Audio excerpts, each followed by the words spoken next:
2024 retreats.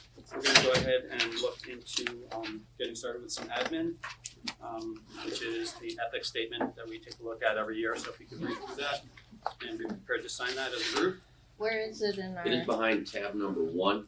Oh. You'll first see the sign-off sheet. Then behind that, you will see the code of conduct and commitment to ethics. That is a 1-page front and back. And then you're also being asked to acknowledge the town of Morrisville social media policy for elected officials, which is 3 pages at the back of that tab. Thank you. Where is it? Social media tips. The end of tab 1. It's not for me. No, I got it. No, keep on going. Yeah, keep going Yeah, through the just slides. colors. Stacy. Keep going. Go through, keep going. Another one. Oh, one more. That's One more. the signature. Back to signature page. Okay. That's it. Just Another. one page to sign. Like my 1 page name is signed for both. and it's V-I with an I, right? With an I, yeah. Don't get that wrong.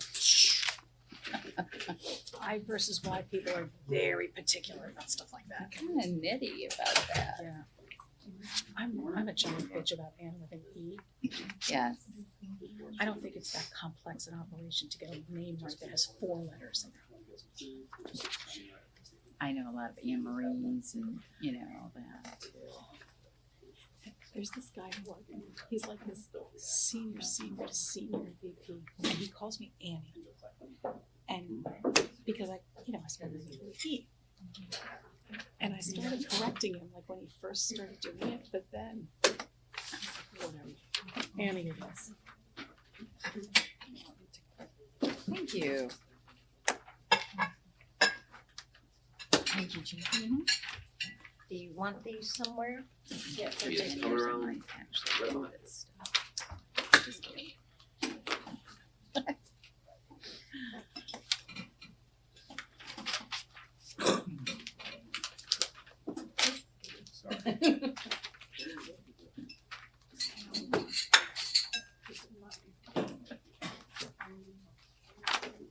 Very good. Okay, I'm good with that.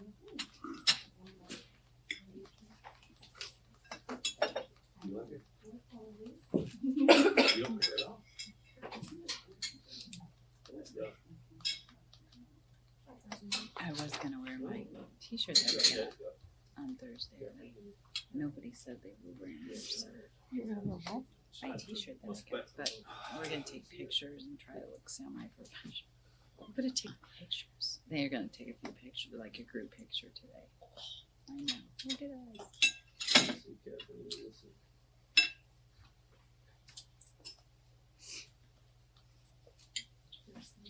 This is burn party, so right said you did it. That'd be good. Yeah.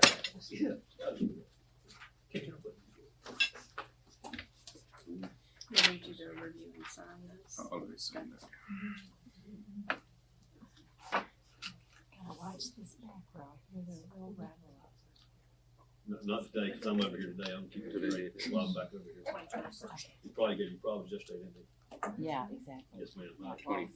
First. It won't, I'll keep it under, I don't know. I still like 23. it's the least I can do. Thank you, sir. Just be glad that she remembered back here. All right, you guys can go. I'm done. Negative. Oh, gosh. We keep things loud. Yeah.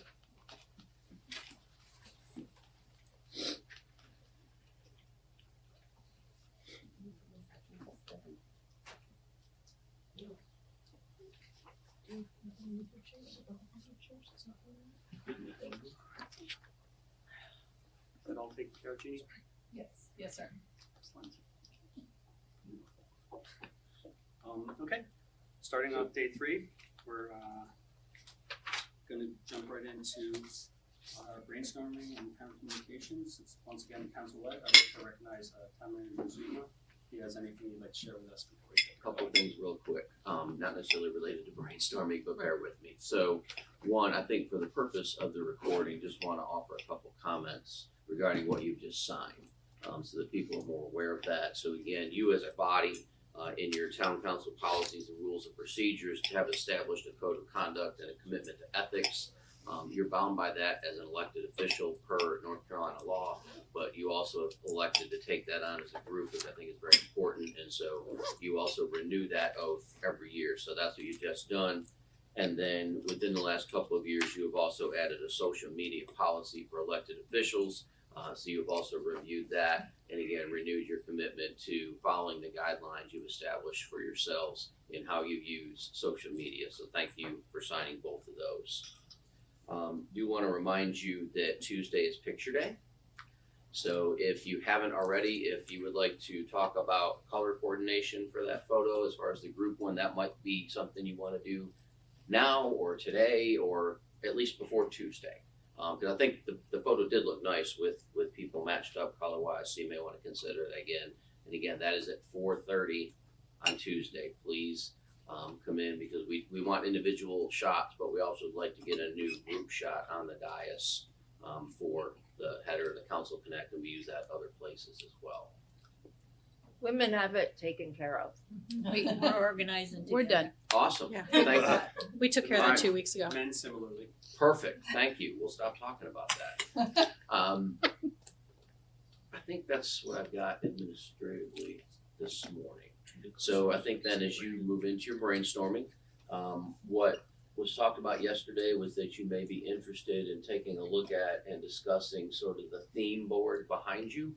Again, that is work that you did on the bus on the way down here to look at 12 different potential budgetary buckets and what your interests, concerns, questions were in each of those. And then you've got, again, stickers up there where it shows that all three groups highlighted or prioritized something. You've got some stickers where two did.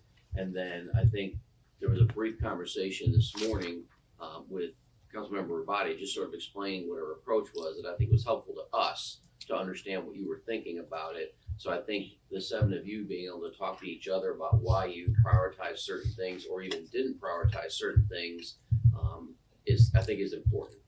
So I'm gonna stop there and turn that back to you. Jeannie, do you have any other lead in for that?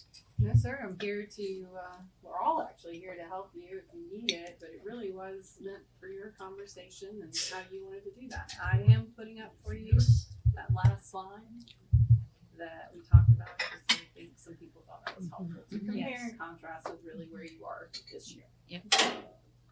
For those of you who are just hearing audio, that's common themes we heard last retreat.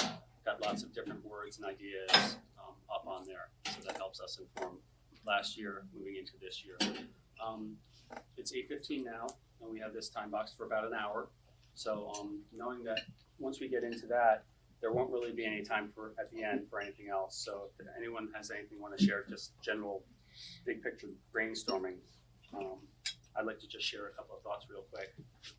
The way I'm looking at this is what can we do as a group to enhance quality of life for our residents next week, this month, this year, and beyond.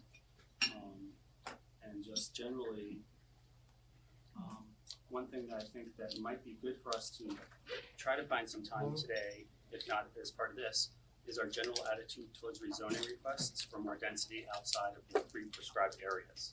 Because that's something that this might be a good forum to dig into that a little bit for a few minutes, rather than when we have something actually particularly right in front of us. So that's just something for the council to consider, maybe doing a few minutes talking about that before we're digging into that. I know Mayor. it's a little bit different, changing what we decided that we'd already do. Mayor, respectfully, I need to think about that more and not just react, because I was prepared to discuss this. Right. But what you're asking for is something I need to think about more. Okay. And maybe we can talk about it at a later time. Okay, so that would be a council follow-up, Yeah, yeah, general 'cause rezoning stuff. that's really important. And I wanna give it its, Yeah, I do think it's important to capture it in the parking lot for sure. I mean, we should talk about that and understand where each other are. It's not a 5-minute conversation. And then just one quote that I'd like to share, big wins tend to be accompanied by some combination of bigger decisions, more uncertainty, greater risk. And I just want to share that I come from a sports background, where it's all about iteration and repetition, and iteration leads to innovation. So I'm always looking forward to trying new things. This is just my attitude, just to share where I'm coming from so everyone understands. And I'd rather fail forward than not try something, because I think we always gain knowledge through trying. Win, lose, we always learn something. So that's why I'm always trying to do more things, and I know that sometimes I'm not aligned with some other council members, and I just want to share that's kind of how I approach things, because in sports, you keep trying until you get to the success.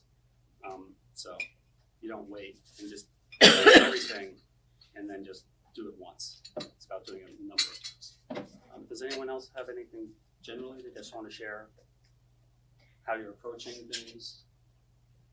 I did want to share something about how Vicky and I approached the exercise yesterday and how, because I shared it with Jeannie and Brandon this morning, and they said that it was not something that would be intuitive for everybody. Might not have done it the same way. So we had 8 stickers and 12 things we really cared about, and I hate that. So the first thing we did actually was we looked to see like which of these things could be part of other things. So like there was recruiting and retention, and then there was new positions, and then there was something else. And we said new positions is probably like we felt like we could cover that under, like that could be part of recruiting and retention.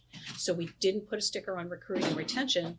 Or no, we didn't put a sticker on new positions, not because we don't care about new positions or we don't want to fund them, but because we felt that it would come under, a lot of discussion of that would come under recruiting and retention. And also, honestly, like anything we prioritize, frankly, at this point is probably going to come with new positions. New things, we can't take on new things with the current capacity. So so that's why, like if you see that we didn't prioritize something, I don't want to speak for both of us, but if you want to add anything on that, if you see that we didn't prioritize something, it's not because we don't care about it. It's just because we felt like it would be covered under another major topic. Right, so we looked both strategically as well as, what is a burning platform? So some things we felt if we put a dot there, we would, focus on that razor sharp. But we believe that staffing is so important that it's not just the new positions, it's keeping everyone, growing and learning, and new positions. So that's how we do that. So that's good. I was with Donna, and I'm going to talk for myself. What was the category that was welcoming and Placemaking. Placemaking. Thank you. We did not give that a dot because we're working on that. We already focus on that. I feel like welcoming community is like it's in our blood. So that's why I didn't think it was worthy of a dot. And placemaking, we're already working on that. We've got the town center project moving forward, and we've got that on our radar. So I appreciate you sharing that. And that's, again, not that welcoming and placemaking is not something that's really important and that we always should think about and worry about or whatever, but I feel like we got a handle on that. And some of the other ones, I feel like we need to have concentrate on a little bit more. That's so interesting because we were like, well, we know we need a dot on welcoming and placemaking. Yeah, and we talked about that Right. on the bus. That's why I'm saying that. So You we looked approached at it. it- I approached it a little Right. different. Your style was more of a gap analysis, and ours was like, what is our North Star? Yeah. So we have overlap, but they're not identical approaches.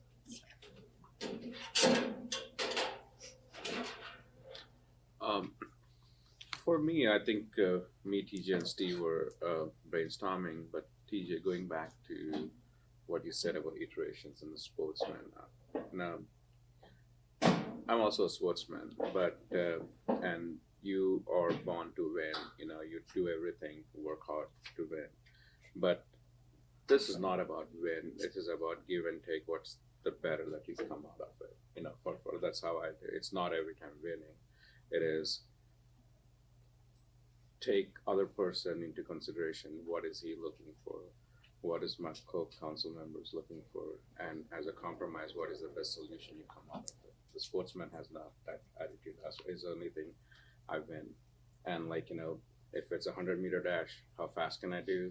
If it's a goal, how does the coordination work to get it done? Because whatever you do, you have to win. Sometimes it's not a win.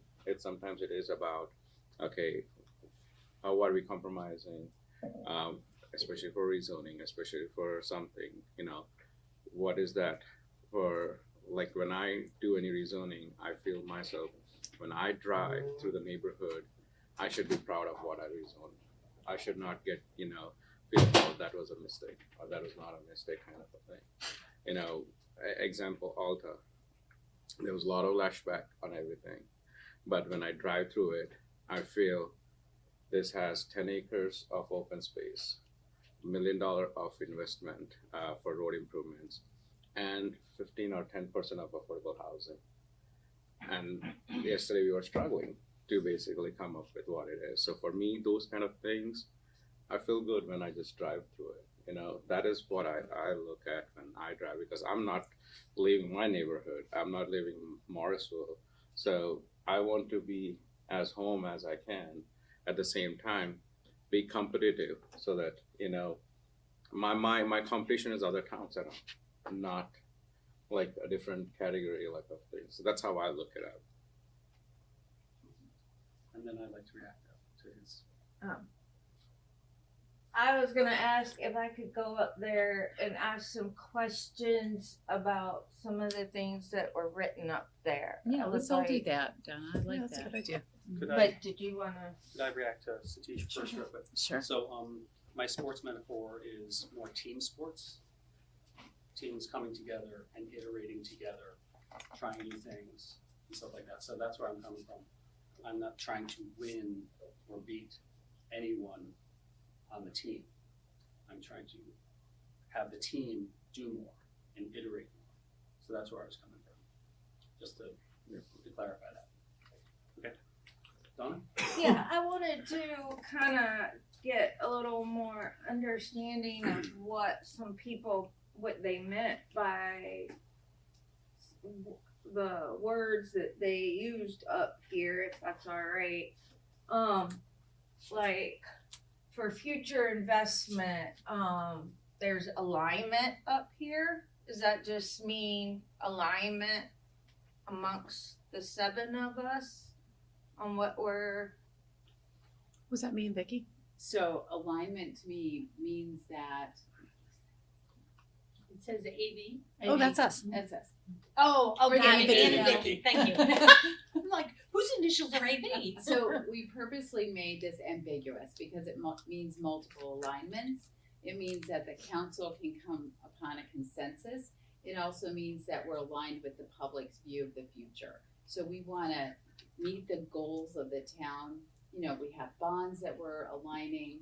We're making sure we, are funding the commitments that we have. And also with our shared vision, we're aligned. So I mean, it means a lot of alignment in different capacities. Yeah, we also talked about alignment to the strategic plan alignment. So let's make sure that we're investing the money in the ways that are going to move us forward the most in alignment with the goals that we've already set out. Okay. And then you guys have vision, so what did y'all mean by that? Well, that's with the strategic plan and the vision that we have with the town. It's like the rest of us, we put specifics, land, facilities, roads, We put town land. center. Yeah, we put land, Yeah. but we just, Oh, yeah, you did. Yeah, I think everybody put land. It was yeah, I mean, pretty amazing. we all want land. So then under technology innovation, you guys put transparency. Is that just transparency and to use technology for transparency in the government? That was related also to how to use data and how to use data, how to explain, how to take what we learned from that data and message it effectively to the public. Data availability. So It's in alignment also with the smart cities concept. So as we make data available, we have Munis, we have a lot of different systems that we're helping to be more digital, be more smart, help our park system. So transparency of government in general. And from our point, I don't know, I think we wrote something is more of when you're using technology, the end user, say, suppose a person who's putting a permit, person who's putting, the plans in place knows which department, how the things are moving, and it's Workflows. not like every time I had to go to Brandon to find out what's going on. It's like anyone public can basically say this particular permit number you put it in, it's stuck in inspections, it's stuck here, and then that indirectly for us would give us how much cycles are getting, time spent in planning. As planning is taking 4 days compared to 2 days, then we know that capacity needs to be built up into plan. So y'all also have, your group has Vector Search's website. Yeah, What does that mean? so that's AI, like, Really? so that is, Wow. so the vector search is basically, you have gobs and gobs of data here, but vector search is basically only what you like to be registered. When you do a prompt engineering, for example, say, okay, tell me how many times Donna has voted yes. So it will register that, and only it will give you that information. It will search it will strip the entire website of town of Morrisville and only take particular things that we are interested in. So when it does prompt engineering, it will exactly give you what it is. Yeah, that's why I think technology is so important in terms of how it helps us with giving our residents better experiences with their services, providing better visibility to the elected leaders and Yeah. all, and we have a real great chance to be really doing a really good job of doing better stuff with that than a lot of other local governments around us. And I think that's, if we can continue to make investment, Morrisville will be the best place. And I wanted to double click more because TJ did ask me the same question. For example, what is different in the search of the web versus this one? A search will only give you the link. Okay, where is my trash can? Where can I, call the number? But the vector search, what we'll do is go into a chat, chat bot will say, what is the number to call the trash? It will only give you that number because people don't want to read through everything. They just need something that they are interested in. It's like almost like a Google search, particular one. Give me Brandon's cell phone number. That's all it will give. It will say, it will not go to Brandon's webpage to basically portray the whole thing. I don't need that. So the North Carolina DMV has a similar. Yeah, exactly. Exactly, that's what Yeah. TJ was We making. talked about Yeah, that is exactly the same thing. That's that they're using vector search there. So ChatGPT, it's a little bit more. Yeah, kind of. Yeah. interactive. Generative AI. Do y'all have any questions on what? Sustainability. What do we mean by that? Anne and I looked at it several different ways. We all think about the environment, but I think Liz has a different about that. Yeah, so I think when I think of sustainability, obviously the first reaction is environment, but there's financial sustainability. I mean, we're in charge of being stewards of the taxpayers' money and making sure we use that wisely, not only today, but make sure that we're doing it in a fashion that we are not negatively affecting the future. Because you could do that. You could run an organization that, in the hole. carrying So costs could yeah. be too great. Yeah, so we have a duty to be financially sustainable as well. And you could probably, honestly, we talked about affordable housing yesterday, and I used the word sustainable. I want a program that's sustainable. So I mean, you can use that across practically everything we do. Somebody had put down leadership. Yeah. Yeah. What did y'all mean by that? We felt like we have an opportunity to really be thought leaders in this area and to, if we think big, and by think big, I don't mean expensive, but I mean think big, think out of the box, different ways that we can promote sustainability, effectively educate the public about ways that don't cost anything. Like we thought about the, like the environmental program that we do every year in the fall. Like that's a good education program, but is how many people come there? So like we just felt like there's opportunities for thought leadership. There are towns around us that are doing really good things, but I don't really see anybody emerging as like the town to be like in this area. And I think we could do that. I think we're the council that could do that if we want to. I think Chapel Hill and Carborough. Chapel Hill and Carver are not in Wake County. Exactly. Right. So Exactly. yeah, And you but gotta like, take start- Wake County leadership in this Right. area, We'll take them on eventually, but we can take on Yeah, every right. county now. We'll copy them and then we'll surpass them. Exactly. Iterate. So, we do have economic development as a shared goal, and we have a lot of different attributes. And we did have a really robust discussion yesterday, so I think we could probably look at maybe some other things, because this has a lot of what you were discussing yesterday. But wait a second, Vicki, I would like to actually double click on that because we have economic development as a shared goal.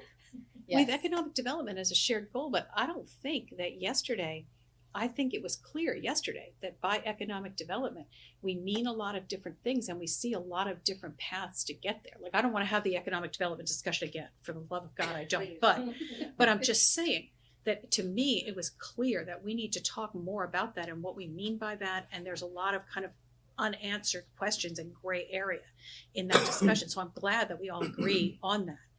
But I think it's like kind of we agree at the high level. Economic development, FTW, but I think that there's the kind of the messy middle there too that we need to keep talking about.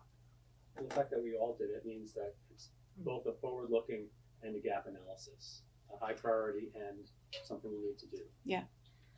One thing I think it's common that Jeannie's pointed out here, which is obvious, is money is involved in everything. More money, competitive salary, more money, investing, revenue, financial stability. Right.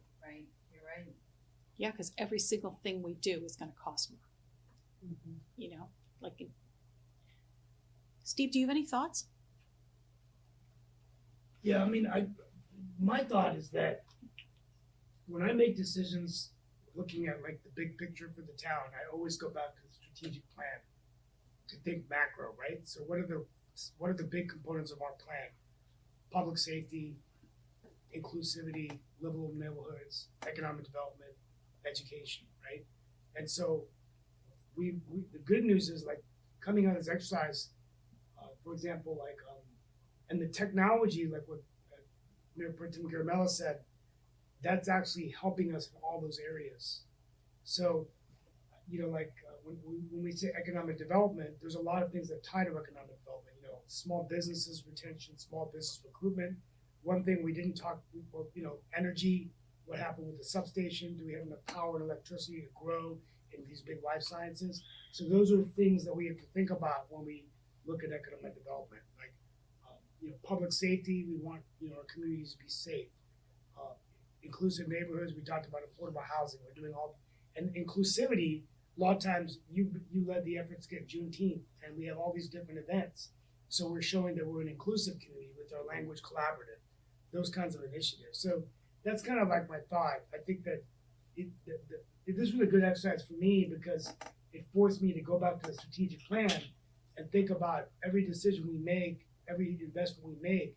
Is it going back to that larger macro goal? Are we really striving? I really believe, I'm very competitive as a former athlete myself, but I do believe that we have moved so far in the last years in so many other areas. And I am competitive in terms of, like, I want us to be number one. But I think we're really distancing ourselves from a lot of other municipalities. Even Cary, for example, in the technology space. I mean, Morrisville's winning all the national awards. We're getting all the recognition.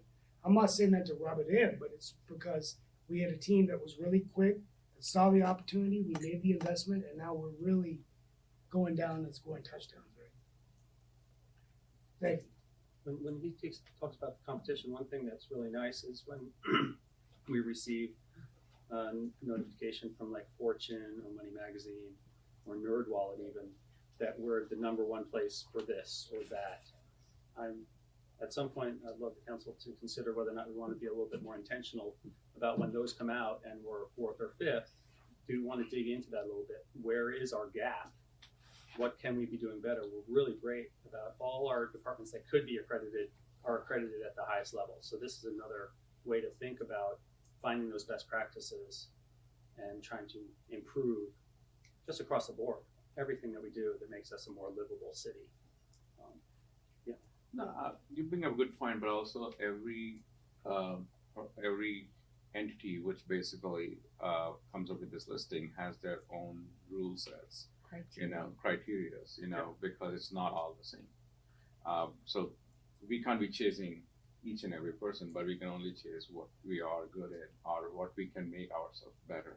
We can't, just because Fortune 500 might be saying how many rich people are saying this example, are living in Morrisville versus NerdWallet saying what is a quality of life, and how is the schooling. So there are different criteria. So it would be good to know in the broad sense, what are these people looking for? Because sometimes I'm confused, why did we get this award? And so like it would be at least better in some format to know what it is, but I would not chase just because. Well, but it's not about chasing the award as much as it's about, we may not make the difference between fourth and first in Forbes magazine might be how many rich people live. Do we care about that? No, we do not. So move on. But the difference between the Sierra Club voting us the #1 city and the #4 city might be tree canopy or the lack of a tree archive or something like that we might care about, that we might want to put into, you know what I mean? Like, I think it's more like feedback and information, just like kind of bubbling up the topics. A couple of years ago, we got the green city kind of a thing, and when you started digging, it was automobile industry of how many Teslas or EVs were there. So I was kind of surprised. What does that mean? Like, what does town has to do with it? Like it's the EVs which were registered under Morrisville. God, that oh. We do have a lot of Teslas. Exactly. We really do. I think if we want to look at our own gaps and improving, and I think there's better ways to do it than relying on these various surveys. Yeah, I do think it's awards. just kind of a data point. Like, I just think it's possible that it might I offer agree. maybe something we hadn't thought about, where it might be, oh hey, that would be a light lift. We could do it, and it's a good idea. Like, you know what I mean? And we think, not that they think it would be better. I don't care about that, but like we might think it might make us better. We might never thought about it. Is like where I'm sorry, I'm talking for you, but just saying. That's how I would think about that. That's a yes and. That's a yes. Appreciate that. That's what I'm doing.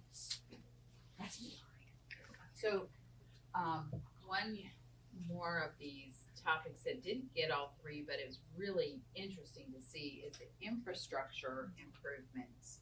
We have flyovers, intersections, roads. Roads are always one of our top ones, but now we're starting to see utilities, and parks is also one of our always.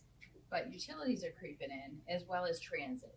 So we're kind of evolving, I think, as a council on the focus for infrastructure. We don't control the utilities necessarily, but we can influence water allocation or water requirements. I worry with all the development, is Morrisville going to have the proper allocation that they need in water? We talked about that yesterday. Water pressure in Breckenridge is terrible. Water pressure in Vicky's neighborhood is terrible. I don't know what the rest of you are really? experiencing. Yeah, I wondered why y'all put water That's up what there. Because we don't. It's a utility. We're not getting enough water. Do I y'all don't. have that problem? I don't have that. I don't think of Anne and Vicky, because a couple of years ago when Macremont area was coming up, Kerry gave a whole statistics of how much water has been in the pipeline for Morrisville versus this one. We're using only 15-20% of what they have already allocated for the future pipeline. So there's a lot of water. So maybe it's not the quantity of water, but the way that they're providing it to us. Maybe there's some, that could be a the discussion. pressure issues or That something. could be a discussion. Yeah, that area might be of a higher elevation in my part of town. Right, but either way, Water is not. I mean, Water is not. either It's way, about we should service have decent level. water pressure. Right, it's about service level, if you boil it down. So, interesting, and then the other one that I'm pretty passionate about, and it's an emerging thing, is the transit mobility. We have rail and port. Bus BRT, bus rapid. rapid. I was thinking, do we have a water, body of water that we need some ports? Transit mobility, car-free, I like car-free. Accessibility, connectivity, and coverage is what Ann and I are focused on. We want to be able to move around Morrisville with as low of barriers as we can. And we also talked about accessibility in terms of transit mobility. We talked about accessibility from all, not just like, does the smart shuttle go here or here, but you know, like where can you get on a bike? Like where's the, you know, where's the greenway cutoff to this neighborhood where you have to like take your car and get to a greenway? Where is there no Where- sidewalks, Where's right? there, where there no Awkward sidewalk, sidewalk. HSNC, where there's no sidewalk, like stuff like that. So we looked at transit as just more of how do people get from here to there, whether it's on their bike, whether it's walking, whether it's smart shuttle. And, you know, like honestly, the more people like their cars, and we know that, but the more ways that we can develop for them to be able to leave their car at home, the better. So I think I totally agree, and I when Donna and I were talking, I said my theme this year may be pedestrian safety. I am going to hone Right. in on that. I'm deeply concerned. People don't want to walk because it's too dangerous. We have young families, and I was I don't know. I guess I was telling Donna when we were talking. We've had 3 major accidents on Morrisville Parkway recently. 2 took out 2 different light poles. I mean, they're gone, and 1 took out a tree. And that, when I talk to, they're like, I don't want to walk down Morrisville Parkway anymore. So if you can't walk down Morrisville Parkway to get to the Greenway to get somewhere, then you're going to get in your car. And I feel like it's not only that, it's that people don't want to walk somewhere because it's not safe. But also, what about, like, for example, we have a synagogue, you know, and can people will not drive to the synagogue on the Sabbath. So they will walk, and sometimes they will walk whether it's safe or not. And the HSNC, when the big festivals at HSNC, I mean, you see, and the Diwali festival, That I is mean, a good example. literally saw people, is it safe to walk No. down Not that? down there. No, it is not. Were people walking anyway? Yes, they were. Yeah. And so I think that, you know, I don't think that's a behavior that we can necessarily change, but I do think that it's a behavior that we have to be aware of, and that we have a responsibility to keep people safe, you know. And that's, I think that, like, pedestrian safety, there's one thing where, you know, let's make it safe for people to do this theoretically if they wanted to, but also let's make it safe for people to do the stuff they already have to do for one reason or another. Right. People walk down Lewis Stevens Drive. Every time I see people walking there, I just want to pull my car over and be like, don't walk here. We're putting a sidewalk in.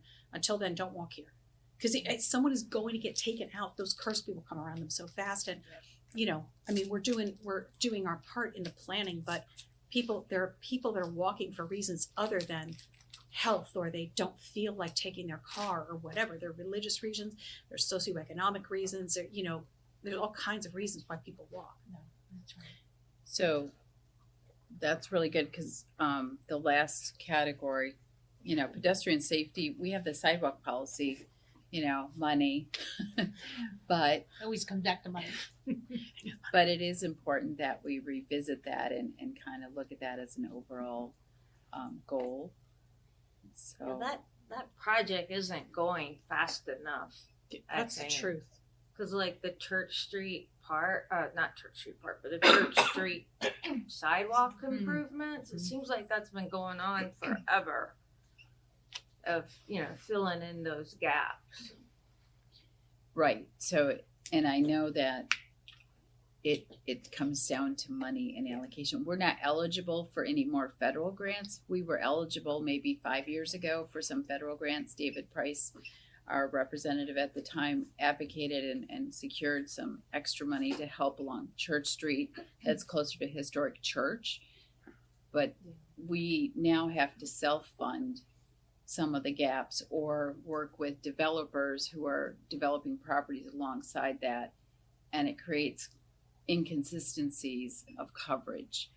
So And that one we kind of postponed a little bit. We didn't put our own money in. We were waiting as part of a different project. right, So that's what's. there's some dependencies Some of that's there. out of our control. But one thing also, I'm really in favor of biking. We don't have a lot of bike lanes, and upgrading to bike lanes sometimes is a very large infrastructure improvement. So I see that as a problem. So generally, like on Morrisville Parkway, I'll take the Greenway, but if I used to ride just on the sidewalk, which isn't really great for anybody. It's too narrow. So that's just another thing, but that's a really heavy lift to add bike lanes. There's talk about doing it on Town Hall Drive. I think there's other needs besides that one, but Yeah, one of the things I was telling TJ was that like last Sunday was what the first time I ran about pretty much across all of Morrisville, all on the greenways. So I used to do it on the road, and it was just unbelievable from my house going down Morrisville Parkway, and then usually I take the Indian Creek Greenway, but then I went on the Crabtree one, and I went all the way up to Morrisville Parkway, and then turned around and ran the other way towards the park. And then just that experience was like, wow, this is amazing, being able to go see all the connectivity.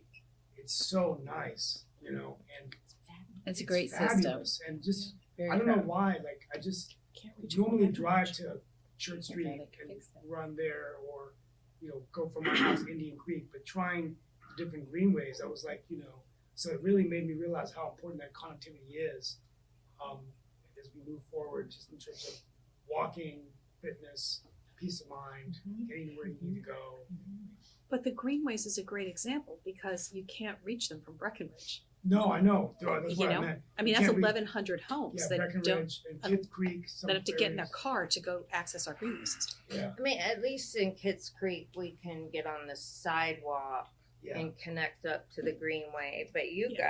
guys Yeah. can't get to the No. greenway at all. there is a sidewalk gap of about 100 feet there on Church Street that keeps you from the Providence No, Place well- entrance, Not if you go through Everett, whatever that. Everfields. Everett Yeah, Crossing. if you from Kitts Creek, I cut through that townhome subdivision. I wasn't aware of that one.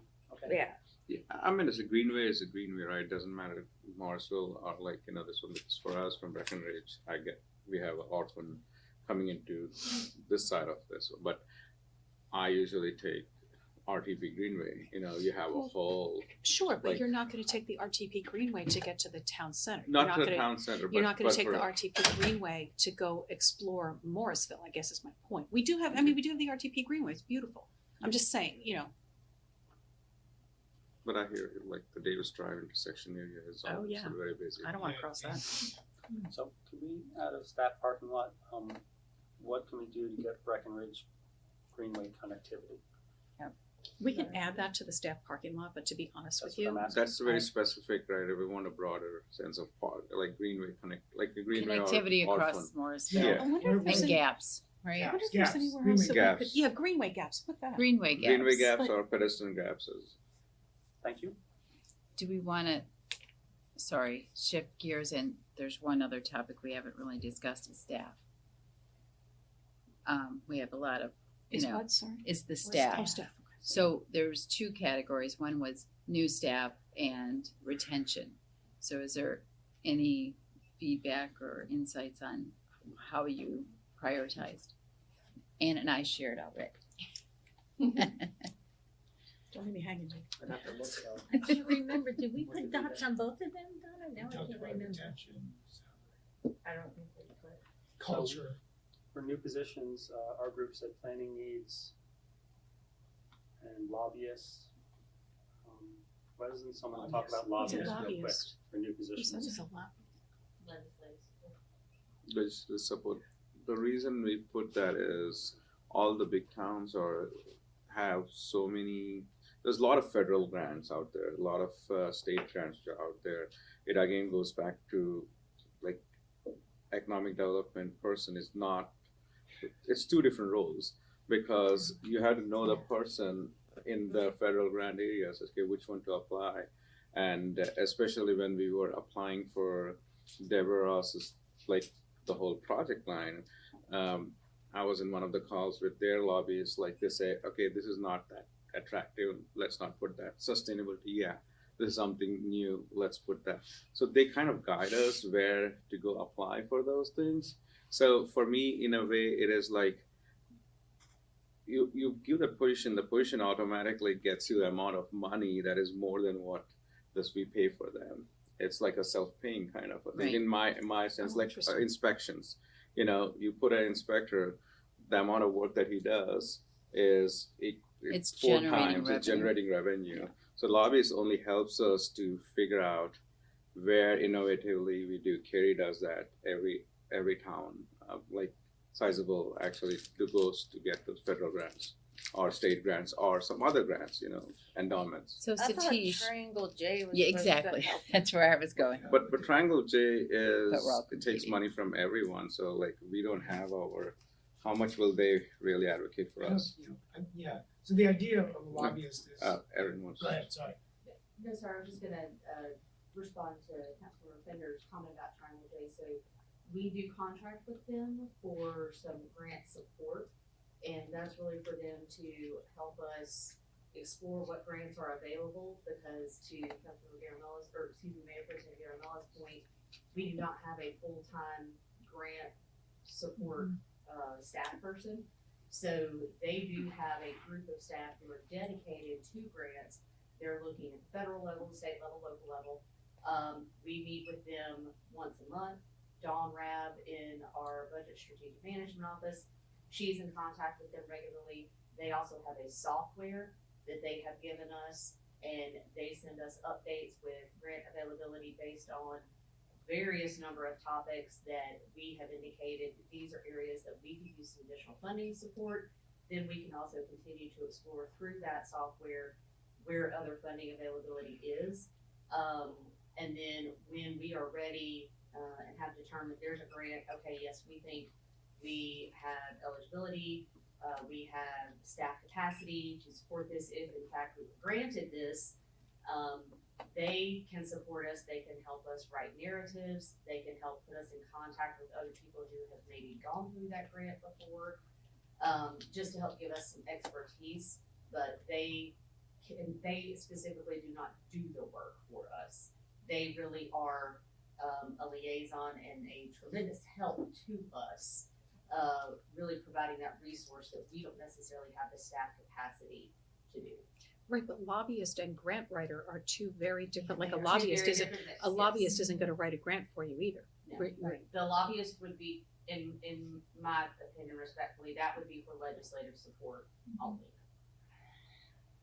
So it's my impression though, and you're right, a lot of towns have lobbyists, Raleigh, but it's my impression that the money they get is more for your utilities than, so like water, sewer,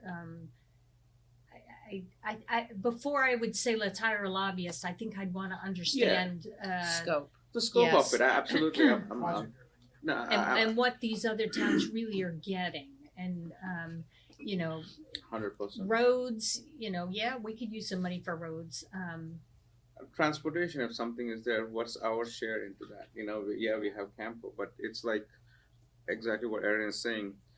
They will tell you, how, like for example, I can use my son's college applications. Yeah, like, with the SAT, a perfect SAT and 4.8 GPA, you can get Harvard, you can get MIT, but the lobbyists will say, hey, do MIT under this particular bucket. That is a easy way what they're looking, versus Harvard, you're applying for neuroscience, you won't have a chance. So those are the kind of things where the lobbyists really help, because they know the law of the land internally and they know the person. Another thing about new positions, we also had planning needs, because there was a couple of examples in the last couple of years where we were told by staff that just didn't have the capacity to do things that we wanted. So it seemed like there was a gap there. Coming up to, anyone want to react to that? I'm aware. Vicky? Yeah. Yep. So, and then retention and recruitment, kind of the sister of that, all that for our group, competitive salary, which I think a lot of people say. Also empower, the idea of empowering our employees. My thought is you can point to certain employees have things that they're doing and really passionate about. Caleb Allred, the Smart Shuttle, things like that. When it seems like from our perspective, what we see, there's certain staff and employees who have a project that they're really passionate about, and that really gives fulfillment and contentment for them. So if there's an opportunity to find something for each of our staff that they're passionate about and match that up, it's kind of like when you do what you love, you don't work a day in your life. So that would be a nice thing to get towards. So empowering them to create their own positions, things that they wanna do in addition. So that would mean, from my perspective, giving them the bandwidth to not just be putting out fires, but to expanding and enjoying their work. So I would refine that. Yeah, To- it's too broad. Yeah, I would refine that not to creating their own position, pursuing their own passions, but what I think we really should be doing is making sure that employees are playing to their strengths. And we actually have a software for that at Cisco.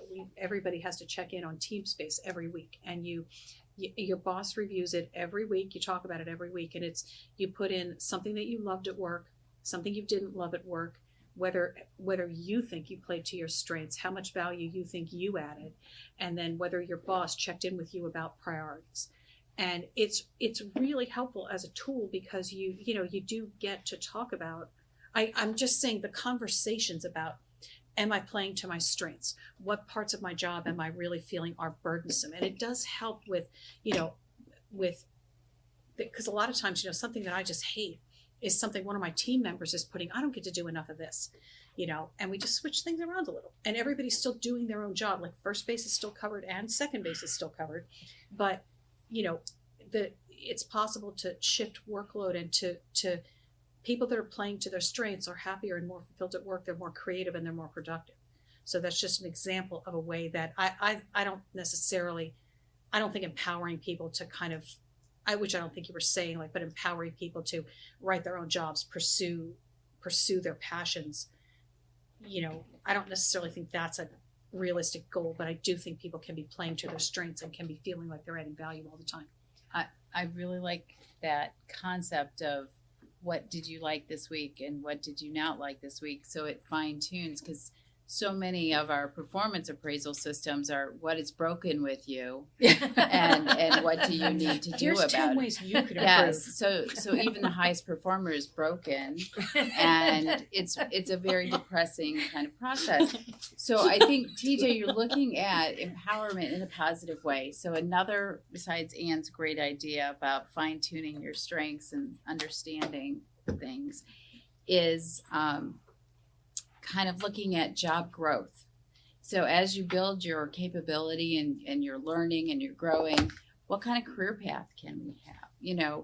And that's something that, Brandon will have to explore with his team, is as we grow as an organization, are these roles still fit for purpose? Is there a different role we can develop, based on our needs, but also we have capable people, and there's that give and take and strengthening the organization. Empowerment also allows people to take risks. So taking a risk, and being innovative, we want to be leaderships in sustainability, for example. How do we offer, innovative, creative license in some ways, but not rewriting your job, but taking, small, precise risks. And every time we're hiring someone, even if we're hiring them as a part-time lifeguard in the MAFC, I think that I think you'll get better people when you are interviewing them, if you tell them the career path up from part-time lifeguard at the MAFC and how that leads up to what the career path is between that and director of public, of Parks and Rec, and you see what their reaction is to that, if they're excited about it or they don't care about it. That tells you a lot about who you're interviewing and what they're,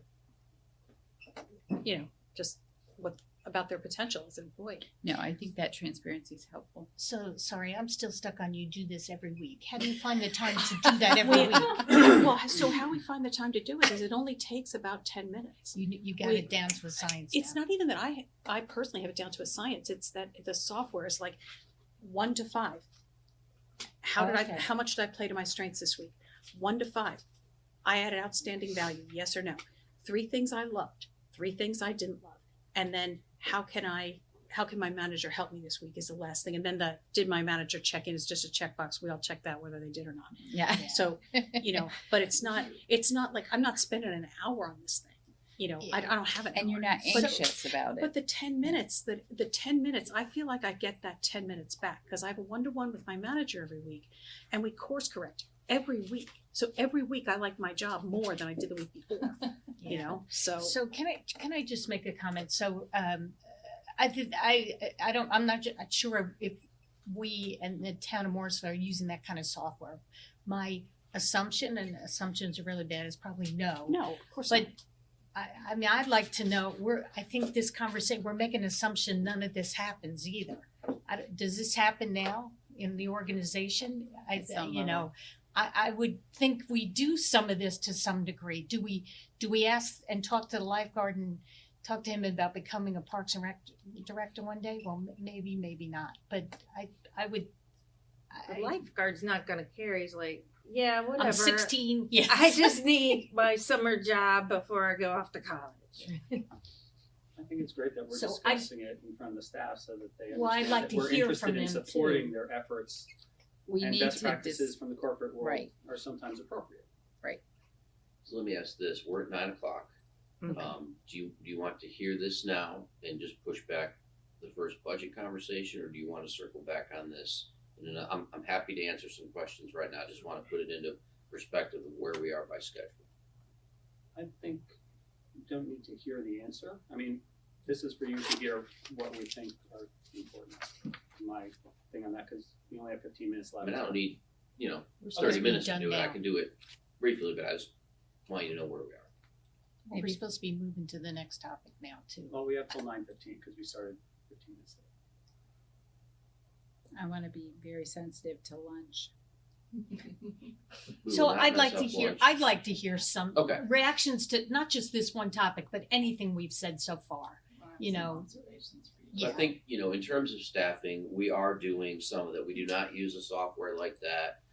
We do several things. One of which we do is focus areas. So every year, every staff member has the opportunity, or to some extent the expectation, to identify 2 focus areas for their upcoming year of work.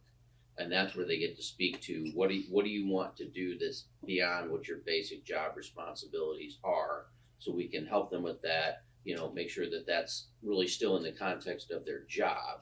Because one of the risks you run, I think, mentioning, well, somebody seems really excited at their project and they're doing that project really well, which is good, but are they doing their base job really well? Are they foregoing what we need them to do to jump into, oh, I'm excited about this, I'm gonna put all my energy to this, and then other things don't get done? Just as one example of how we also look at things. So we use those focus areas to give our staff the opportunity. And as you can imagine, we have a lot of staff that are excited about those and take advantage of those, because there is a score associated with those that can contribute to their merit overall. And then you get others that would prefer to never say the word focus area again and just want to come to work and do their job. That's not great. I mean, we do want to draw things out of people, but we have to balance that. And then, we also have challenges in some of our departments where we don't have as much flexibility as larger organizations do, where, we are growing that in terms of how we provide opportunities for staff. We've had some preliminary discussions about succession planning. There are pieces of that happening. There is more of that to come as we get aligned and get staffed up. But I think that, sorry, I just had a thought. I think that as we, work with these staff, so we've got departments right now that are building like career ladders, for example. So, we've sort of always had that in police and fire as sort of a base, just because that's how that works. You grow in the organization. There's those natural lots of levels from, firefighter to engineer to lieutenant to captain to all the way up. But we're looking at that. So Shandy was one of the first ones to do that, inspections. So she has built where you can be an inspector 1, a 2, and a senior, and it's based on qualifications and certifications, and you get additional salary as you meet these certification levels. Michelle has worked, she's a little behind that, but she's working on that in a similar but not the same way in terms of creating some opportunities for planners to grow.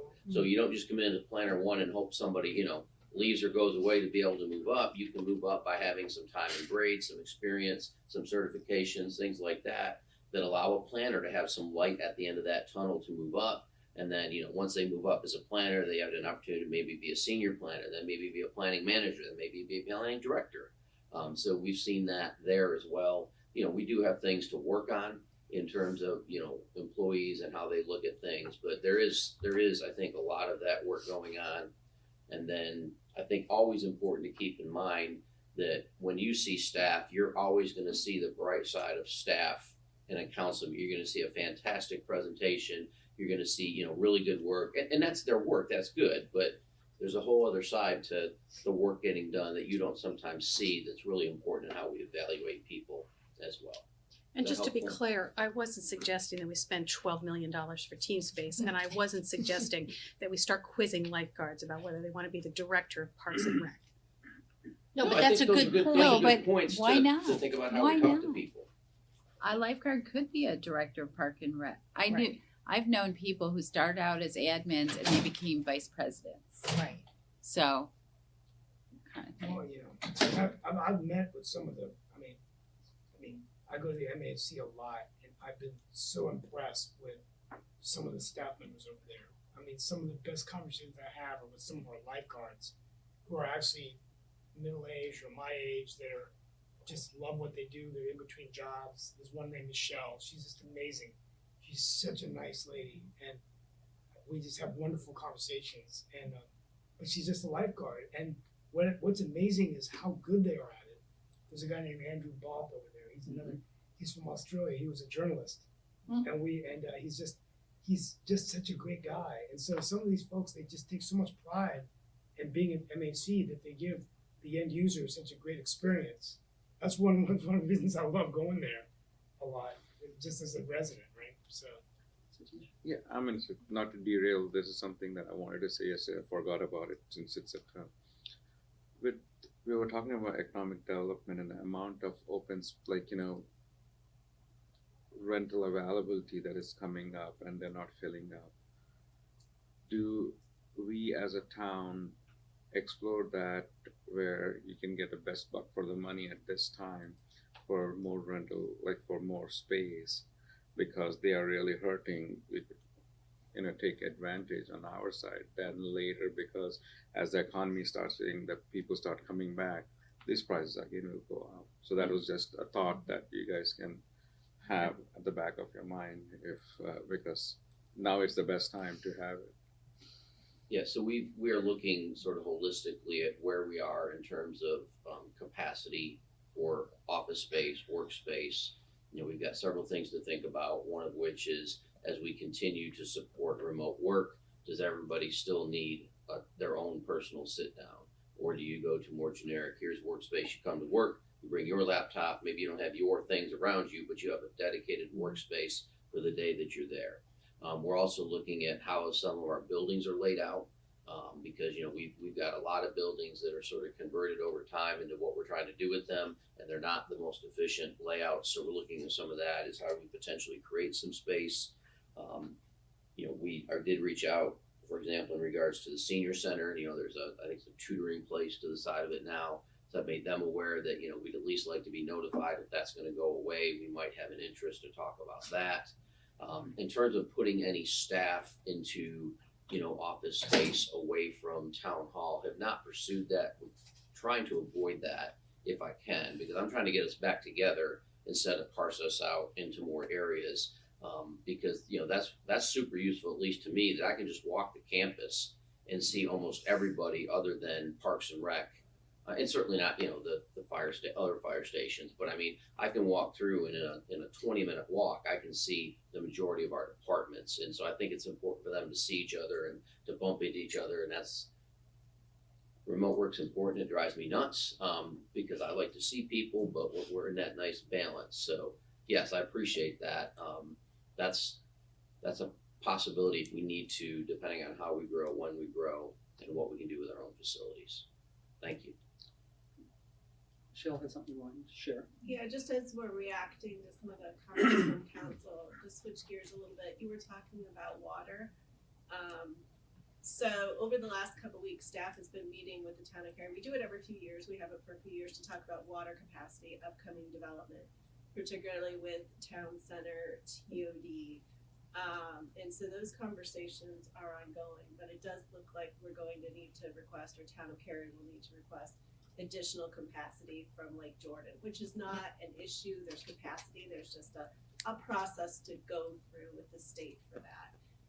But that request is forthcoming, should be pretty perfunctory. But just so you know, those conversations are ongoing so that as we develop and we look at future development, we're also taking, water and sewer infrastructure needs into account with that. Was interested to hear the comments about water pressure. I was not aware that was an Yeah, issue. That's an issue. And then encourage, quite honestly, the conversation with greenways and pedestrian connectivity. I think there's great alignment between what you're thinking and what staff's thinking. We have some projects along those lines that we're working on. St. Caleb Allred in particular is making sure in GIS that all of our greenways are appropriately mapped, and not just that, but places where we have easements, so we can better see where our gaps are. And then after that, we're looking at sidewalks and connections for safe routes to schools and to smart shuttle stops. But I think love to continue that dialogue in terms of the vision there, because I think we agree that that's really important. And we have Sharrows on our CTP, and not a huge fan, would love to see bike lanes or getting those bikes off the road a little bit more. So just wanted to make those comments because I think there is some good alignment between a lot of what I'm hearing from council and what I'm hearing from my team. What did you say we have on the roads? Sharrows, it's basically the bike rides in the same lane as the car. It's Oh, not the indicated. I didn't know that's what those are called. Those are called for Morrisville Parkway. You'll see a little the wider. access Yeah. management plan So the that bike will no has longer this be called little for on Morrisville Parkway. So I know you just switched gears when we were talking about employee. Can we put on employee development, career development? I'm not sure I'd use the word empowerment, but can we put on the staff parking lot something about we want more information on career development, what we're doing with employees, and I don't know if I'm wording it right. Again, I would not use the word empowerment, but okay. Is everybody good with that? Career development? Sounds good. I just wanted to react to something that Vicki said and something that Ann said earlier when we were starting that conversation. I really liked when Vicki said calculated risks and allowing grace to take those risks. Brandon sent us a really nice article about how when you allow mistakes, you get fewer of them. So I think he's intentionally creating a culture where calculated risks are allowed, encouraged, so that we can innovate, things like that. And when you started to first talk about what your company does every week, it sort of reminded me of everywhere I hear that gratefulness is just a really important part of things. And so what sounds like your company is encouraging people to be grateful for what they have. And that's always something to really look forward to, because in Morrisville, we should be really grateful for everything that's happened so far and for the opportunity to do more. So I thought that was kind of neat. And we're really getting close to wrapping up. So I just wanted to share one last thing that our group talked about retention and recruitment is innovative culture, which kind of goes into that as well. We can attract more people, the type of people that we want when we tell people that we have an innovative culture, which allows risk and promotes career development. I think we're being really intentional about that. Mayor, if I may, just to help the group sort of wrap this particular session up, brainstorming doesn't ever end, and clarifying terms is a really important thing. I think that you walked through really well this morning.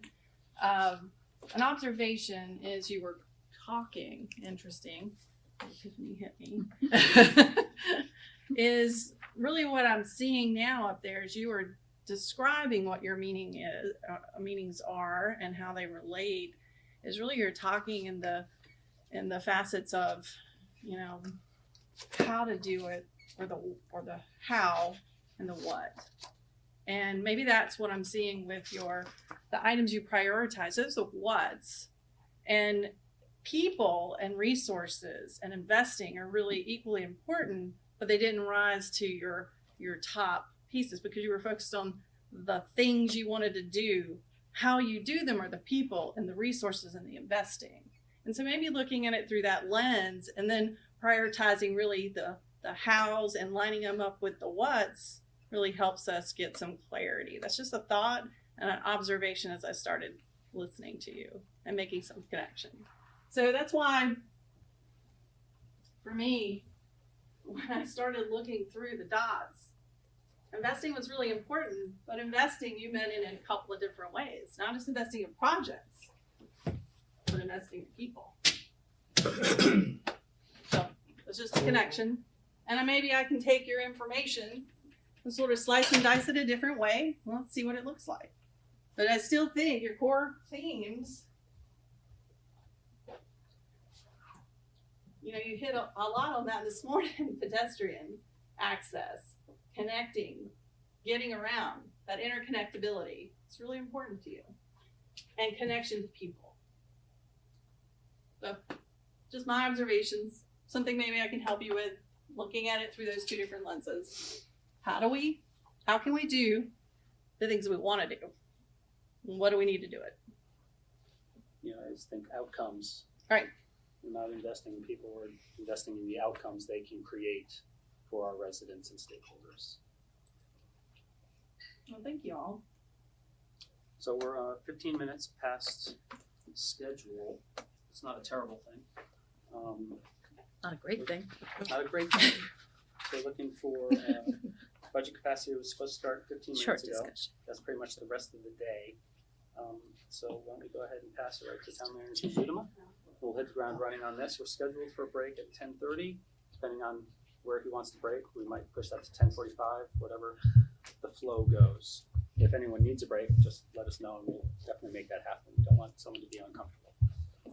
Thank you, Mayor. So Byron is gonna lead a lot of this conversation. Jeannie's getting that loaded up right now. I'm certainly gonna support him, and Jeannie may also jump in occasionally. But you know, what this first session is really around revaluation and also fund balance. So it's to make sure that we are all on the same page as what sort of goes into that reval, what it potentially means for us as a town, what it means for you as a council, and give you some dates and some other things to think about. Not asking you about pennies per se right now, really talking about the concept.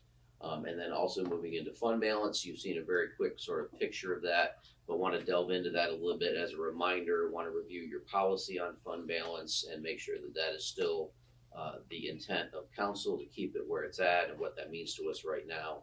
So I'm just going to pass it to Byron and we'll get rolling. Sounds good. Well, good morning, everybody. And Byron, I'm sorry, do you want to take questions as you go, or do you want to get through it and take questions at the end? So what I'll say, particularly with the revaluation presentation, we've recently gotten some additional information from the county. They were able to kind of provide that information to us last week. So we have a couple of extra slides within this presentation. So for this one, I would like to kind of wait until the end in order to go through our prompts and then let you all ask questions at that point. But just keep in mind that additional information we just got, so we're gonna kind of pause this particular presentation kind of in the middle, add that in, and then kind of come back to those prompt questions. So just kind of bear with us a little bit. You know, we're getting this information as we can.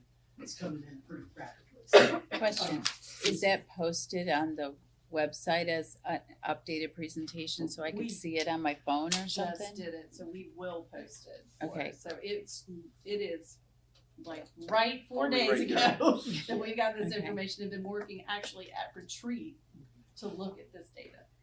Because And we can make it sometimes, available. sometimes I'll follow along on my computer so I can read the We can slides. email it. I can email it. Yeah, that'd be great.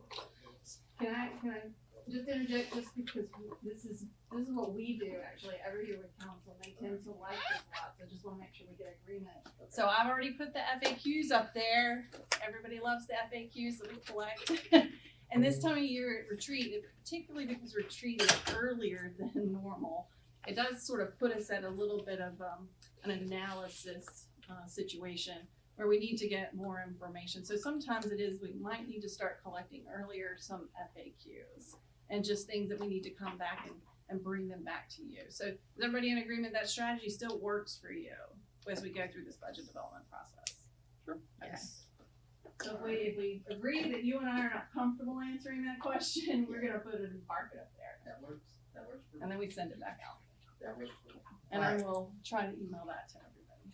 Yeah, so I'll briefly go over this information and then kind of get out to my sequel, talk about it, discuss it.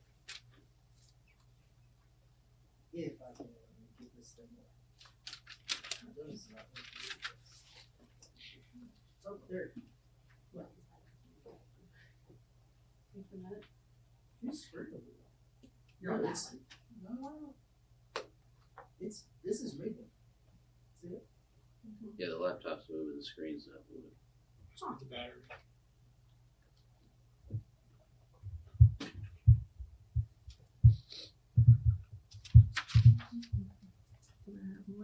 She doesn't have more than one open. I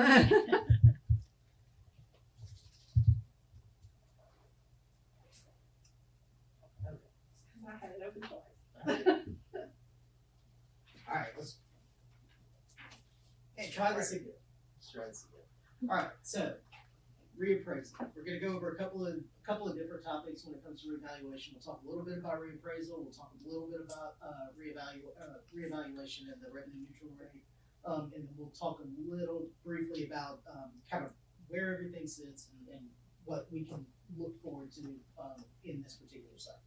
So reappraisal is required by the North Carolina General Statutes. Counties can do it anywhere between every year or up to 8 years. Wake County chooses to do it every 4 years. I don't know what's happening this morning. It's Sunday. It is. Complete chaos. Right? Complete chaos. So the purpose of reappraisal is because property rates do change quite frequently and change at different rates. It is just meant to kind of reassess reassess periodically in order to kind of gain some level of equity and fairness with the properties that we own. So for this particular reappraisal, this began at the beginning of this current year, so January of 2022. All right, so how the process works. So like I said, I know that's kind of hard to read a little bit. I'll go over it. So with the reappraisal process, that revaluation occurs every 4 years, like I stated. It includes all real property, so personal property, vehicles, things like your personal vehicles, trailers.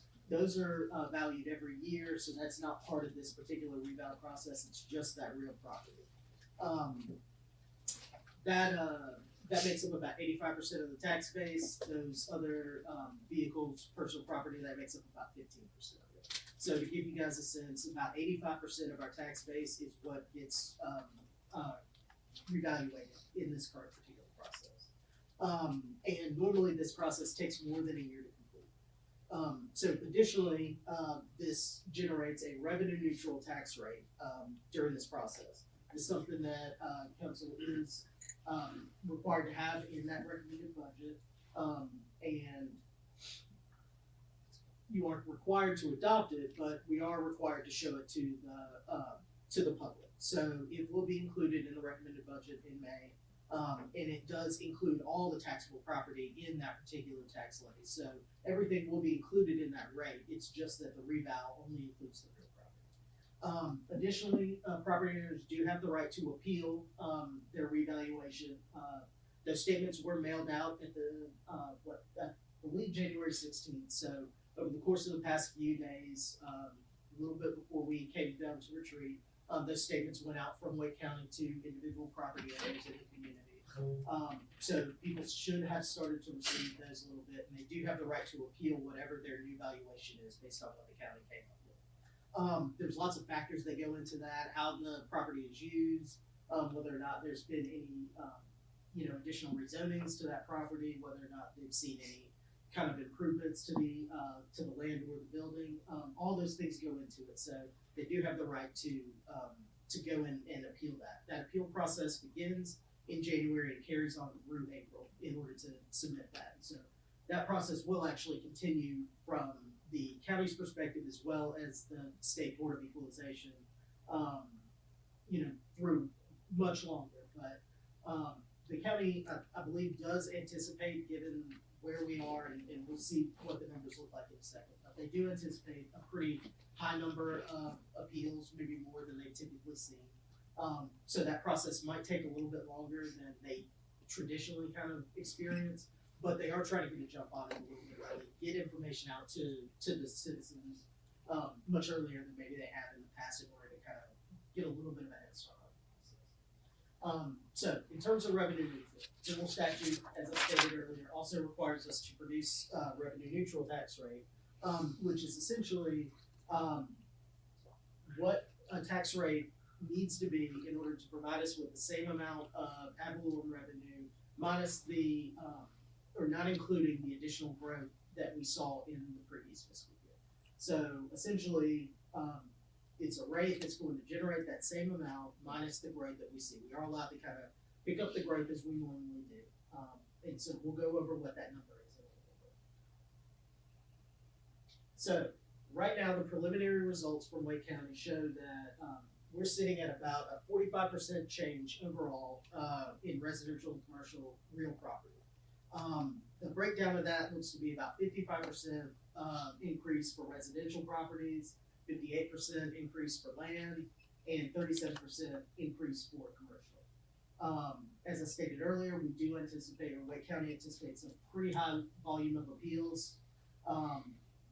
And keep in mind that data was not released until this past week, so we're getting ready to show you some of that here.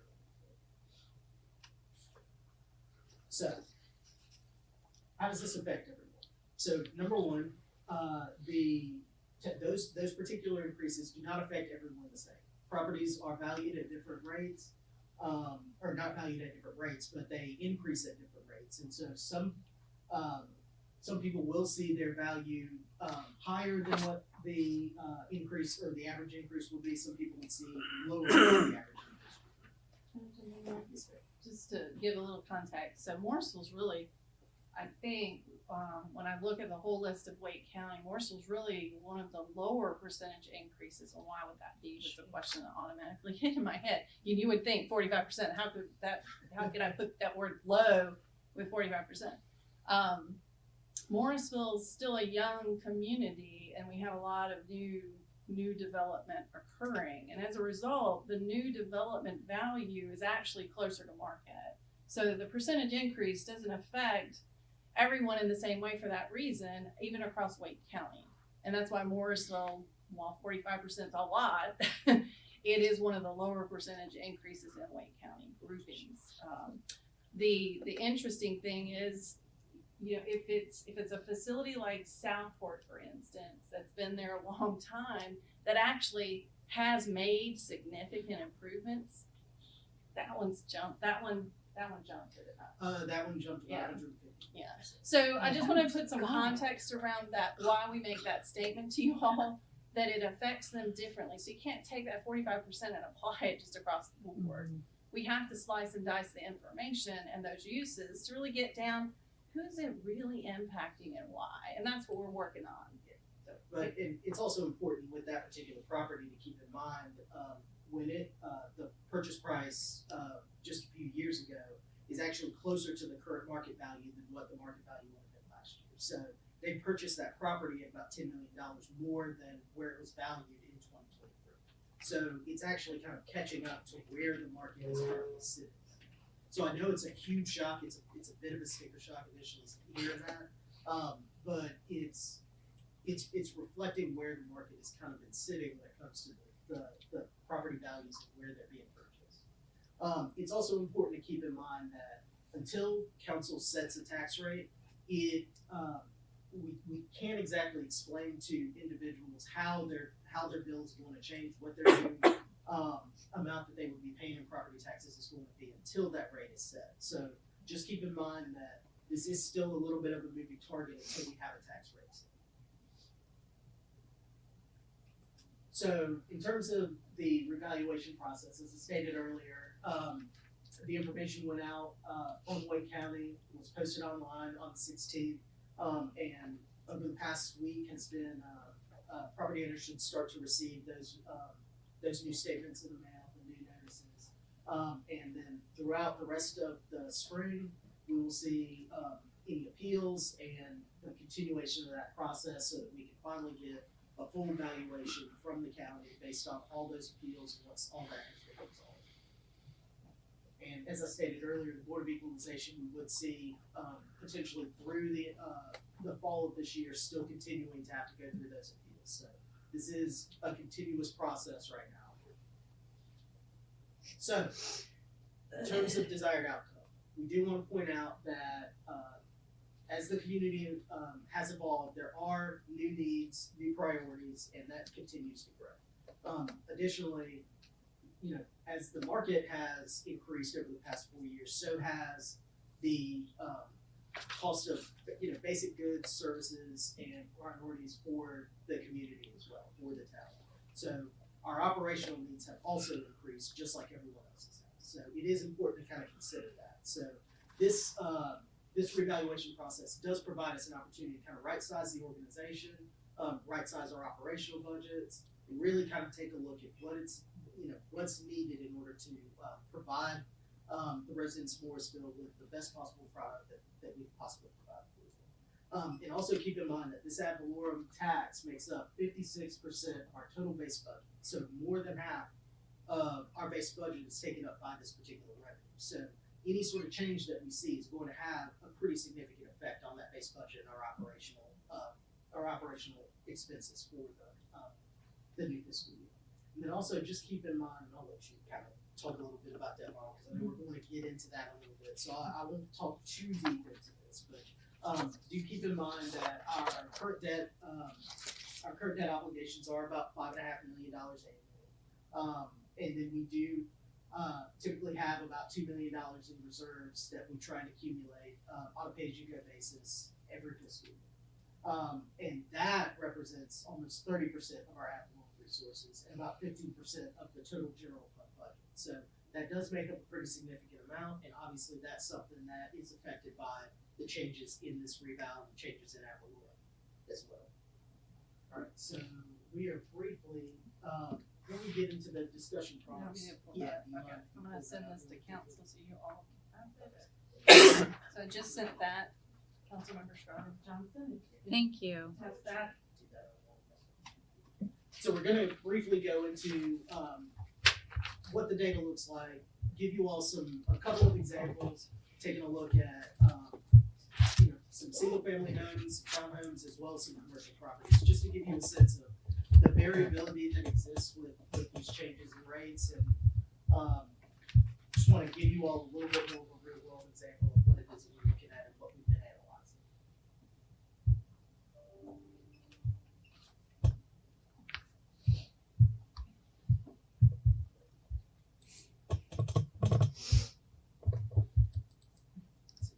I knew I wasn't alone. I asked for that information. I pulled it up too. Yep. You were not alone. I Is that was what you not just said? allowed. I felt. Sorry. Sorry. Yeah. Did not intend. That was not my intended outcome. Thank you, Okay. Jeannie. I got it. Okay. Oh no, that was good. I was good. Oh, you were That's why. looking. Yeah, that's why I looked at it. Yeah, I was like, what did I put back? This is good stuff, though.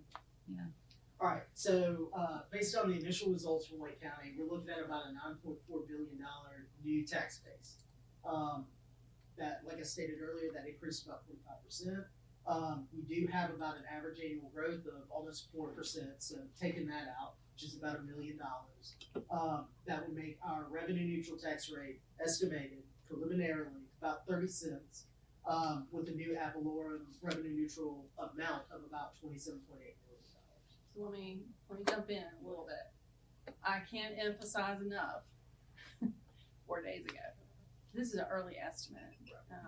This is something that while our tax assessor can help us get an early estimate, it really is up to the municipality to really know what's happening in our planning world to really know how we're going to end this current year. So not only do we have to, in coming up with a revenue neutral, we have to estimate current year, but we have to also project for the future year where that's going to land. And those two deltas, those two factors are pretty significant to be able to allow us to get past that third quarter of collections to really see where we're going to land. Now, the assessor's really good in Wake County, but there are things that we see and know that are coming for that future that can sort of make some adjustments before we land on a final revenue neutral tax rate calculation. So this slide is going to be made available to the public.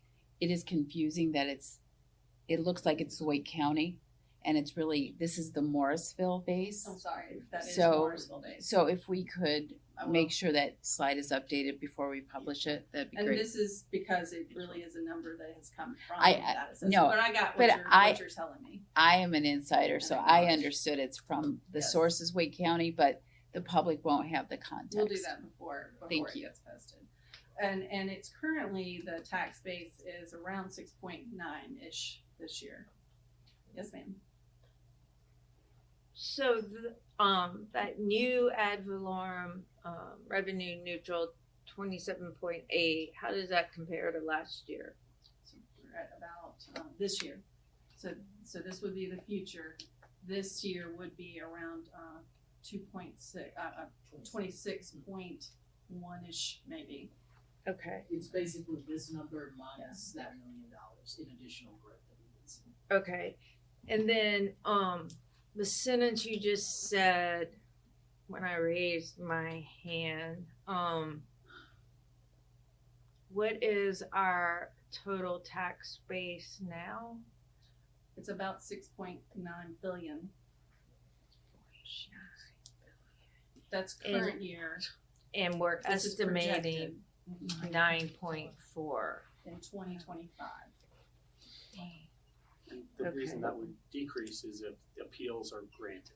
Right, and the tax assessor's really good about accounting for where he feels that might land, and because the percentage increase is so high, he's really kind of put in a very conservative estimate. And it's up to the municipalities now to validate that information, compare and contrast with what we know is coming through the pipeline, and say, okay, is that realistic for Morrisville or not? That's just a piece of the puzzle. It's like estimating fund balance. There's a lot of moving factors that we just have to consider. But he does a pretty good job for us early on in the year. So this is relatively in the ballpark. So let's try to get through the rest of the slides like you asked, and we'll do questions at the end. Well, I have another question, please. I mean, how much does the appeals usually change the number? In the past years, I want to say off of the assessed value could be 10 million at times. Okay. I think you're going to be on the high side this year. Now that's just from recollection. I can certainly make that an FAQ question to give you some better context, because the largest year in the past that I think I've seen in our growth was about 30%. Then we had a year that was 26%. So Morrisville's had some pretty high revaluations. It would be 10 billion off of that 9.4, I mean 10 million off that 9.42 billion though, right? Yeah. Right, that's and not he's right. accounted for something like that, Yeah. so it's already taken out of that Oh, particular okay. number. Okay. Okay. So Alright. it's not as 10 million sounds like a lot, but when it's 10 million The on the percentage is small. assessed value. 10 billion, yeah, so it's not as So I can significant. give you some history, 1%. or Byron can work through that history, because I think that's a good that would be piece good. for him Yeah, we to can get to certainly- know more. Of appeals. Tell me again what the old total tax base was. It's about 6.9. 6.9. Yeah. 6.9. So oof, that's a lot. Well, it's just the penny divided by like 1,000. Okay, Byron. But it's a lot. But it's a It's a lot. lot. It's a lot. You know, Acknowledge we're that talking. it's- You're without inching even up to doing $10 anything. billion. I mean, what small town of less than 10 square miles has a $10 billion total tax base? It's actually impressive. It is very impressive. It does speak to And it's only gonna get the bigger. growth of the community. It really does. So 1 billion for every square mile. Yeah, there you go. Thank you for that. Alright, so How would you put it like keep in that? mind, a penny, this brings the value of a penny to about $950,000. So just to kind of give you all a sense of where we sat, you know, each $950,000 increment, we saw at the current tax rate, that would be about $8.5 million of additional capacity that we would be seeing. So this isn't to Wait. apply. Yeah, stay there for a I minute. need that said again. I'm sorry. Can Say- you just give me that whole So thing at again? our current tax rate, that would be about $8.5 million of additional capacity that we would be picking up. At our current tax rate. Okay. Correct. So revenue neutral is 0. Revenue neutral means that we get the exact same amount of money that we get now and downwardly adjust the tax rate accordingly. But you're saying that at our current, At 39 cents. okay, all right, I got it. 39 cents, yeah. Above revenue neutral. Okay, Yeah, I'm at there. 39 Sorry, cents. that took a second. So again, we need a legend on this slide because the public is not gonna understand. It's like the current tax rate is X, the revenue neutral rate is Y. You know, this ladders up to if we kept the tax rate the same or something. Yeah, They're I think just, it's important to keep in mind, this is not intended to be a public presentation. This is a you presentation. no, but it is public record. It is public record, People are yes, gonna if they dig look in. for it, yes. People are gonna assume. And yeah, I'm gonna use it and I'm gonna forget what Jeannie said. Well, people, playing devil's Yeah, advocate, we I can think what certainly you're do that. saying is that there'll be residents out there that say, this is what the tax rate is now, because we're gonna bring the tax rate down to be revenue neutral. And oh, by the way, Wake County's increasing their taxes every year. That's what I'm hearing from. But I could use this as a talking point No, that's what I'm if we saying. have it. We need to be on the same page, but Right. that's, the reality is, there are gonna be people out of Morrisville, believe me, I'm already getting emails about it, you know. This is saying, not an easy year. Yeah, No, This no. so is- we have to be prepared that we're able to articulate this point to them, so we don't automatically just assume. And everybody well, needs you to know, say we're the gonna same. reduce the tax by whatever. And staff will help us with that. But the slides need to have the legend. So I'm gonna be picky and I know the slides are new. No, that's very helpful. But- It's very helpful. But it's really worrisome to me. And there's reason to be worried. I lived through the 2008, 2009. There is reason to be incredibly careful in how we share this information and message it, and that we're all on the same page. We cannot live what we lived through in the past, I know because what you're talking about. it got very convoluted very quickly. This is a very hard topic because not all values increase at the same rate. We all know that. And so it was very difficult to have this conversation, and the conversation got derailed quickly, and we lost that narrative and we never gained it back. And we actually, in that time frame, not only did we go revenue neutral, we went slightly under. That And was I will painful. tell you that was a major mistake. If I look back on my career as an elected official in town of Morrisville, that is right up there at the top of the major mistakes council made. Major mistakes, because it was years that we suffered because of that move. And I just, this is an incredibly important topic, and make sure that we share this information very clearly and make sure that the messaging is just clear. Sorry, I'm And not that gonna, insight's I very keep helpful to staff who sometimes are just too close to the trees. For us to have your lens to say how it comes off to you is going to help us give you a tool to use. Right.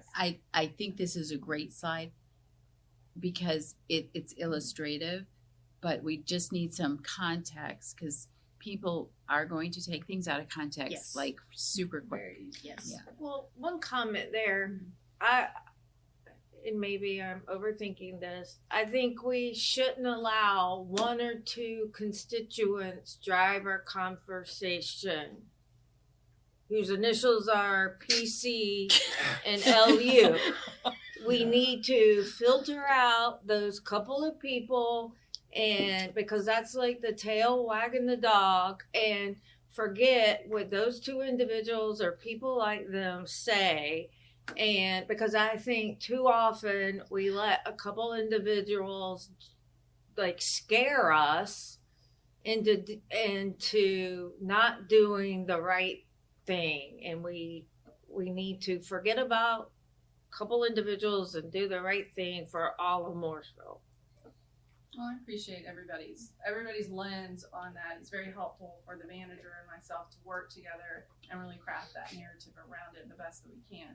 Recognizing it, I agree, it's a tough year. I even said that to Brandon for a first time manager. This is a first year of dealing with some really heavy things.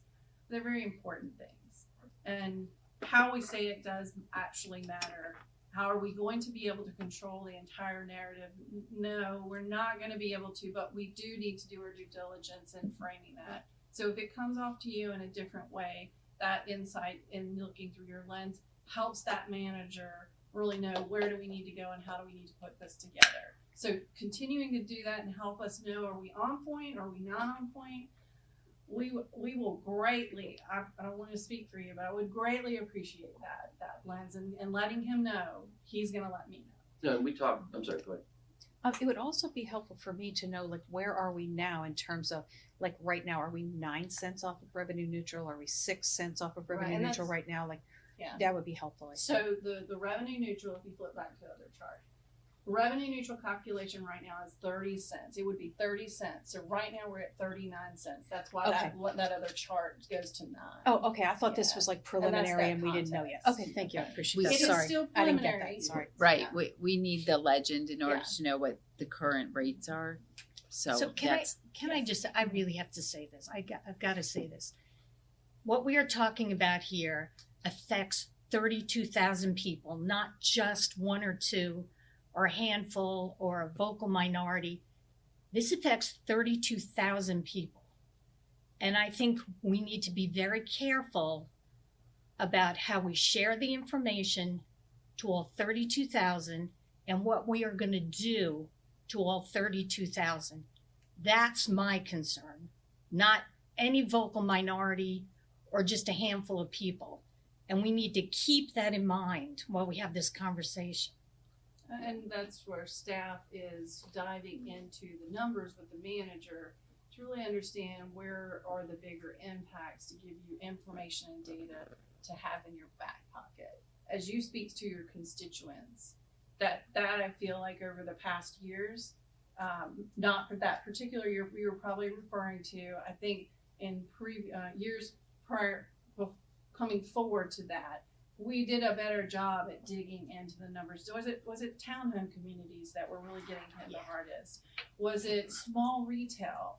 That's what Byron's going to be looking more in. He's been actually working at the nights this weekend trying to get into some of that for you, to give you a picture today.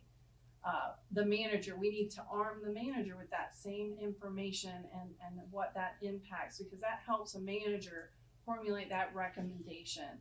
Is it revenue neutral? Is it something more than, to be able to shape the why behind it, why that's important? Yeah, and I can't stress enough that, we really did just get this data. And in order to give you all, the most accurate sense of kind of what trends we're seeing, where things are going to be, we're really trying to take the time to analyze. And go ahead, when you go to I think you're good. So, to your point, again, this feedback is crucial for us to help frame that packet that we provide to you to help educate the residents, the taxpayers about what this is. So, we've even talked about, well, how many pennies do we show you? And so we elected to show you the gambit so that you could get a context of what that is. But we may want to, if you're not going to consider one end of it, bless you, how much of that do we end up showing to the public as what you might be considering versus what the whole 9 pennies are, as one example. But that as we go through this, there's lots of those examples of how do you want to frame this in terms of what you are or are not considering. And again, we've heard you very clearly that as you consider this, we need to help that be translated into, if you did this many pennies, this is what would be the benefit to the community. What would the residents see of that additional tax money that was coming in, and finding them, clarifying how that benefits them. Brandon, sorry. Yeah, some of us, I'm not sure what the order was. So oh, sorry. It's up to Jeannie to. process breaking down. That's I'm it. sorry, pay attention. So Jeannie first. No, and I'm just keeping my questions to the last. Okay. A lot of talk. He's following the Steve, did rules. you have something? The rest of Oh my God, I'm such the a rest rule of us breaker. haven't been. Councilmember Rao, are we going to Councilmember Rao? Yes, please. Hey, Did Stevie. you have your card up? Yeah. Okay. What I wanted to say, just for full disclosure to my colleagues and the staff and the public, is that what I want to do today is, I really appreciate you giving me us the slide, and I agree with Liz that this is going to affect all 32,000. So what I want to spend my time today is very important for me to get from you, from the staff and the administration. When we began the retreat, we were talking about the solid waste fee, and there was 3 areas under excess capacity: land acquisition, capital improvements, small business recovery. We had wonderful conversations. So I want to learn from you all of where that money would be invested, so that I'm not going to make any decision. I just want to be completely disclosure. I'm not making any decisions about what the tax rate's going to be and all that, like right after this meeting today, right? I've got to noodle over it, got to talk with our colleagues, but the bottom line is that I'm going to really be listening to the staff and our manager of where the money's invested would help across all of Morrisville. I think that's really, really important. And so I don't have the answer to that. This is a lot of information, but I just wanted to come out and say that, because before the emails start coming in and people start coming in, I want to just do more listening for the rest of the retreat so that I can see how much of that money would go into land use, how much of that money would go into CIP, what my colleagues think. How do we come together on this board and identify where those shared values are and principles are, so that we can make the investments that we can justify to people, while at the same time being fair, right? So I just wanted to say that off for the record. Thank you. I think important to note as a framework, we will not have a specific list for you today. We will talk conceptually about, you might put this general amount, and really it's not even the general amount, it's more about here's the categories that we recognize you have asked about, or the community's asked about, or staff has identified that need potential additional funding. And then, so part of the benefit to us, and I think that discussion was very helpful, this discussion will be very helpful about how do we come back and get more specific with you over time as we hear feedback from you, and as we start to talk about pennies, we can show you this many pennies would likely get you this, because we heard that's your priority, or blending that with what staff is hearing and what staff's trying to do. So we will talk conceptually today, but I don't want you to feel like we're gonna hand you a list of No. Okay, just want sure we're on the same page. I want to hear your vision at Yes. a high level. That's going to be Yes. important for me. That's I have a helpful. lot of respect for you and the administration, and your feedback is going to be incredibly important for me and whatever decision I make on this budget, in addition to what my colleagues. Well, thank you for that clarification. That was helpful, both of you. I think the mayor. Yeah, I Mayor, just you wanted went to next. share one thought that I think it's really, really important about how we talk about this. And from my perspective, it is not what we will do to 32,000 people. I think it's more about what we're going to do, what things we're going to do with and for these 32,000 people. We're not doing something, because that sounds really negative. What we're doing is working with our residents, with our stakeholders, to provide them amenities, programs, services. That's the government's job. So we're not doing something bad to them. We're deciding on what the appropriate tax rate will be to best serve the community now and into the future. I just wanted to share that. Thank you.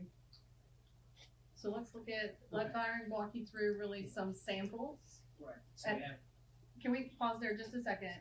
Wasn't intended, and I'm gonna make sure that we add this clarification at the bottom. It was just intended to show you what that capacity could look like between where we would be at the current estimate revenue neutral to 9, and that's what we'll add for that. That's helpful. okay, so briefly gonna go over some examples. All right, so the first set are residential properties. So we have 3 particular examples. The first being a single-family home, high value, between $800,000 and $1 million. The second would be where the median household or the median home value would be in the community, and then townhome / condo property. So with the first one, the 2023 value for the property, it's about $900,000 for the building. In total, about $1 million, including the land. The new value, based on the tax estimate, would be about a little under $1.5 million. So that would actually be 39.7% increase for that particular property. And keep in mind, these are all variable. This doesn't speak to these particular properties in general. One of the benefits that I have in this situation is I'm, one of the most unfamiliar people with particular community. I promise, these are all pulled at random. Very It's nice, not right? individual property. I don't know who owns this Neutral. property, I don't know this person, it's not mine, I can promise you that, but And it may or may not be one of yours, I don't know. It looks kind of familiar. you'll find out in a couple of days when you get home and you see your stuff. That's all I'll say. Oh no, I calculated mine already. It's already online.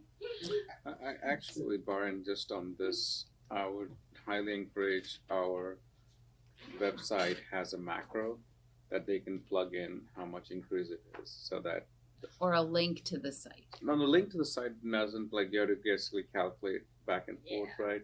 So it's always good to know, what is the increase. It's public data. So from last to this one, it's all tax records. There is nothing secret about it. Yeah, What to are you Satish's saying? point, it just makes it clear and easy. Nobody has to go somewhere and figure it out. Right, that's true, and also keep in mind, these are, percentage increases of value, so this doesn't necessarily affect where their taxes are. Yeah, exactly. There's going to be a change for Wake County, there's going to be a change Yes. for the town of Morrisville, all those things are factored in, they very well, and also keep in mind, this is this one in particular. Kind of moving on to the second property, current building value, in last fiscal year is about $373,000. In total, a little under 500,000. The new value is a little under 750. So that increase is about 55.8%. And then looking at the townhome property, you see a total value last year of about 375, a new value of about 575, which is a 54% increase. But you don't even own the land on a condo or a townhome. Well, it still has a value. And I guess technically Some can. some can. Yes. So I can clarify that. You do own the land for a townhome. For a condo, the land's owned by the percentage interest of all condo owners.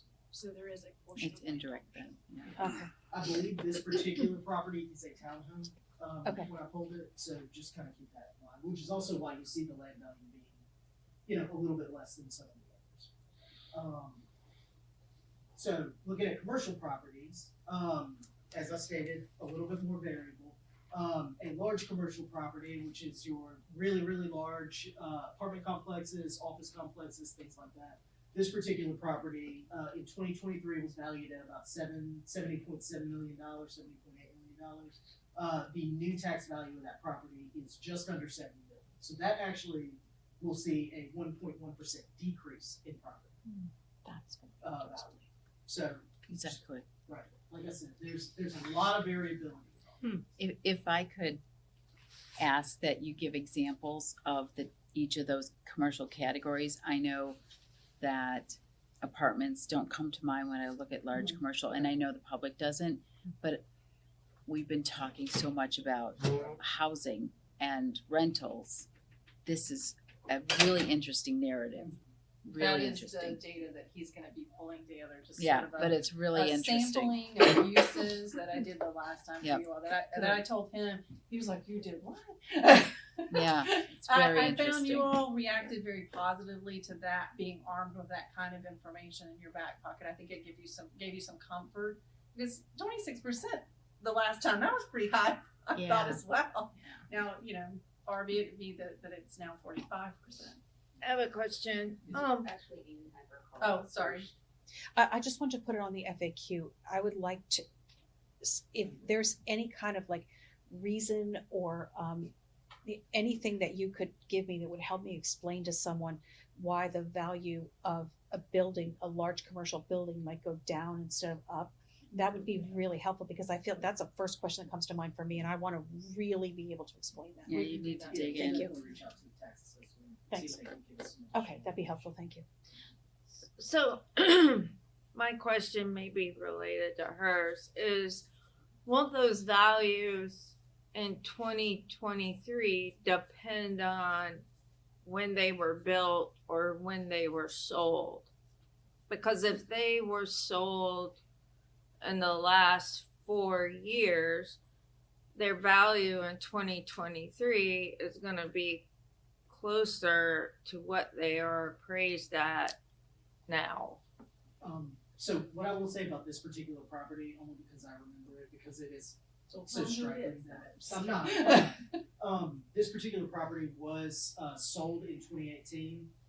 It sold for $74 million. So some of it is just it's a lot of variability in where the market was at a given time. And it's really hard to kind of predict some of these things as the market just continuously changes and shifts over the course of time. I think one thing, and I hate to speak out of turn, Michelle might actually be able to explain this a little bit better because this is more, her area of expertise. And if I'm saying this wrong, please correct. As a property is selling closer to this particular time, you're probably going to see a little bit more accurate Right. Number based on where it is. As it gets further away, you're going to see a lot more changes. And then in addition to that, there's also a number of other factors that go into these valuations. Like I stated earlier, any improvements in the building can obviously affect it. Any non-improvements in the building can affect this property. So there's a large process. I think the mayor had this. Well, I had a follow up to what I was just saying. So I guess my point being that percentage increase or decrease is not gonna be necessarily tied to the type of property. Like that 1.1% decrease is not necessarily because it's a large commercial building. It's tied to when it was sold, what year it was sold. So, I mean, and not because it's a large commercial building. And so that could be true for all of these examples. Yeah, so I don't actually disagree with that, and I think that goes back to what he's saying. It's not a one size fits all. I mean, really, you are recognizing a key factor. There's multiple things that are at play here, and as to how they're assessed and what impacts it. There could be even improvements that were done in the last year that could have been added and captured in the assessment. There could have been the building sitting there vacant, as he's indicated, and all that equipment and all that improvement got taken out, and it got reassessed at a different value. So you're just demonstrating it's not a one size fits all. It makes an incredibly difficult decision for, I think, an elected body to find what is that revenue neutral tax, or what is that your new tax rate, and for the good of the whole. And what it can do for the community and the organization, and what the organization can do with that investing back in the community that you actually have valued back there. You recognize this is a capacity question of how you can get some of those things done, and it's just a difficult place to be as an elected official to find what is that right number, recognizing what you said and what we've both seen. People come to the council and say, wow, that's just too much. That perception lens starts to develop. But thank you for that. I think recognizing that this is a tough thing, and us giving you that sampling of information is what we're going to try to capture, where we can kind of call out some of those things and help you see it. And I think the mayor had his. So 2 points to address, sort of a yes and what Donna's talking about. Byron, you mentioned 2018 sold for 74. So in 2020, it means that they actually captured the COVID problem and dropped it 4 million to 70 million. And then the assessor this time is indicating it's another $1 million loss. So I think the assessor is taking a lot into account. And if something was sold last week and they captured it, that is the market value. So the assessor is doing the best that they can. So I'm confident that they're doing pretty close. So just want to make that point. I'd like to take the FAQ and have a little addendum to that one, because the large commercial, I would like to parse that more. So I would like commercial buildings versus apartments. I'm not convinced that apartments dropped. No, I don't. So that's, I think, an important point. If we're lumping those together and this is our example, I don't think that's a great thing. If we could have a large commercial office, large commercial apartments, that would be helpful for our decision making, not just for this, but for other things. Byron put this on here because he asked me last night. Although he asked me last night, should I leave that there? And I said, yes. I Yeah. said, I want to show you, so it triggers just what you were jumping on and building to this, and is that it is different for everybody. And so it just helped illustrate the point and generate the conversation and that recognition amongst you all. So, hey, high five. It did what we thought it was going to do. I feel so manipulated. Yes, yes, exactly. That's where I was going. Yes, Ann? The purpose of this exercise really was to try and demonstrate variability, you know, but this is something that we can go back, as we hear you all say, to go back and try and segment this information out even more to give you all a sense of what the total sense of the data says, where the trends are in particular types of properties, even within these particular buckets. So we'll definitely. Mayor, specifically, what do I need to put up here? for you? Apartments versus offices within the large commercial. And having said that, I think that I understand that these are samples, randomly pulled samples, but I do think that it would be helpful to understand what the average number is across classes of development. Like, so we don't, because when I look at this, I mean, I understand what you're saying, but when I look at this, I think that large commercial had an average of a 1.1% decrease. And I think that's what a person that didn't know what they were looking at would look at this and think. So, no, I know it's And not for what all public of them- consumption, but I'm just saying. No, we can definitely do that, and now that we have the data and I have a little bit more time to analyze it, I'm definitely gonna take the time to go in and do that to give you all a sense of where the averages are even within here, and then parse it out even more, to give you all a more detailed look at where the trends are. Can I jump in real quick? Oh, yes, sir. In the FAQ, can you also say how many square feet we are talking about? I will. Because I have That's no very key. area. I cannot, That's right. What is I don't big? even know what we are quantifying. 1 million square feet for Spark, Right. or what is a It's the mid-size? scalability of it, yeah, and that will be there, because I find that information is really helpful. I think you had a comment you wanted to make. Can I just jump in real quick? Did you have a comment? I don't, I'm good. Okay. I'm trying to learn to read him. It's easy. He's got the poker face just It's generally. He does. It's easy. I told him I'm It's trying easy. to It's very accelerate easy. that. No, We're joking. You guys spoke about you here. One thing I want to make very clear: Byron cannot give you everything, so it's going to be up to his judgment, our judgment, working with the manager, which slice of sampling we think might speak best, and we'll come down to what that is. But remember, it is just a sampling. It's to give you some information.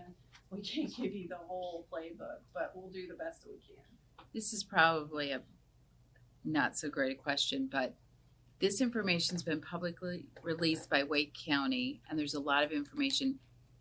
Just like voting information and voting history is publicly available by bulk data, is the bulk data for the reevaluation available to the public? Yes, you can download that information. It Satish. was available as of Satish. January 16th. Yeah, if Tuesday. you can give me the link, I'll do all the analytics. Okay, we can definitely, It's I'll on warn Wake you, County. I will warn you, it's about 450,000 lines. Oh, this is That's nothing. fine. I know, That's easy. I know. Yes.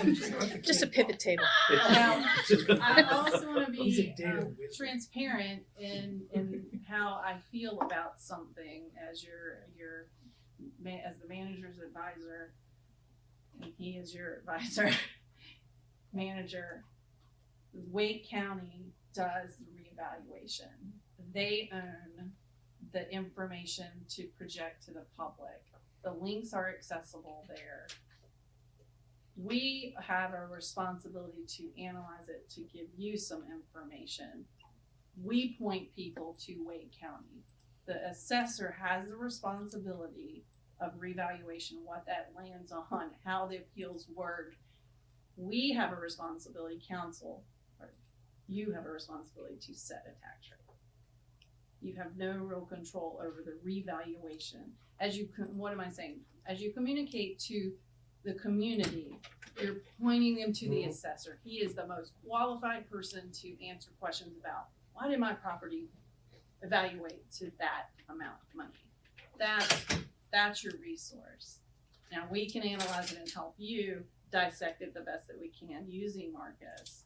But I just want to make that clear. Does that make sense to you? we're not putting the link up there. Wake County is the person responsible for that information. Thank you, Jeannie. But understand our role is to understand our stakeholders and impact, and we do understand that there's limited capacity. You've got a big responsibility for this whole process, but I'm looking at micro segments just to understand for myself and to digest, and also to think about messaging to my neighbors. And, you know, I'm not necessarily going to just go and shoot out messages, but I can ask more intelligent questions if I understand the data more. This is so transformative in the town. I don't feel prepared. And I want to analyze the data as best I can so I can ask the questions that I need to ask. No, and I hope that's what that we can help you either say, is this a Marcus question? Is this something staff can sort of create some definition around, or is it a together thing? So in past years, it really has been a together circumstance that Marcus has been able to feed us information, or we interpret information knowing what's coming forward and how we see that impact. So it just depends on what's being asked. I'm just saying we don't publish the link. It's really Wake County that has that expertise of, they're the ones that created the valuation. We can create some clarity around it using their help. Okay. Yes, please. Mm-hmm. I'm just gonna keep going. Yes, please. You're good. So, kind of carrying on the mid-sized commercial, it's a little bit smaller commercial property. We see that went up from about 5 million to about 7.3, so 47% increase. And then small commercial, much smaller property, went from about 235 to 333. That's also about 50%. So just looking at kind of the total summary of all of this, as I stated earlier, the new value of a penny is about $950,000. Additionally, we did see about a 4% increase in revenue growth with our ad valorem tax. It's taken out of that revenue neutral calculation. So we are able to recognize that, close to about $1 million, a little bit more than that. Our base budget is currently sitting at about $46 million. That's about a 10% increase, about $4 million more than the prior year. That's how much it's kind of grown annually.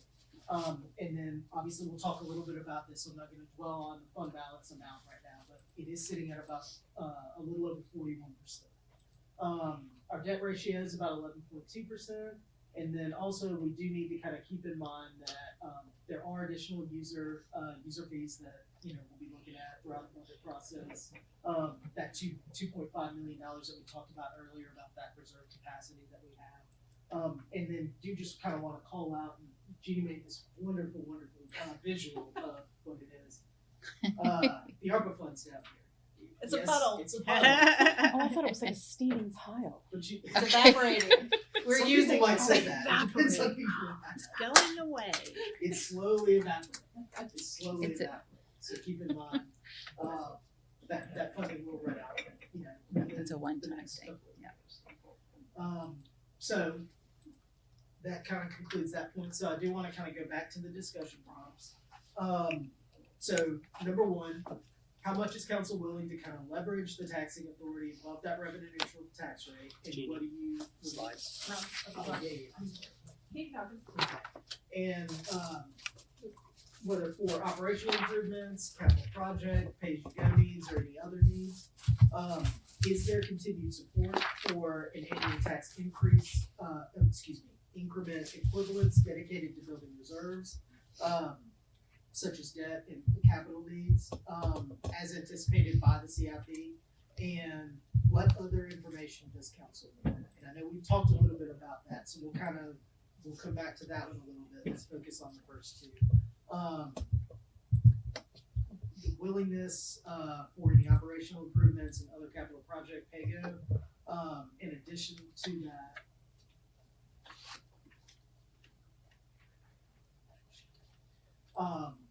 is there still continued support to see those increment equivalents dedicated to building those reserves? These are just questions to get you thinking as you're talking about budget things that you absorb. Really, what are those key areas of interest that you have? These are going to be important for a manager to know so he can actually prepare and recommend a budget as we move forward. The other one is speaking really to, we used this word last year, obligations we need to continue, and just recognizing that those obligations feed into one of your core focus areas, and that's future investments. And we need to make sure we maintain that. And that's just something I wanted to call out to you all. And then what other information does council need? You've been telling us that through this particular presentation. And I did capture Councilmember Scroggins Johnson messaging, and I captured the word in sync. Mm-hmm. Okay, I thought that was really That's great. important. Yeah, thank you. So any comments? Any other questions? Oh, Councilmember Rabani. I think that it's way early to talk about how much I'm willing to leverage taxing authority about revenue neutral. What I need in order to even start to answer that question is some idea of what I understand the amount of money that was on a slide that we get with 1 cent, 2 cents, 3 cents. What I need to understand is what programs, what amenities, what can I offer people with 1 cent? What can I offer them with 2 cents? I mean, there's a lot of things up on that board that are very important to me. And knowing that I can't get them without 3 cents is different from saying today, I'm willing to go 3 cents. Let's see what we can build in there. That's not the way I want to approach it. I want to understand what priorities are on the table at each level. That's what I need. And I do think that I think it's really important, those reserves for debt, for capital improvements, I think those are very important. Every time we get close to being like, let's just dial that back a little bit, I get very nervous. So I think that's important.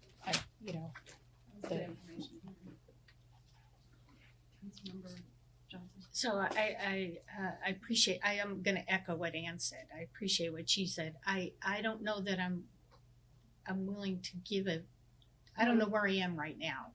I do know we have an opportunity. This is a unique opportunity to capture capacity to make some very necessary improvements. And how much that is right now, I don't know. And I do like the idea, Brandon, you've talked about how you would give us some scenarios. And so I like that. And you've also talked about you're not going to give us 27. And I like that too. I did like this 26. So I think with that, I think this is a phasing process for us, right? So this weekend is sort of that first phase of we have the initial idea of the data. Again, keeping in mind that it's in the ballpark, but it's not done. There's still work to be done on our end to make sure that that is specific to Morrisville, but it's not going to change dramatically from what you're seeing. So I think from there, what we are interested in is hearing that there is, I think, interest in understanding what that additional capacity would look like. And we wanted to make sure we heard that before we start doing, a lot of work that you aren't going to consider. So now that we've heard that, I think the next step is to come back to you with some categories and examples of, here's the things that we're considering that would require that additional revenue, that additional capacity. That's what Ann just said. And we already know that, for example, there's that $1 million in capacity just at revenue neutral from growth, for as an example. And then we're still working way early to be giving you revenue estimates and that sort of thing. But as those develop, that's a piece of this puzzle also, because that will help understand what capacity do we have sort of naturally at revenue neutral, based on what we're estimating revenues, how those could come in. We've typically stayed relatively conservative with that. I think we'll continue to do that. That served us well. You look at, there was a note on there from Byron about, use of fund balance. Well, yes, we sometimes use fund balance to balance the budget, but we rarely actually spend that fund balance. We usually have that come back in savings or other ways. So I think that sort of thing is also an important piece of this. So once we then better understand from you what your priorities are, then that will let us come back with, here's option 1, here's things you can add with option 2, here's things you can add with option 3, or vice versa. Here's a recommended, but if you wanted to reduce how many pennies you're gonna ask, you could take out X, and then if you wanna do it one more time, you take out X and Y. Liz, would you mind if I just said one thing? Yes, and then I'll continue. Yeah. I did just want to say that I understand that we get $1 million of extra capacity at revenue neutral. I think that, as Liz said, this is an opportunity. I don't see revenue neutral as an option. I don't think I don't wholeheartedly agree. I just don't think that I don't think we keep the lights on at revenue neutral, and we do. I mean, respectfully to all of the taxpayers and the stakeholders, I understand that it's not easy for anyone to see their taxes increase, and that it presents a difficulty for a lot of people. I'm mindful of that, but I also think that we do the public a disservice if we err on the side of not investing in the town. I'm sorry, agree. go ahead. I think we're on it's the just same something I page. forgot to say, so I just wanted to say as it. I said earlier, one of the mistakes, over my tenure as an elected official, one of the, we all make mistakes. Sure. And one of the mistakes I put up there at the top is that year we went even a little bit below revenue neutral, which was a major mistake, and it affected us for years. So I am passionate about taking this opportunity. I'm also passionate about and compassionate, by the way, and I'm a little offended by your comments. I'm passionate and compassionate about how we are affecting the public. If we do not acknowledge that, this will not be successful. That is my message.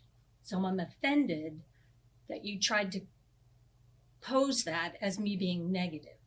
That's what your comments were. I was not being negative. I'm acknowledging what we are doing, and that it is important that we acknowledge that to the public as well. That is my message. I also believe in your second comment about support for dedicated revenue sources. Yes, I think we need to look at that and all of those. And we've talked about, a dedicated penny for land acquisition, or not in a penny, but just some kind of tax equivalent for land. Affordable housing's come up in the past, and dedicating something to that.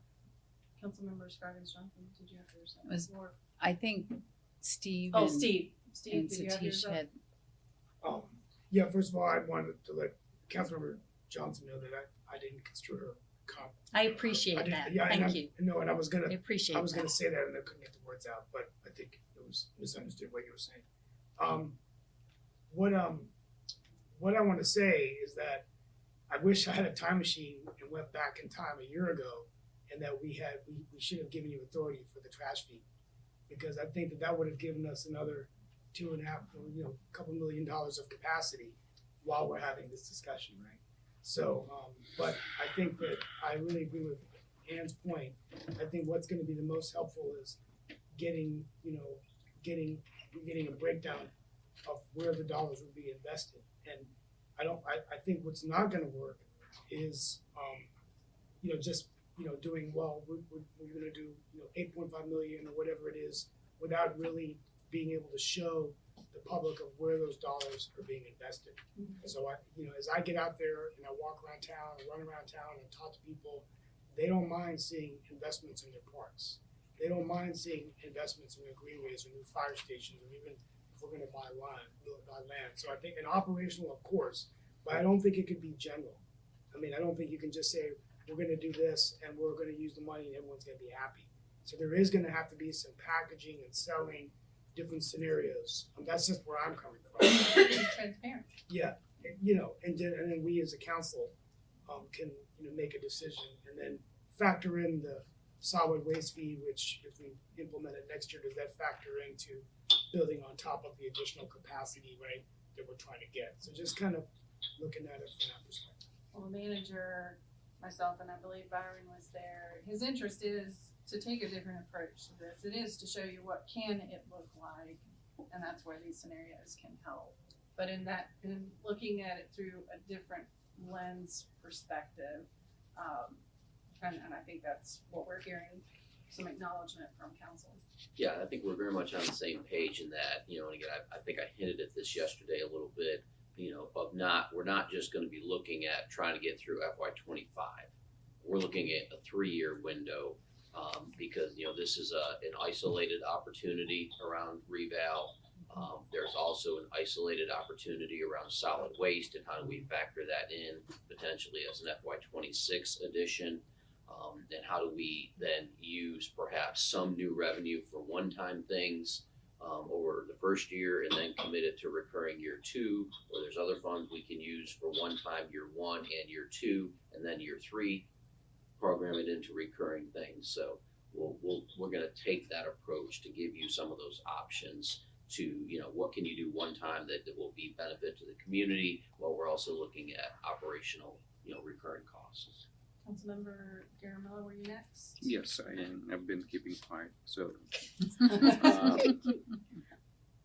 and Liz, what you said in your comment was pretty much. I didn't say anything negative, to be honest. Like I felt more about, in general, like be cognizant not just about 2 people, but overall. That's like over the baseline. Question for you, Jeannie, is when they appeal, do they appeal for entire Wake County as a whole, or they can say they appeal for the 39 cents that they can like split the appeal? The appeal's not really related to the 39 cents. Again, keep in mind, there's 2 separate things there. There's the appraisal, which is what is raising the value of their property. No, I get that. What I mean to say is overall is the composition, what Wake County tax is, you appraise say like $1 million to 1.5, but the tax rate is set to county plus municipality, right? So, but they're not appealing a tax rate. They're appealing the appraisal. Appraisal. Okay. So if they don't feel that the appraisal's fair, Okay. I understand how it's related, but it's really separate and apart. Okay. So there's the appraisal, and then there's what you elect to do as a body based on, and the appraisal is relevant, right, to that, to the value and what that means, what the impact is on our community. But your tax rate is really separate and apart from whatever the appraisal and what the request to reevaluate that would be. So then, and that does relate, because of course, if they reduce that, as I think Byron was speaking to, and Jeannie mentioned, you know, we've seen as much of it as a $10 million reduction in what that overall is, but it's $10 million out of 6.9 billion, or now 9.4. Even more. So I mean, it's a small percentage that I don't think we need to be particularly concerned with the impact of a reappraisal or a request to change. Okay. So couple of. I was just going to say, to kind of piggyback on that. Also keep in mind that the deadline for an individual or property owner to submit an appeal for reappraisal is prior to you setting a tax rate or Wake County setting a tax rate. It's May 15th, isn't it? Right. So, or I think it's in April. I think it's in April. Vicki Adamson said May 15th, so. There's an informal one and an Yes, formal there one, I is. think. It's tough. May 15th is planned deadline for property owners to appeal. So the plan deadline for the informal assessment, which will be through Wake County, there's 2 separate processes. There's the Wake County appraisal. If for some reason they don't agree with any sort of reappraisal from Wake County, then it would go to Board of Equalization and Adjustment. So, or equalization. But yeah, keep in mind that either way, it's prior to you setting a tax rate. So in theory, they're appealing their value. They aren't appealing their property tax. Right. That So makes we are sense. at 10:30, and I know we've got a couple of more questions popping up. So you said you had one more question? I got a good number of questions. I was keeping quiet, so I wanted to go on that. So the other thing I have question is about we are increasing initially at the rate of 3. Now we are increasing at 3.9 to 4%, which equivalent to in the current tax bracket, if we say revenue neutral, is close to $3.8 million.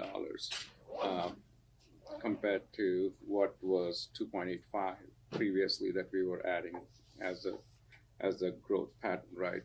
And that's how we came up with $1.2 million revenue growth. Right. So the average over the 4-year period that we have to calculate for, according to the statute, is to get an average across that 4-year period. And one of those years is this year, we have to estimate it. So the average growth rate right now is around 4%. Last year, it was about very, very similar, if not more than that, probably around 5%, because we were receiving the development on McCrimmon Parkway extension. We were starting to see a lot of that hit us at that point. We're still going to experience some of that, provided things keep going and don't get stalled.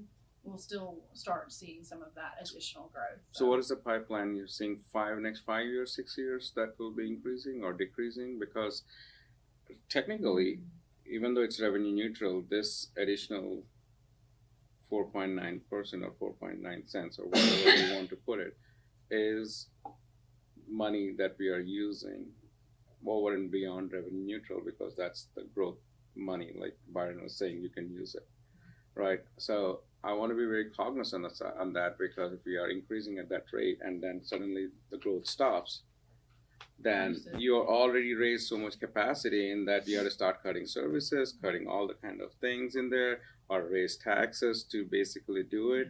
So that will be a biggest bump that will go up and down. And because right now, which is pretty good, we are 9.5 for each cent now compared to 6.25, like 650,000 or 680,000, which was. We don't want to lose sight that is giving Jeannie and the town manager, or town as a whole, $3.8 million over and beyond what the revenue neutral is. Understood that we look at that kind of information together, and we make sure that we understand and project forward. We also understand there's a bit of a lag in how it hits us, but I'm saying to you and affirming to you, it is a part of that assessment looking long term, and what information we have to provide you so you can make an informed decision. I'm not setting the bar too high, because you're gonna have to bring it right back down at some point. Do I see that really on Morrisville's radar in the next 5 to 10 years? Likely not right now from what we can gauge. That's just my educated guess based on some of the things that we see, that we still have room to grow. We have different types of things that are going to be economic engines that are going to allow us to continue to grow, but in different ways. But understanding that impact is clearly what Morrisville is going to have to get its head around. And the mayor and I were joking the other night, is, we were talking about build out. We've been talking about build out. When is build out going to come? And it just seems to be that it keeps moving. So we recognize that. Okay, and that's one thing for my colleagues also to start thinking about redevelopment, because you have to keep the engine of growth keep going, and what is the pipeline that we have to create the redevelopment coming 4 years from now. So that gives Michelle and their team sufficient UDO changes, UDO stuff to do it, because those are the kind of things I'm looking at, because you're not looking at short term. My fear is, over the last 10 years, we have increased that natural growth, and all of a sudden, it's going to tank someplace, and it'll drop right down. Then how will you play with that? That is my fear, because we are 9 square miles or 10 square miles, and we are limited in our growth pattern. Land use is so very important to tax base. I can't say that enough. And economic development equally important. That's exactly how you change and shift. How you embrace how that land use changes, even how you apply those uses. And how much jobs you get inside. Everything is all part of the. After the McCrimmon build out, keep in mind you still have town center. Hopefully future phases with town center beyond what you're working on now. And COD is going to be extremely significant as well. So it's not just the McCrimmon build out for new development. Good, that's good to know. That's exactly what I'm saying. Like, what are the phases? And then you're talking about all as a new build out. So I'm talking about redevelopment around what's that? The trucking, Southport, or this trucking agency in this that area, the whole thing. Church Street. So Over time, that'll redevelop. yeah, so those are like redevelopment, or even where the Foot Line and the Swagat is, that whole subdivision can I be redeveloped. agree. That's right. That's right. Because it's old. Yeah. It's old When too.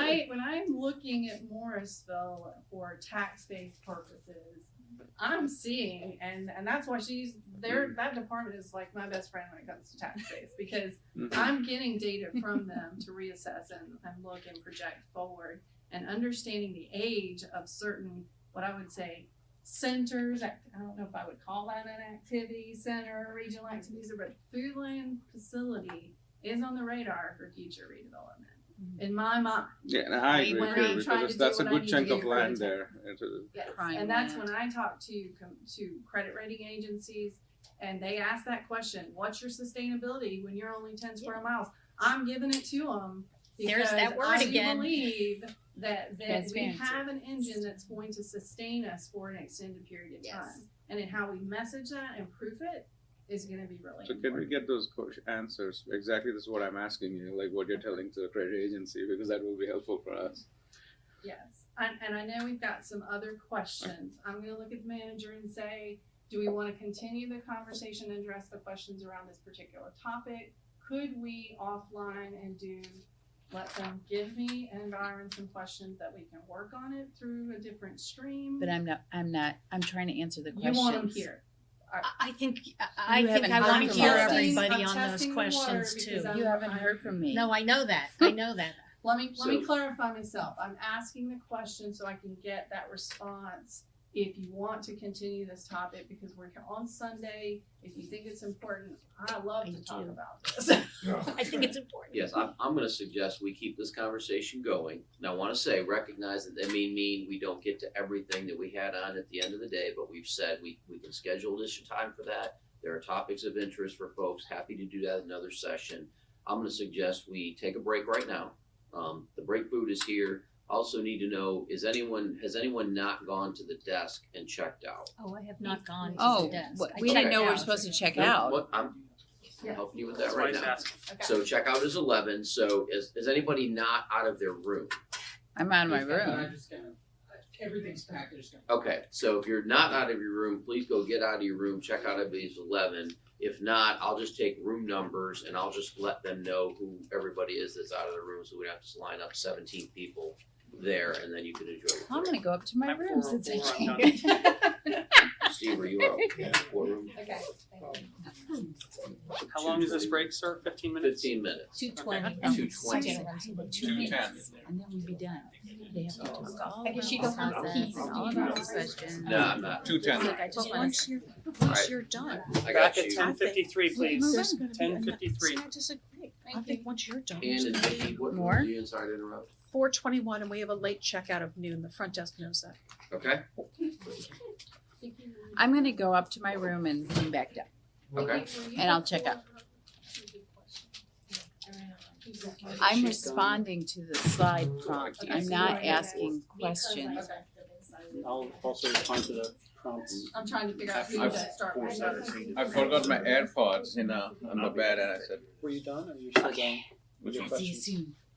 I can come back to it. Thanks. Dude, I think I got some of it. I think we did an awesome job, by the way. You still have the floor, so you might wanna tell her Because your I'm answers to the biased. prompts, I'm fine. so that we can keep it moving. Jeannie, I think Satish hasn't given his answers to the prompts though. So he still has some more, okay. Thank you, Mayor. Yep. Just lets me know where to go. We need two of them. One was the The signing of the thing. signing of the thing. Come on, be fair.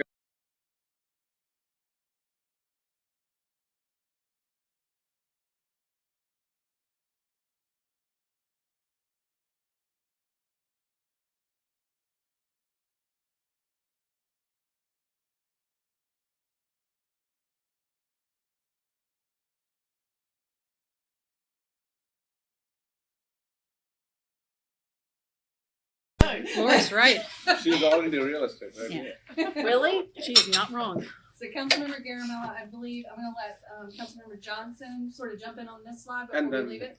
Scroggins Johnson, Scroggins SJ. Johnson. Yeah. SJ. So I already spoke my. There's You two know- Councilmember Johnsons. I just want to say, you know, at the top of the year, we have 2 Councilmember Johnsons now, and your lives are going to be so much more fun.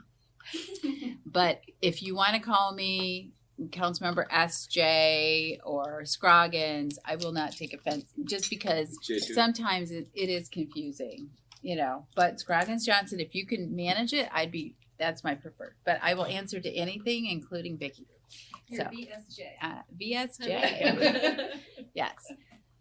So I just wanted to weigh in for the first time officially, because I did have questions throughout the presentation on the discussion points. And the first question posed to the council is, how much is council willing to leverage taxing authority above revenue neutral, which has gone from 39 cents to 30 cents approximately, with, you know, just the rough estimates that we have. And my first thought is, what's our growth rate? And I believe that's 4%. And what is the initial base budget that we have over last year? And I believe that's 10% from what I saw on the slide. Is that correct? So just looking at that one slide and considering those points, we're at a deficit. We have not grown enough to have a revenue neutral budget without cutting some services. Would that be a correct assumption? I see a gap is what I'm saying. I will say staff and the manager need to reassess that position, because there is natural growth, not just in your ad valorem, but natural growth in your other revenues. The big one that I'm looking at is sales tax with Byron, and trying to assess, is there additional energy there that we try to be aggressive and capture that growth significantly in fiscal year 24.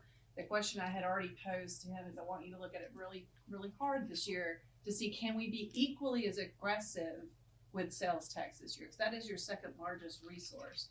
So I'm gonna pause and not answer that, but say I can get that information for you on one of the FAQs. I think that's fair, so staff can analyze what we have, where that base budget sits in comparison to where revenue base is, and how it's grown and changed in all sources, not just ad valorem. I feel like you have a question. I think just a comment related to that is that, you know, I think the 10% is really sort of a rough estimate right now.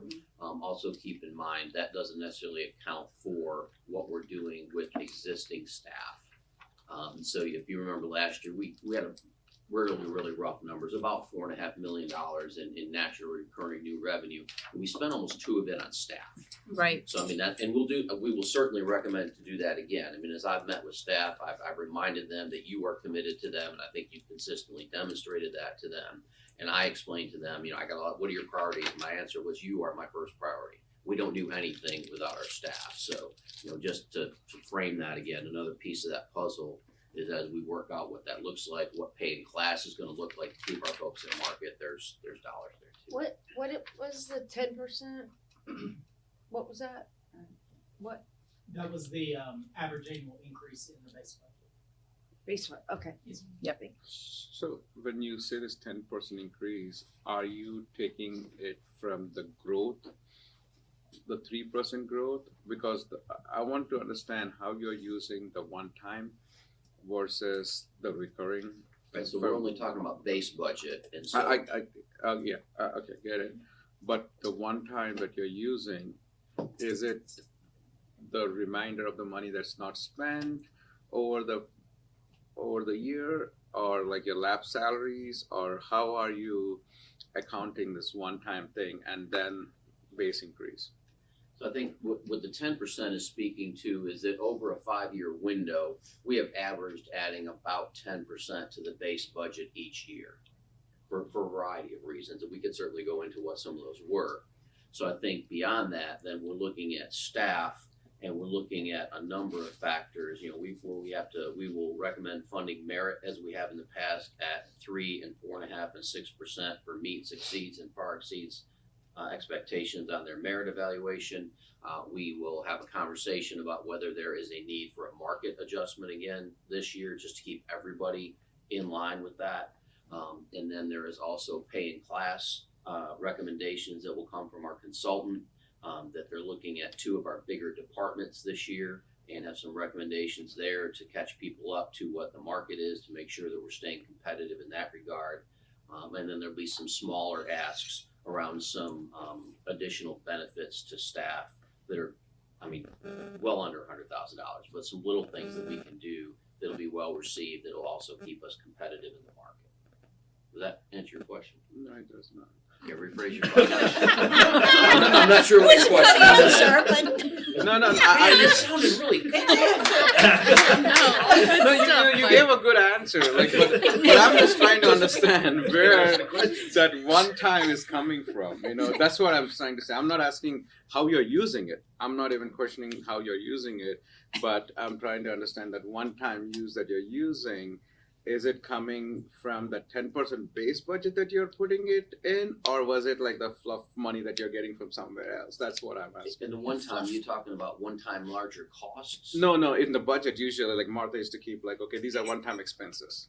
Like, you know, air conditioning has gone down in town hall. Yes, $40,000. those one-time expenses are coming out of additions to the base budget. Yeah, in and most from cases. from where is that money coming from? Is what my question That is. generally is coming from natural revenue growth for the Right. most part. You know, Right. we occasionally could use a fund balance, depending on what it is. We might have a reserve fund that could cover that, but Or lap salaries or whatever, you know, you want to put it that way. Like that's what I'm trying to ask, because I wanted to see how it is bucketed as So we that don't- one-time expenses. so I think for lap salary, we don't budget any use up front of lap salary. I get it. You know, in the past, we have talked about, well, if we're gonna do, for example, succession planning, we think that's about $25,000 that we might commit to that. We expect we would have that in lap salary. We're moving away from that, in the sense that if we have something we know we need to do, my recommendation, my philosophy is budget for it. And then if we continue to see managed vacancy funds available, there are other ways to use that, or to just put it back into the fund balance. But I think it represents a truer budget to you of what we're trying to accomplish, without assuming that we'll have lap salary money to use for other things. Okay, now it does answer. Does that answer your question? All right, yes. And yay! And I feel like Good this, job, Brandon. I feel like this really does fit with what Councilmember Scroggins Johnson, aka VSJ, Yep. is asking, and that's the analysis we'll do, is breaking down where are our expenditures post adoption of the 24 budget that are recurring expenses, how that grew, how that's grown, and how that's gonna impact our projection to 25, and then comparing and contrasting that with really that natural growth in revenue to really see, is it a gap, or is there a delta that we have discretionary funds to assign to new things, what those new things are above the base budget. Am I lining up to what you both are Yes, sort of so with the support of council clarifying questions, I think we're to a good point. So my next point is, as we consider new projects or a different mix, I would like to know more information when we bring something on, like a new capital project. What are the carrying costs to the operating budget? Because a lot of these things are one time, and that means that we release the staff and resources to do other good things. But sometimes it means that we need a staff member to continue the support, or a new staff member to support that CIP. So that's helpful to me as we put together the budget, because I want to see how the budget will naturally grow over time. Because we're not just looking at this next year, but we're trying to look at 3 years in advance. And that helps me prioritize and understand the impact of those decisions. And I think that's it for now. I mean, I'm looking forward to the CIP discussion and the reserve discussion. Thank you. Did that capture your comment generally? Generally. I'll ask again if it doesn't. TJ, are you next? Well, I Or- think we or were is going to Donna? check and see Circle if back to Councilmembers Garamella had Satish, any did you further wanna questions. address those directly, or do you have more questions?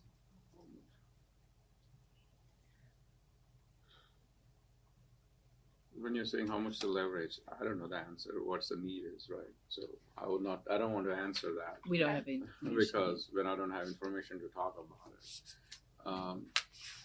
But is the when- answer yes or no? Maybe that would be helpful. I think that's, Are thank you you for willing to that. consider And talking yes, about the revenue? Yeah, I am, but the key is, as Steve really mentioned, is when we're increasing, it has to be more public facing as to what improvements they're coming, because that's the picture that you have to give. Otherwise, operation improvements are always good, but at the same time, it is also about what is it for us. That's what people ask more than anything else. So that's I've told Brandon before too, because and is there a continuous support for him? Absolutely, I am for that, because we have done very successfully the transportation and then the parks and recs, and I would be more than happy in regards to land acquisitions, even though it is $950, and every time Brandon gets it, that will be blown away in like 2 times. So It does not go as far as you might hope yeah, these exactly. days. But at least it builds something somewhere. Yep. Yeah. So then the third, what information does the council need? I'm gonna say like, what is the need? Where is the need is what I am looking for, and what projections are we looking at? That's good information right there. I appreciate all of you weighing in on that. And clarifying the forward facing for operations. Yeah, I think as we work through that, this is helpful because it reminds us, not that we didn't know this, but I think it reminds us of, how do we align the dollars, and if it's natural recurring growth, that may be a place to put some of the less community attractive type things that need to happen, but the community may not cartwheel about it or appreciate it. And then if/when you're willing to hold pennies, we can attribute projects and efforts and programs to pennies, both on a one-time and use it later, as well as recurring monies up front. That's exactly what I wrote with calculations. My ESPN's working on it. Same brain. Okay. ESPN. You copied my notes. So next over here, I felt like that a card came up here first. Is it Councilmember? Oh, it's down. It's down. Is it Mayor? Yeah, Okay, so- and then we'll go to Councilmember Fender. Yeah, so I was thinking the same thing about the messaging being really important. Like, we really think of it like how we promoted the bonds and got such good acceptance about it. Our budget is like a bond every year. These are the things we're doing for you. This is the resources we're putting towards it, how it benefits you. So you would not be surprised to know that I'd be willing to leverage taxing authority above revenue neutral to the extent that staff is able to demonstrate the needs that have already been told to us by the community and we've already shown some support for. I felt that way last year. I felt that way the year before. So I think we have some catching up to do. I think it'd be good for all those different things, operational, capital, and other needs.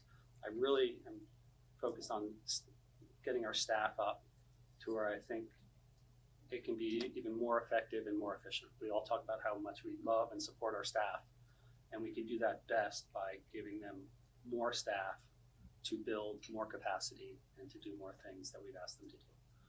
I definitely support the building of reserves. I think it's really important to do that.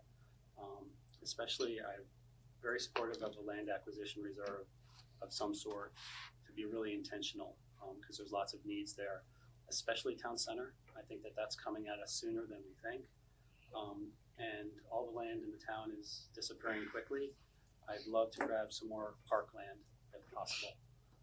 If affordable housing is going to be mostly habitat partnerships, I think it would help us a lot to really get our minds around the fact that we can buy that land and give it to habitat, but that's not a revolving fund. That's money that's out the door. It's helping people. So I just want to say that.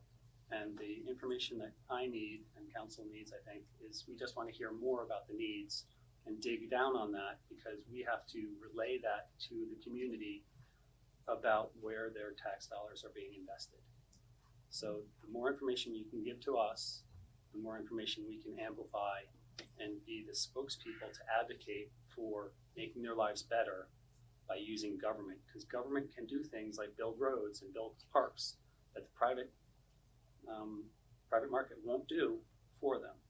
So I think that's our role, to help the community in that way. And it's not going to work, and they won't support us to do that unless we really share and be really open and transparent about all these things that we're doing. So talking about revenue neutral and the fact that we may go higher than that, and try to avoid the 2008 situation that happened. I wasn't involved. I had just moved into town, but I heard about it.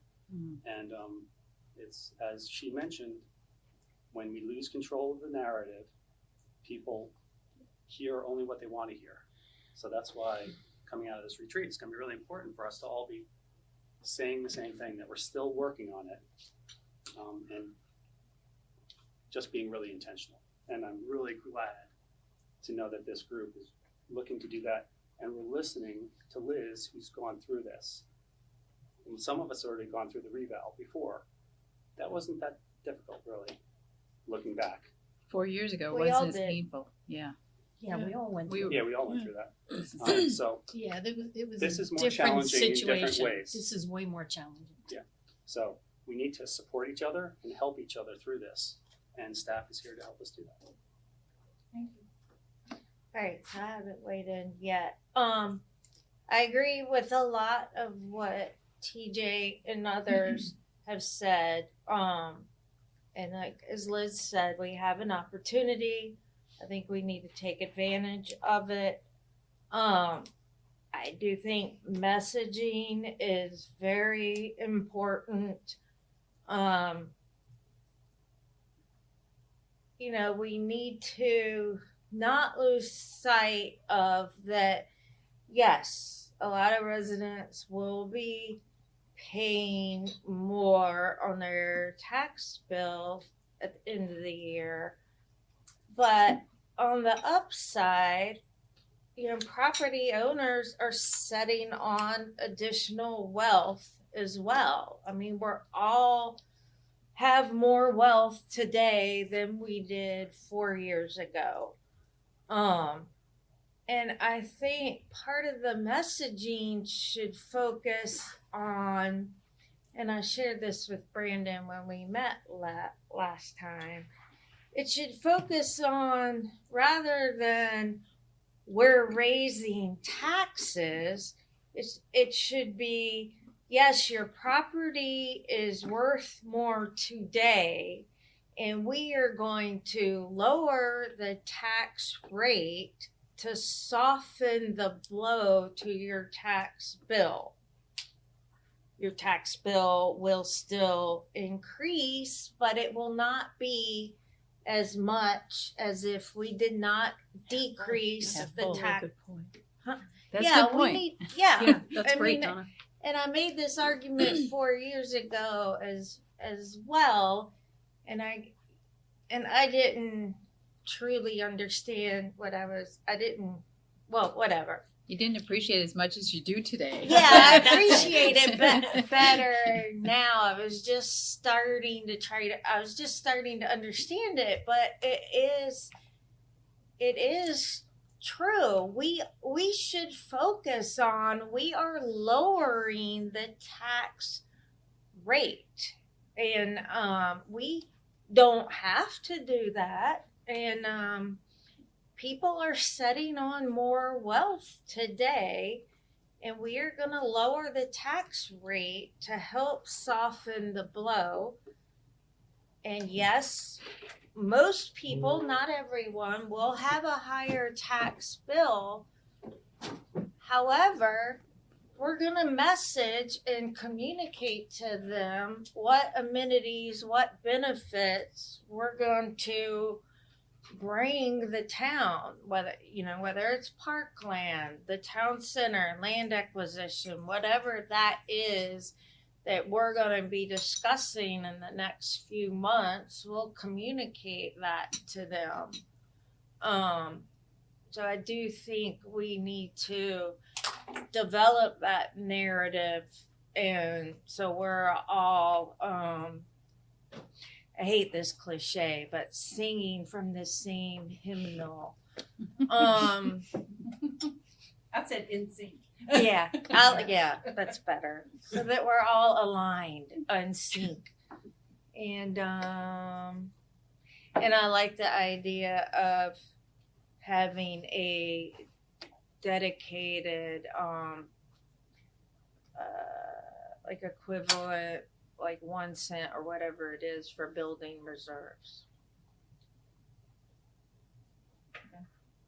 And my other information I would need is just like what scenarios would we use that additional capacity for?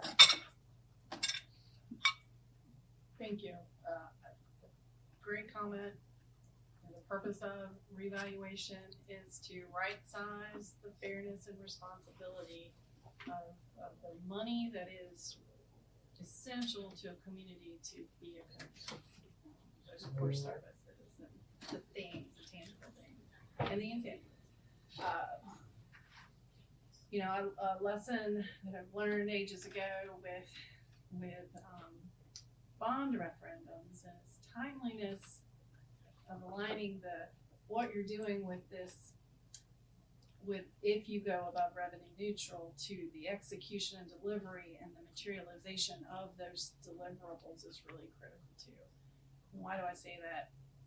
Because you recognize that to do things, you need the money for the how, and that's the people that do the work. So I'm just sort of tying and bringing that back. We're an operational engine, and that people get those things going, or relationships with consultants and or regional partners, and that just takes additional resources to bring that execution in a timely way. And I've learned that lesson through an old bond referendum where we just had it forever. And it just seemed like the project started just morphing and changing because it wasn't timely in our execution. I think the same thing really applies here. So if you want to do things and you're telling the community you're going to lower the rate to this, but it's not going to be revenue neutral because we have to legally publish it. Let's make sure you give us the resources to get it done. Just words of wisdom, I guess, over the years. All right. Have we heard from everybody? It seemed like you started getting a little more comfortable with these prompt questions. Has everybody shared and weighed in on that? Yes. Okay, just making sure that I didn't miss anyone. Manager, did you hear generally enough of what you need to feel like we can move this step forward? Yeah, Okay. a lot of good feedback. Thank you. I think we clearly have a path here. And I think we want to move into fund balance and keep going.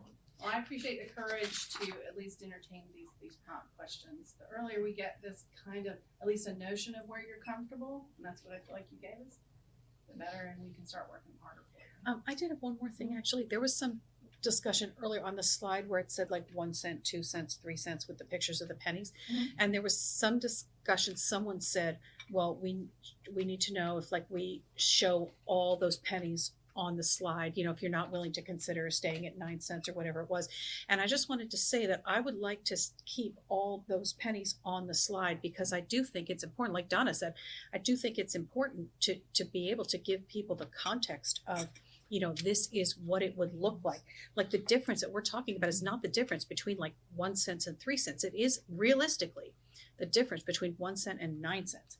And that, and the fact that your house has doubled in value, but your tax bill is not going to double is a very important piece of the puzzle. I'm really glad you said that. Mhm. I thought that was really, really on point. Thank you for building on that comment. Thank you, Ann, for saying that. You're welcome. You're welcome, Donna. Thank you for thanking me. Do you want a hug? I do not. Okay, fund balance. Are you all ready? Yes, let's do it. Are we never? Could you not? I don't know, sometimes. We're more ready than. We're ready now. I just had to go that extra. I'm getting a little slappy. Sure. It's all good. We're all good. Again, I tell you, your hardest conversations, you end up giving us some really good things, so thank you. There's no such thing as a bad question. There you go. No. Just Sometimes it is. That's what they tell you. Alright, Byron. All yours. I know. It's a little hard right in front of Avert your there, eyes. it'll get you. All right, so I'll try to move through this pretty quickly so that we can kind of continue on. But Questions at the end? questions at the end. Thank you, sir. Yes, no problem. All right, so briefly going over the fund balance policy. Going to look at it from a couple of different perspectives. Talk about the policy, look at our current outlook, talk about how it affects the credit rating, and kind of take a look at our peer comparison with that credit rating, and then also just kind of looking at a little bit of the big picture as well. So just want to save the questions until the end. Let me try to get through this pretty quickly, and then we'll have some discussion. So just to talk a little bit about the unassigned fund balance. Keep in mind the unassigned fund balance, the purpose of it is to maintain a level of security for the town, long-term and short-term, and it's really meant to help with any unforeseen circumstances, any emergency circumstances that might arise from the town. Currently, the policy is set that unassigned fund balance should not be less than 25% of actual expenditures in that current year. And if it does dip below 25%, the council must devise a plan in order to bring us back into compliance. I believe the period of time is 3 years. Is that right, Jane? Yes, 3 years. So just keep in mind, if it does dip below that point, we do need to bring that up in a period of time. If for some reason we exceed 45% of unassigned fund balance, then that does allow council to have the capacity for some additional one-time expenditures, just to bring that back down to that 45%. So any of those, it also gives us the ability to transfer any access to capital reserve funds as well. Just breaking down, and I know this is a little bit hard to see, but to give you all an idea of where those thresholds lie, the LGC, the Local Government Commission, recommends a minimum of 8%. We won't even talk about that because if we get to 8%, we end up on a list that we do not want. So let's not talk about keeping that number that way. Currently, the policy is at 25%. That 25% is basically about a 3-month operational cash flow, about $10 million, and that allows us to be able to handle any unforeseen circumstances or handle operations for about 3 months. The current policy target, that 45%, is about 6 months, or $20 million worth of operational cash flow. And same thing, that allows us to be able to kind of manage operations in an emergency for about 6 months. And then anything above that 45% allows us to fund any reserves, allows us to use it for any one-time purchases, or any pay-as-you-go capital improvements or other strategic initiatives that the town might have. Taking a look at where that unassigned fund balance lies, so there is the available unassigned, which is about $15.6 million. Additionally, there is the unassigned MSD funding, unassigned fund balance of about $1 million. And so that total about $16.5 million makes up about 41% of current year expenditures. So that's where the 41% of unassigned fund balance comes from. Pause there just real quick and acknowledge, staff's challenging our auditors as to why they're requiring us to have MSD and folded in this, what is supposed to be your liquid cash calculation, and trying to get that called out as a restricted revenue, as a special revenue. Years ago it was, I know that might not mean a lot to you, but it should take it out of this picture is my intent, because it's misleading you that it says 41% and it includes that amount of money. And the next slide's gonna help break some of that down. Right. So as I stated, the current unassigned fund balance, including that MSD funding, is about $16.5 million. However, that is as of the June 30th at the end of the fiscal year. Currently, you see about $226,000 has been reappropriated for the small business grants. About $100,000 has been reappropriated for federal forfeiture. Almost about $450,000 has been reappropriated for fleet replacement, which is just due to the fact that we could not get vehicles in time, so therefore we can pay for them. $903,000 was for the MSD, as we stated earlier, which actually brings that number down to about $14.9 million, which is actually 37% of expenditures. So as you can see, there are ongoing needs and ongoing obligations that the town is having to use some of that unassigned fund balance for it. So that does bring the number down right now. It's still early to give you all a number for June 30th of next year. So you first stated it's 41%, but then you showed the drawdown. So is the number today 37%? Yes, ma'am. Okay, The thank you. 41% is at the end of last year. Okay, So when we provided you that information for audit purposes, it was at 41%. Okay. However, there are some expenditures that I have think I taken missed place that. since then. thank you for that clarification. And just a further point of clarification, that's 37%, because of how fund balance is measured, it's measured at June 30. It's difficult to sort of have a measure throughout the year, but I use the same methodology to create this estimate of 37%. It is most effective to be measured June 30 at the end of the year, so I'm just qualifying that. Right. A lot of spend happens second half though. And so just to give you a sense of where that $14.9 million sits in relation to the fund balance policy, it's about $5 million over the 25% base, about $837,000 above the midpoint, and about $3.1 million short of the 45% maximum threshold that you would need in order to be able to appropriate additional one-time. So to give you a sense of kind of how we got to this point, where we are, as you can see, fund balance in previous years has been as high as 66%.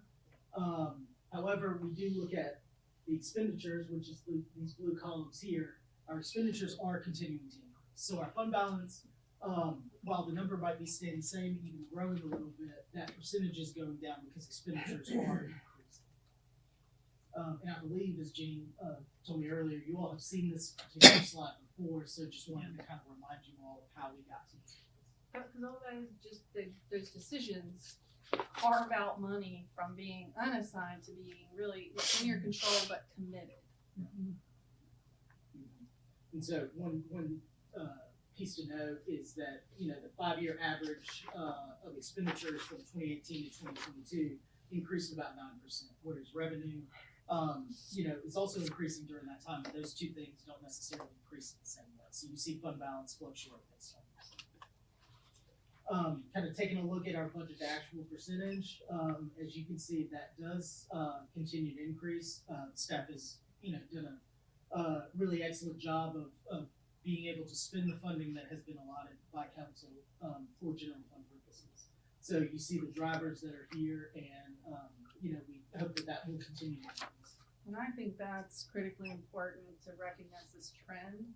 And I will through Byron will assess really when staff does their estimates and their budget submittal in March to really show what it might look like with the budget presentation and see where we may think we might land. Why do I think this trend is important? Is because cash flow, when you get the bar closer to budget to actual performance and you're shrinking that margin, that delta, that difference, it means your cash flow ability is more important in those first 2 quarters. That's what I'm trying to say.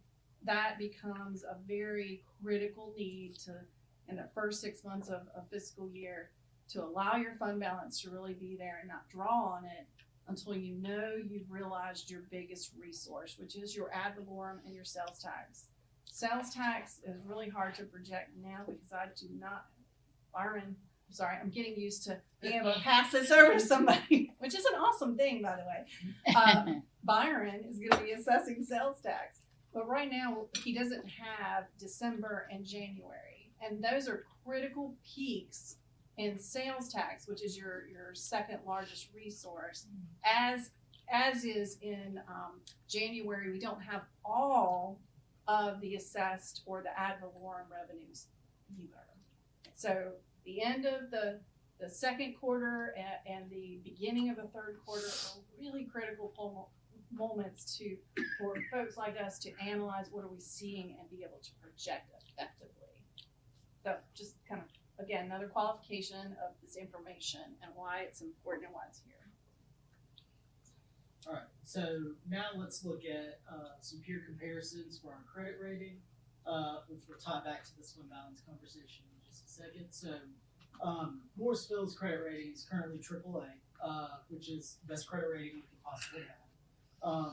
We're the smallest unit in this group of North Carolina municipalities outside of Davidson. He pointed that out, that's mine. Yeah, Davidson, we won't count that. We'll just- so, I'm perfectly perfect. Look over So- here.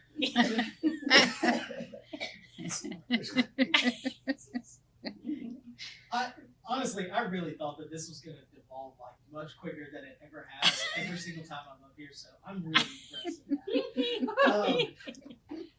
As you can see, in North Carolina, about 38% of municipalities are AAA rated, whereas nationally, about 11% of municipalities are AAA rated. And this is based on recent credit ratings that municipalities have kind of gone through. Obviously, there aren't just 2,100 municipalities. This really speaks to the strength of North Carolina's financial institutional backing by the state. It's one of the things that is factored into our credit rating by the credit rating agencies, and it's really important that the state holds us accountable for the way that we manage the organization and the way that all municipalities across the state are managed. So this really speaks to that particular thing. We're going to go through some of that in just a second. So as you can see, some additional peer comparisons. Morrisville is at the top here in orange. Our national different credit ratings, AAA, AA1, and AA2.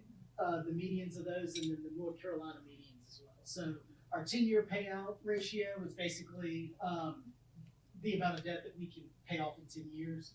Our debt service to expenditure is pretty self-explanatory. It's the amount of debt service expenditure we have versus our entire general fund expenditures.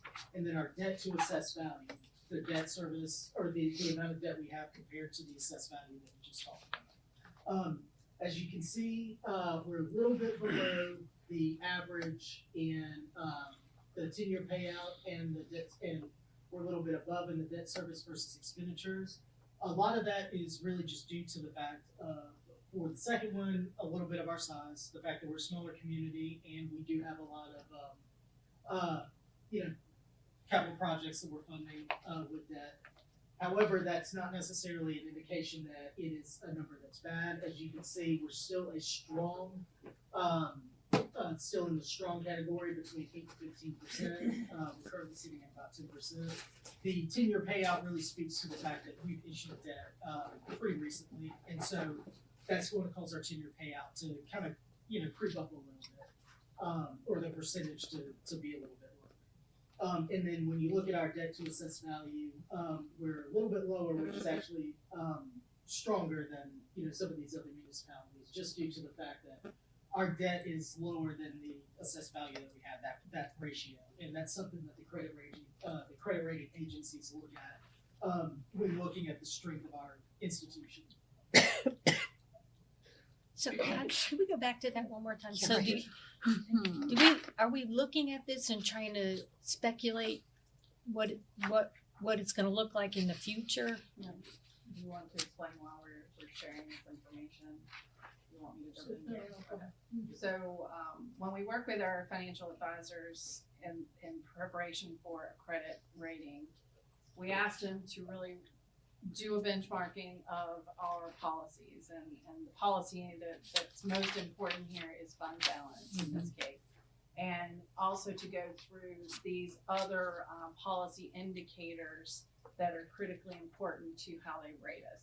So what we're doing here is just giving you the slice of what we currently look like. We're using information from past credit ratings to say what did they look at and why was it important, just to articulate to you that the policy itself really that we're in a good place, number one, in comparison to where other comparative nationally and at the state level we are in line with that performance and are doing well.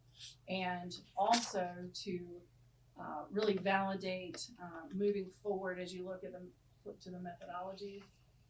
As we look at these methodologies, why fund balance and preservation of it, and I'm gonna do yes and use of it and replenishment is critically important to them. It is a significant weightiness in their scoring, and that's what we've seen through our past credit ratings, that one of our significant reasons why we are a AAA is because we demonstrate preserving it, living to our policy, using and applying it responsibly, and not creating a pattern of drawdown repeatedly where we constantly are pulling ourselves below policy or appropriating when we know we're below our policy.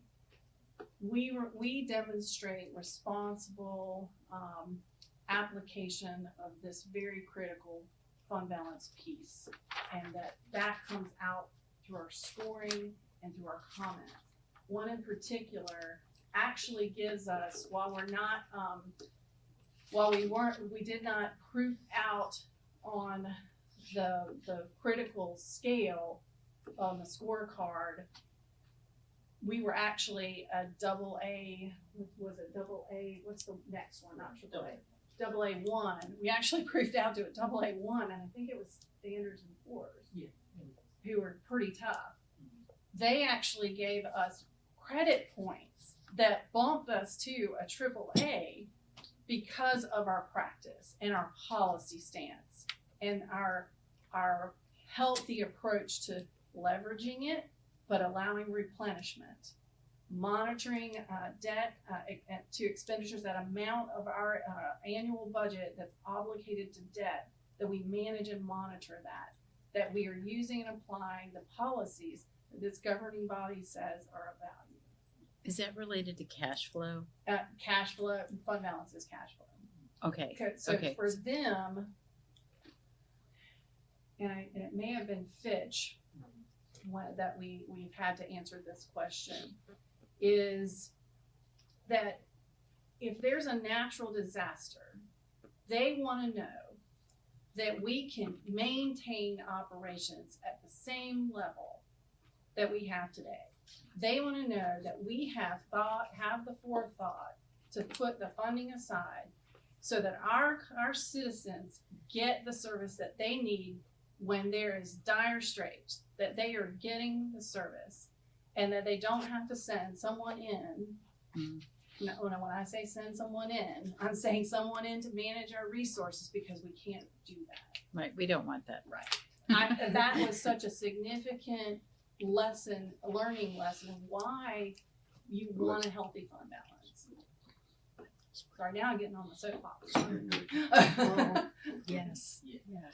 But I can't say enough to you all that I think the evidence to me is quite clear that we are a AAA rated community because we are fiscally responsible. And you're fiscally responsible because you have the policies that you put in place, that you've agreed to, and that you hold yourselves accountable to it.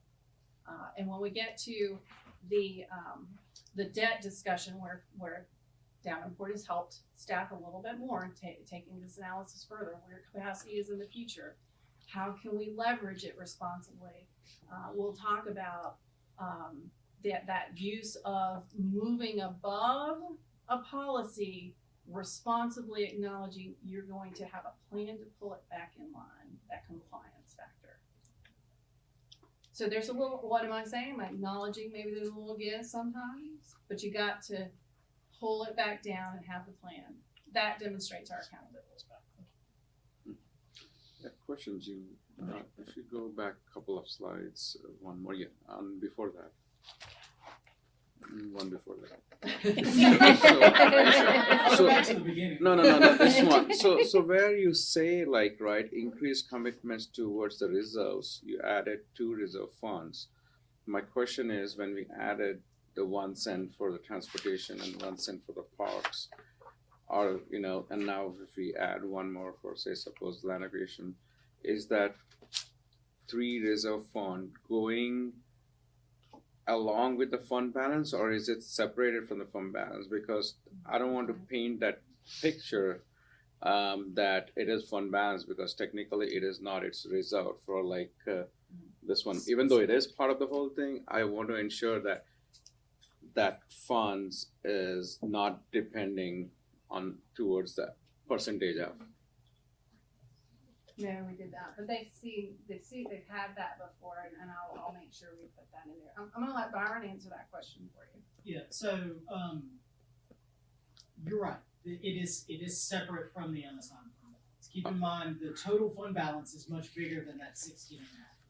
About 30 million. Right. Okay, that's as long as that's all I need. Yeah, yeah, right, so it's just moving from one category got to it. another. And the transportation reserve is included in that as well, right? All reserve Yeah, funds all are included in that. So if we're doing questions now, I had one on slide 6. Yeah, I can ask it at 10. Okay, now I do have to go back to that. Listen. 1, 2, 3. Unless it makes more sense for you to. Right We have there. numbers, sorry. It's all So- good. It's all good. Can you explain the line item reappropriation for forfeitures and rebates? What does that mean?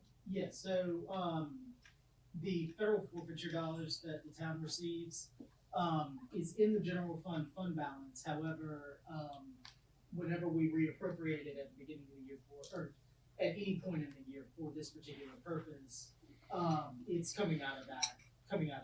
So at, some point in this current fiscal year, we appropriated funding for, some forfeiture purposes. Do you remember?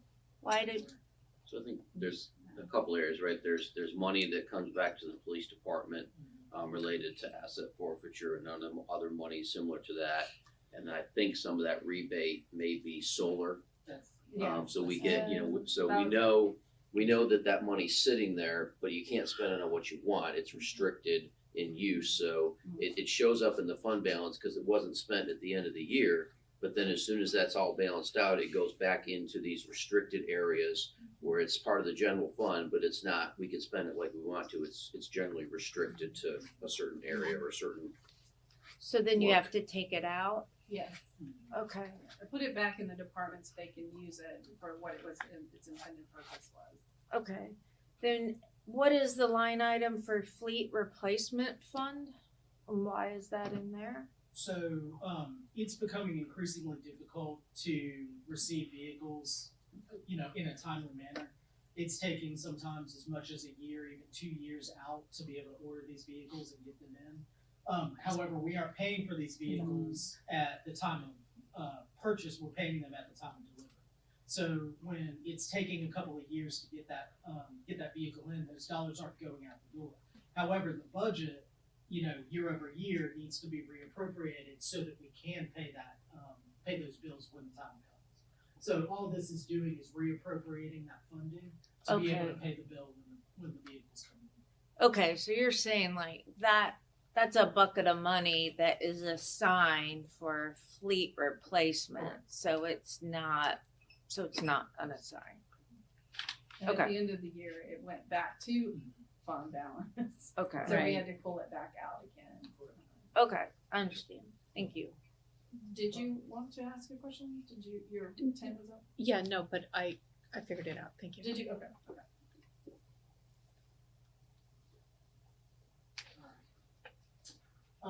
So just to look at the 2022 credit rating, and some of the highlights that, the agencies, gave us. Obviously, one of the things that, Jeannie touched on and really, kind of proved out, from the rating agencies is the strength of our particular policies, within the town. One area that I would kind of note is within Moody's, where they say noted factors that may lead to downgrade. So any material decline in reserves, which is essentially what we're talking about right now. A major change in our fund balance policy would result in that particular line if we decided to decrease our reserves, a significant. So kind of keep that in mind as we're, getting ready to issue more debt and getting ready to go back out to the credit rating agencies. This is something that they consider and that they look at, when evaluating the town's credit rating worthiness and whether or not they're going to, continue to, value us at a AAA rating or, look to downgrade us if we look to change it. Same thing with Fitch, you see that it does say, they did note that we had a very strong fund balance reserve, that will help us kind of get through any sort of economic downturn or any economic disaster, or any natural disaster, so kind of keep these things in mind. Obviously, you see S&P said a very, very similar thing. One of the things that they would look, if that could possibly lead to a downgrade is a drawdown in those reserves without some sort of a plan to restore that. All right, so just looking at our policy, one of the things that that was found when it was reviewed was that it was well structured, and it obviously contributes to our positive credit rating worthiness. There is no recommendation to change policy at this time, mainly because it is working as it is intended. One of the big things that factors into this policy, I know I've stated this over and over again, but the fact that it helped, lead the town to a AAA rating. So we don't want to alter that, and run the risk of potentially being downgraded, knowing that we're at the strongest credit rating, that we could possibly be at this point. I will say that there is a little bit of tolerance within there. Obviously, we're very strong. We see where those factors are that lead us to that AAA rating. There is a little give, for some potential one-time uses below that 45%. And so that is something that council can consider. However, definitely consider the fact of what those rating agencies said back in 2022. There needs to be a plan to maintain this policy, and continue on that path in order to maintain and strengthen that credit worthiness. And so one of the things that was developed in this particular review was that we should not develop a pattern of drawdowns. We should not look to spend that funding year over year over year, especially considering the fact that our cash flow is the heaviest in those first few quarters, and therefore that's when that fund balance is typically spent right after the audit process. So looking ahead, kind of big picture wise, we want to make sure that we are continuing to demonstrate that Morrisville is worthy of a AAA credit rating, making sure that the rating agencies understand our fiscal strength and that they continue to evaluate us based on that. We do want to try to mitigate any inflationary factors as we possibly can. Kind of considering the fact that right now we know that in this particular economy, it's very hard to do so. We know that there are going to be inflationary factors, but look to try and mitigate that as best we can. And then, trying to stay nimble for all of these future projects that, have been ongoing and will be coming in the future. Everyone knows about Town Center and understands where we kind of are at that point. The Public Works renovation that would be coming on, as well as Crabtree Creek Nature Park. All of these other projects as well. Just continuing to try and maintain some level of nimbleness so that we can be able to fund any of these projects as the need comes along, as well as considering the fact that these inflationary costs are increasing so much that we don't want to get too far behind the curve and those projects increase in scope and price, past the existing capacity we currently have. And so just to talk about some discussion prompts.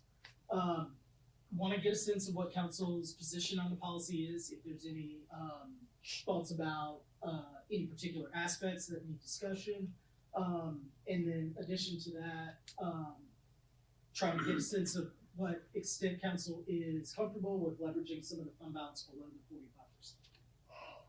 So that's one. I think that the policy is not broke and that we should not fix it. I think it's amazing that, I think it's because of, your stewardship and expertise, Jeannie, that we have a AAA credit rating in such a small town. I think that's amazing. So I don't think we should do anything differently. But the extent to which I'm comfortable leveraging the fund balance when below the target of 45%, I'm comfortable leveraging fund balance as a financial tool to meet our goals right up to the point where it might endanger our credit rating. And then I don't want to ever risk that because it enables us to borrow money cheaper. And it's just, I think we should never do anything to endanger our credit rating.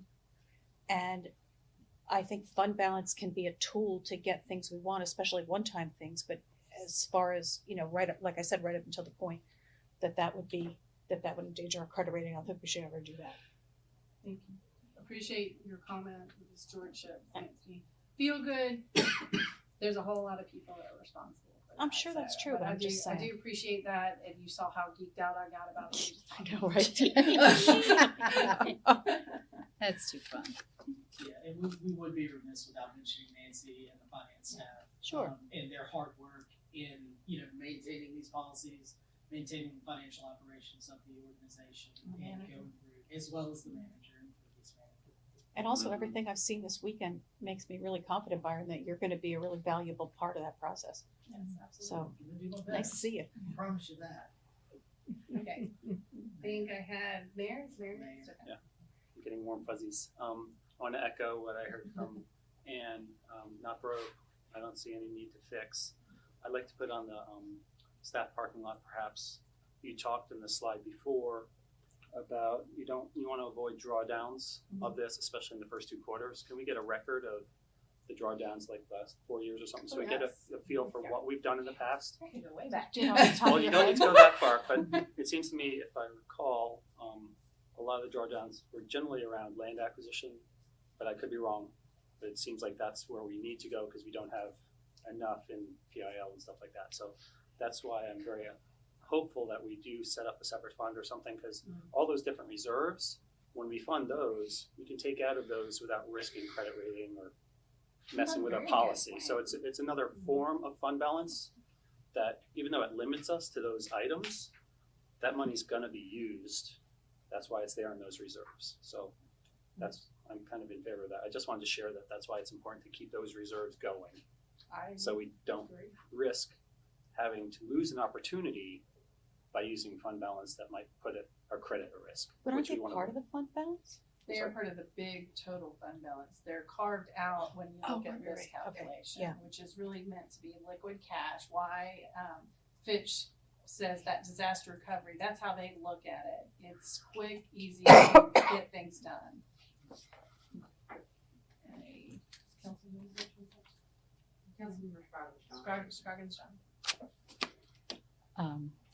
I think the current policy is solid, and one thing that I've always been concerned about is the drawdowns.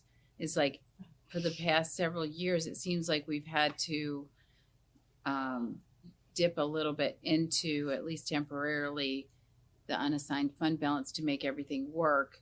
We replenish it, but is that the norm going forward? Are we, use that replenish? Is that going to be as easy with all the inflationary factors that we have?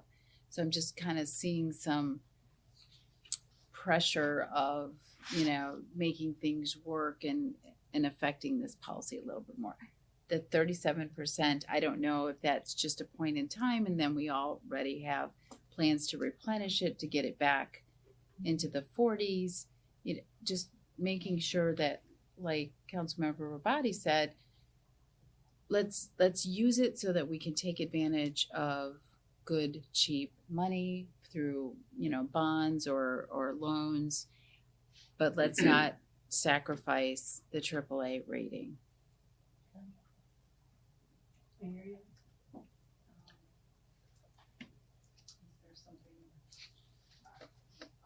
I would say you're right. Once it's gone, it is harder to recover from that without being incredibly intentional about not spending that any additional capacity that you need. So it is important that as you continue to draw that down, it is a little harder, not just because of inflationary factors, but just because of natural, operations. Things, right. Thank you. Can I just Sure. add on to your comment? I appreciate you recognizing how that you're talking about our budget to actual performance is getting closer and closer. And I appreciate that. The calculation, while that's an estimate, it's based on the current known actual expenditures. And so it will change as of June. It will be different It'll as of June 30th. flex. Because if, at that point, it's looking at actual revenues received, actual expenditures, and then what is all kinds of other key factors and points that we have to carve out of that calculation. So I expect the number to be different, and Mhm. it could improve as a result of that performance of just sheer revenue to expenditure. Right, sales tax. Yeah, and sales, yes. I think Councilmember Johnson was next, and then Councilmember Caramel, and then So I love Ann's, if it ain't broke, don't fix it. It's working well. Yep. And I really am pleased, at the last topic, I talked about a mistake, that it was part of a council where we made a mistake that I think had some long-lasting implications. I get to say now that I'm really proud to be on the council that received the AAA rating. I think Steve and I are the only two that were on the council back then when we received the AAA rating. But it wasn't just that council, it was councils before that kind of led the way to make sure that we got to this point. And then councils since then, and this council as well, is recognizing the fact that this is really important and the significance of this and what it means. So yeah, it certainly is not broken. It has served us well. So the policy is great, and I think we continue to keep marching forward. And this is important. It is really important to the public what this means to them. So, Councilmember Caramel. Let me piggyback from what Liz is talking about. Or let me go back to my other question. When you say disaster recovery, like during the disaster you have 3 months of funds, what does it really mean? I'm kind of, because FEMA interferes, everyone interferes if there's a natural disaster.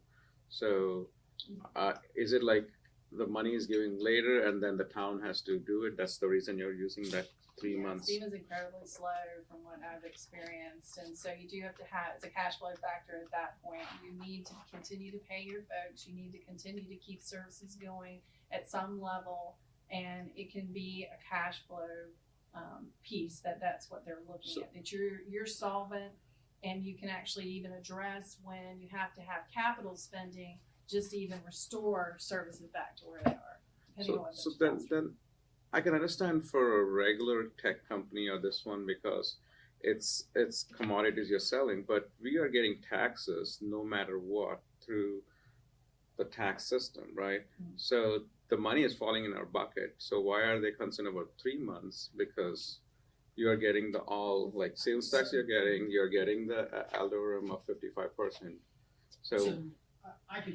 I'll speak to this from two different ways. So one, dealing with natural disasters, as Jeannie stated, FEMA is incredibly slow. So part of this is the idea that the credit rating agencies are looking at a town like Morrisville in the event of, let's say, a hurricane.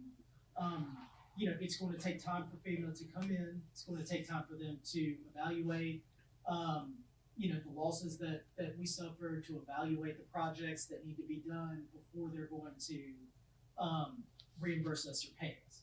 It's a reimbursement process. So the idea that we maintain some solvency in order to be able to fund, 3 months or 6 months worth of operations while we wait for FEMA to reimburse us is kind of the process there.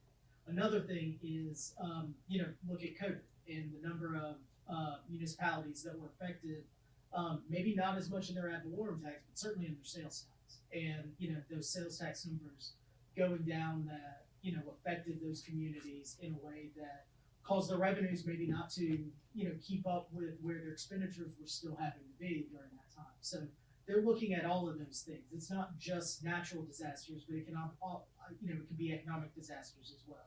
It could be, any number of factors that play into those economic conditions that they're really trying to evaluate in order to make sure that we are a solid financial institution and have a solid plan to be able to maintain operations in the event of any sort of an emergency. And the sales or tax, interruption. and the sales tax, do we get paid monthly or yearly?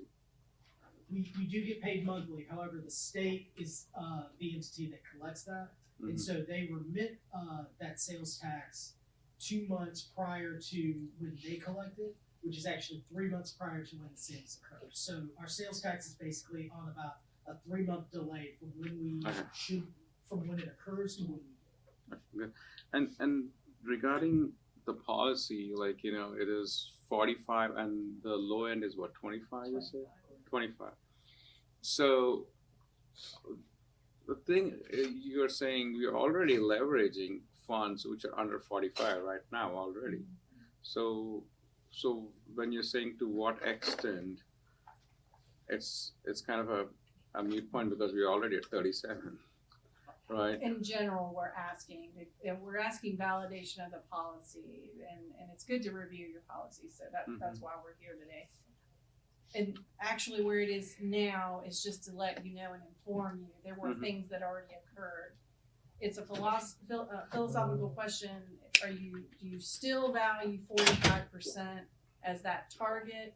And are you willing at some point to maybe use it below? I acknowledge to you when I show you the information, we are having to take monies back out of fund balance because they were intended to be spent in that prior year, but they got rolled because they didn't get spent. But that purpose still existed. So we have to do that sometimes when we approve a new fiscal year. We have to put it back in place. And then there's some things where we just have to, because there's decisions that are made from council that something is so critically important that we do need, the only source that makes sense is fund balance. And we will pull it even further down as a result. That's still that flexibility, and we would replenish that by the end of the fiscal year is what staff would look at. And those are things that I would tell the manager before I would say, I think the way that we can do this, if council feels that decision's important, is to use fund balance, because there's a likelihood by the end of the fiscal year we could replenish it. So that's that plan of a part of our policy being kicked in. So good point. My other question was coming in regards to that. In the policy, do we have, if it goes below 45, to fill it back by the end of the fiscal year, or you don't? You just like, and as long as it's between 25 and 45, you're just letting it go but I would like to basically bring it up as soon as possible, because you don't know the next time when you're using, then you're just cutting into the pie more and more and more. So what's that policy like?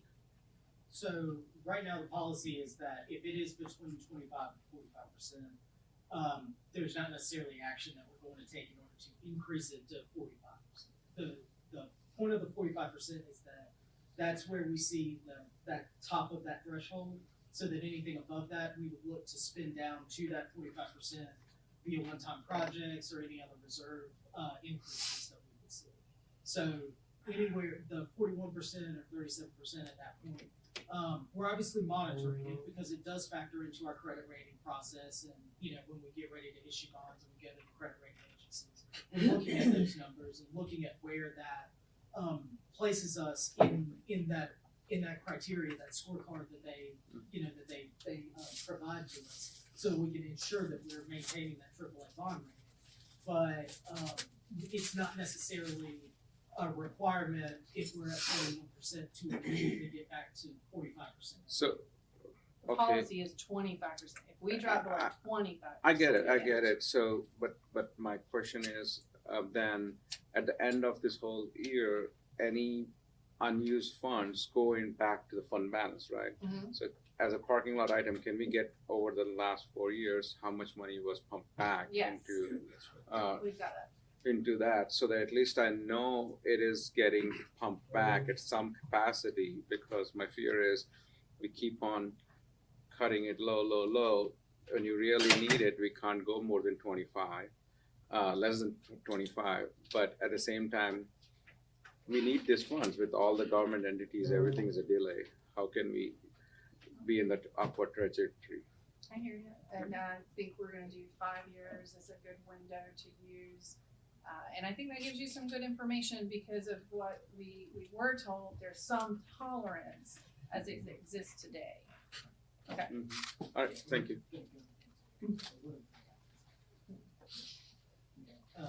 Mayor.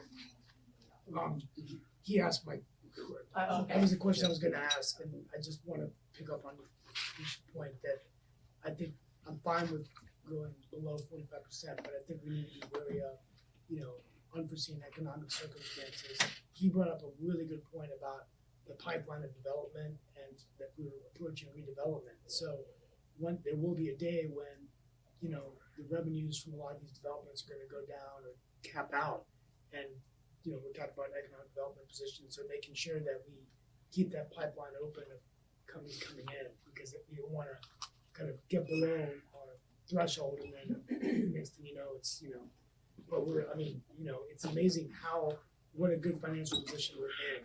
When you read about other stories of other local governments, this is fantastic, so support it. And I just want to say, I talked about the other capital reserves, I support those. I failed to actually say that I am comfortable with leveraging fund balance when below 45, because we have used that. It's useful to be able to do that. So I think just as a point of clarification and kind of just to wrap this up, I think what I'm hearing is, for lack of a better way to put it, if it ain't broke, don't fix it. Does that pretty much sum up the council? Yes, it does. Thank you, sir. Good presentation, and we're right on time. How did we do that? Not quite. Yeah. We're one section behind. Yeah, we're not right on We're not time. there yet. We're not at all. We did pretty good. We did. But we just finished Good a section. discussion. Where's my card? We'll get the card. Let's pass it to town manager Zudema, who's going to She's so help us needy. manage the rest of our day.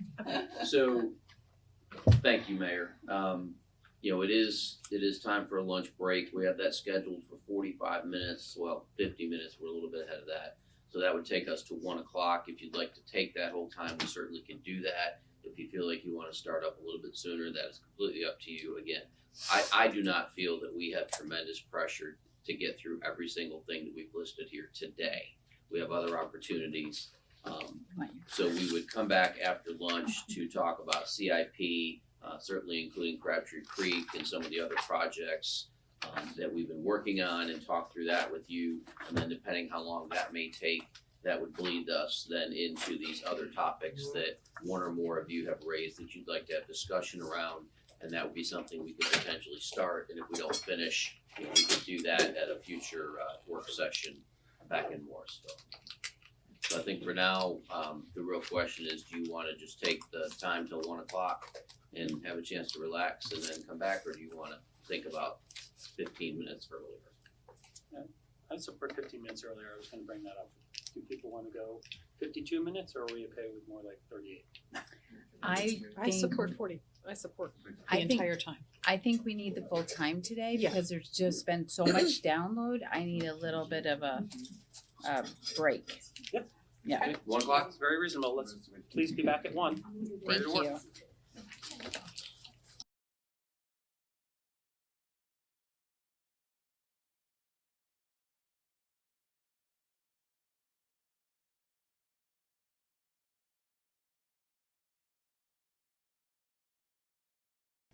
All right, we're gonna talk about CIP debt model update. This is really the results. Going out there in the cold weather, trying to breathe and come back in here, smelling onions. So we're gonna talk about the CIP debt model. We're here because really what I said earlier is each year Davenport helps us reassess our model. We take new information that's really been finished by your ACFR report, your audit, and we infuse that information and see, did the needle move any? This is called the influence of new information. And also because we have a credit rating on the horizon, we also wanted them to reassess policies and position and just really do that whole benchmarking exercise that you just talked through. I think at a really good level, gave some good feedback. So now let's just look at where the model landed and where we might need to talk about some challenges and some adjustments and things as we move forward. So the goals and topics of the session, they're coming up, is just what I said, to review and gather information and direction, and I will help you walk through this. So we'll focus on the debt model, the update, looking at the indicators, CIP outlook, looking at those changing influence. What did it do? That new information, and then we're going to wrap up. See if you can give us some guidance and help us move things forward. I think the critical piece is going to be town manager.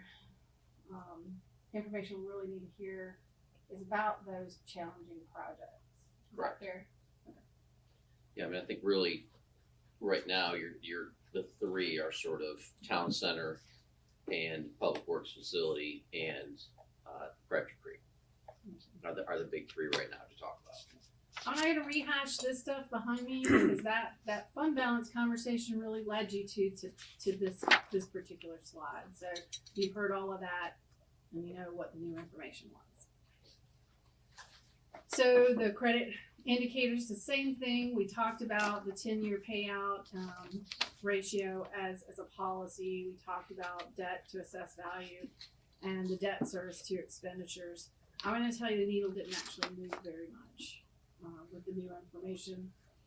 That just further reinforces we do a really good job at budgeting. We are doing a better job at executing our budget, and our performance did not move the needle enough for our, most importantly, the debt service to expenditure. I think it actually adjusted it forward, but that's okay because we're still in compliance and within our policy.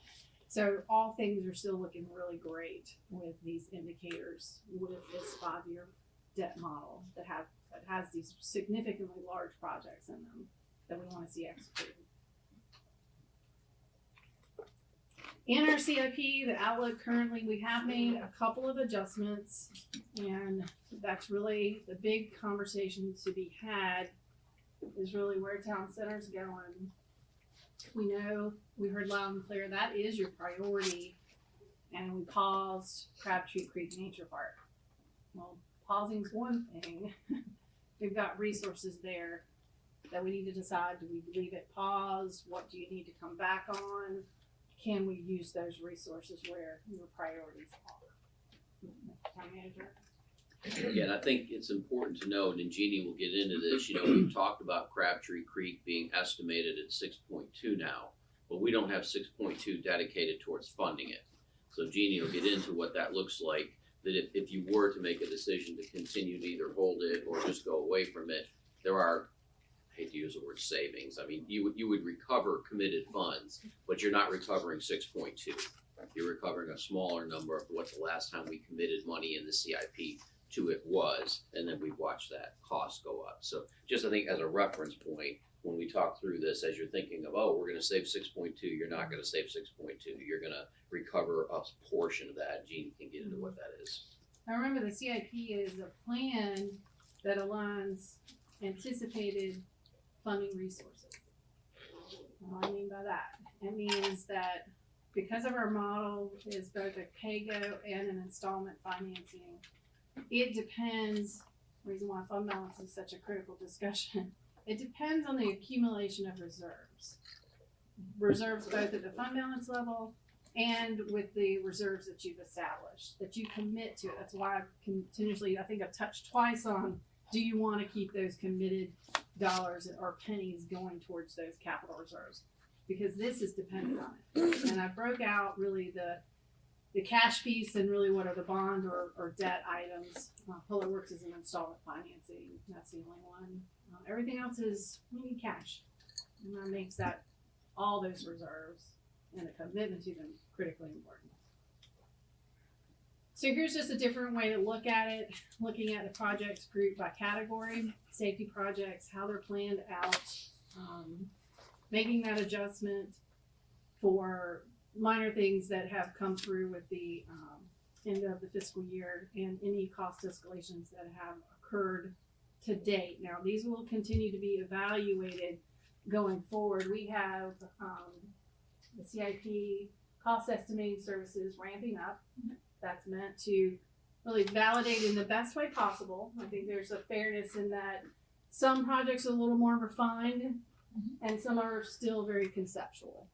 Conceptual projects, Giselle and Jeffrey will tell you, tend to be really hard to isolate a real good cost estimate. So we have to be cognizant of that, that as you refine a project, as you will hear about Town Center, is as you refine it, the costs become obviously more defined, but so does the scope potentially change or adjust and become really your vision at that point. So costs have to go with that one way or the other. And Jeannie, as you talked through this, I didn't get a chance to tell you, but when we met, I think I can share one piece from our closed session conversation, which is that council's aware of the $30 million number for public works currently. Just Right, I was gonna have to be the bad news person. Just FYI, I handled that for you last night. Okay, good job. You're welcome. So as you see here on this particular model, when we align resources, this is me showing and connecting the dot of how the model is planning for those accumulation of cash resources. And then we need to keep the policies where they are. It further instills that we need to be mindful if things like parkland payment in lieu, that's a part of these reserves here. If they're not materializing in the way in which we anticipated them, or in the timely way maybe we anticipated them, I think they're going to come. It's just a time factor. And if they're not materializing, I'm just demonstrating this plan's depending on that. The other thing I want to point out is when we have a 5-year plan and we have new projects that leapfrog into the picture, and town manager's Brandon's already knows about this particular conversation, the leapfrogging effect. It's really bumping something else further down the line. It's impacting, it has a cascade effect. And we just need to be careful that, like disc golf, if we make a decision and we want to fund something with disc golf, it's not in this picture. And if we pull reserve funds from fund balance and or our other reserves, then it's taking up those things that we've already accounted for to come forward and come to fruition for these projects. So it has a cascade impact, and we have to make sure that we step back when we make those kinds of decisions when something new comes along. And that's life. Don't get me wrong, I'm not saying don't let that happen.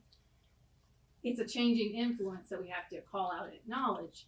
But let's not make a decision in a vacuum. Let's make sure we're asking the manager, asking for staff to do the analysis and say, let's look at the big picture here. That's why I'm sort of a proponent of process. There's a reason for that. That's that level of accountability. Lets us have really informed decisions, and we're giving you the right information. That's why I liked your conversations this morning, although y'all are probably tired of me and Byron at this point. It was a really good conversation. That it's helpful to check in with you on those things and to have that dialogue. Any comment on that?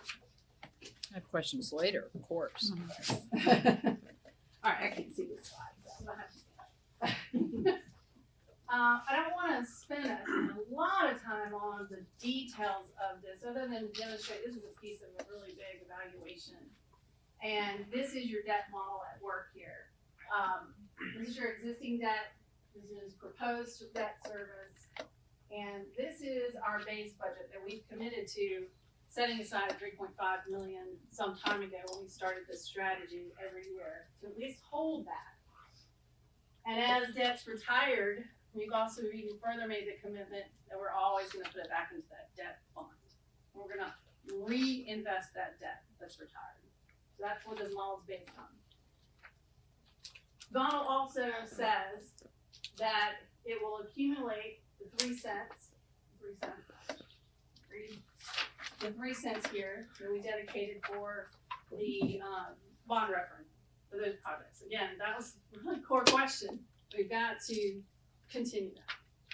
We've got to make sure that that's a part of the equation, that it's the 3 cents, that we have these values, it's the value of what the pennies equate to that are the equivalent of this, to really build up those reserves. Because as new projects come on, new debt, you see how it jumps. That's the model at work. And you see where we're going in red.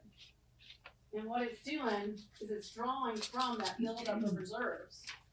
It's doing what it's supposed to do. Now the caveat here is Public Works. I told you that before. That Public Works, it went from, I could go really far back. So let's start at 16. When we started doing the debt model, it was built on 16 million. We went to 25, I think, last year or year before, and we're now at about 30 that we'll have to adjust for. I held the model at 25 to really just demonstrate the point. We already told you that we were going to need to infuse at least a penny. Now, that's before revale, and that's before perhaps 30 million, if that's a price tag. So what am I saying? It's probably still a penny, even if we accounted for revaluation impact. Okay. Any thoughts on that? No, I mean, that, well, yes, sorry, I shouldn't say no. Yes, Yes, I have thoughts. Yes, no. Yes, no. Yes. Jeannie's right. Figuring out, what that impact of the penny at revale does for us is significant. I mean, that's a significant increase from 685 to 950. That's meaningful. So we'll run those numbers and see where we're at. But again, you can also see that there's, a number of years there where we are in the red that we want to consider and adjust for. And then again, this is doing what's in your CIP now. So as Jeannie alluded to, anything you potentially add to that impacts this model. And some of that is going to be opportunity impacts. So I think for an example, let's say that the tutoring service next to the senior center goes under or finds another place, whatever, we can be positive. They find a better place. There's my positivity, Councilmember. So let's assume that they move somewhere and then, we have that opportunity. You could decide that that's a great opportunity because we're not going to build, I don't believe, a community rec senior center of our own for quite some time, because that's going to, if you think 30's bad, we don't probably want to talk about a community center right now, but if you were to elect to say, well, we think we want to go into that adjacent building as an example, that's not going to be free. There's going to be upfit costs, there's going to be recurring costs, not that it's going to trash this model, because we're not talking about millions of dollars, but again, there could be other opportunities. You feel like we've got to do this now, or something pops up. That's where it gets a little challenging. And so we want to make sure you have some level of flexibility here. And then again, as I think Jeannie and Byron have spoken to, this also has the potential to impact credit ratings down the line as far as how tight you are against your own policies and other things. So it's just moving pieces that we'll keep informing you about. All right, let's just imagine for a second if I take that penny out, all of that cash goes away, and this probably turns red right here. So the model breaks without the extra penny infusion to be able to successfully do what you're talking about in 5 years. Now, that penny would start, this particular model assesses starting it now and keeping it going. There's another model that we assess that says you could do it when it's needed, but it's going to be more. It's going to be a bigger impact on our tax base, our residents, and our commercial folks. It's going to be around 2 cents at that point, where you have to do that, and then you could potentially change it sometime later. But this probably is more economies of scale, a little more palatable, and spreads out the impact across the years. Keeps that impact to the property taxpayer just to a penny instead of it being a more sizable impact. All right. So FY 25. which is FY This 25 for this model. No, I right? get it. It's what And we're working I'm on. Just gonna flip to saying, the next just slide. Good July. clarification. Gonna flip to this slide. This is another piece of the puzzle. This is a really nice summary of information. What I wanna point out is really the years that something's required under that other model, that one that requires it something greater than a penny. It's 27 through 33 that are really the years that you're not compliant in the model. That's the impact that we've got to adjust for. So it's either 17 cents and then the next year 2 cents, or it's a penny now and forward. 1700. Yes, yes. Thank you. Don't scare them. The compliance factors down here, these are your ratios. And the only one that's popping up is that debt service to expenditure ratio. But it's coming in even under the other scenarios that I've run for the manager. It's actually staying in all three cases below 17 and a half, I believe. That's pretty good. And I know I just talked to you all about policies, and I talked to you about a little bit about tolerance with fund balance. When we went through and we did the bond referendum, and did this same analysis with this model, you made a collective decision with advice from staff and advice from the financial advisors that if your policy, if you're aware, making a decision to invest in the community, knowing that under a very conservative model, that your indicators are slightly over, you're making an educated decision, you're full awareness, and you have a policy that says that you'll bring it into compliance within the next 3 years. So we made that adjustment to the debt to expenditure ratio intentionally to give you that ability to have some flexible tolerance, knowing that your modeling is based on pretty strong conservative, rightly so, estimation, and that you validate and you double check it every year with new information. So for us, for when I talked to Ted Cole and Byron, he's been in this business for a long time as a former finance director, and he as well. This doesn't give us strong red flags. So I'm saying, giving you good news, making you aware. You still need an infusion of resources to be able to do the things that are in this 5-year plan, and to be able to do anything new that may leapfrog into the picture that you feel really strongly about. So I'll pause there. You got any comments that you want before I move on?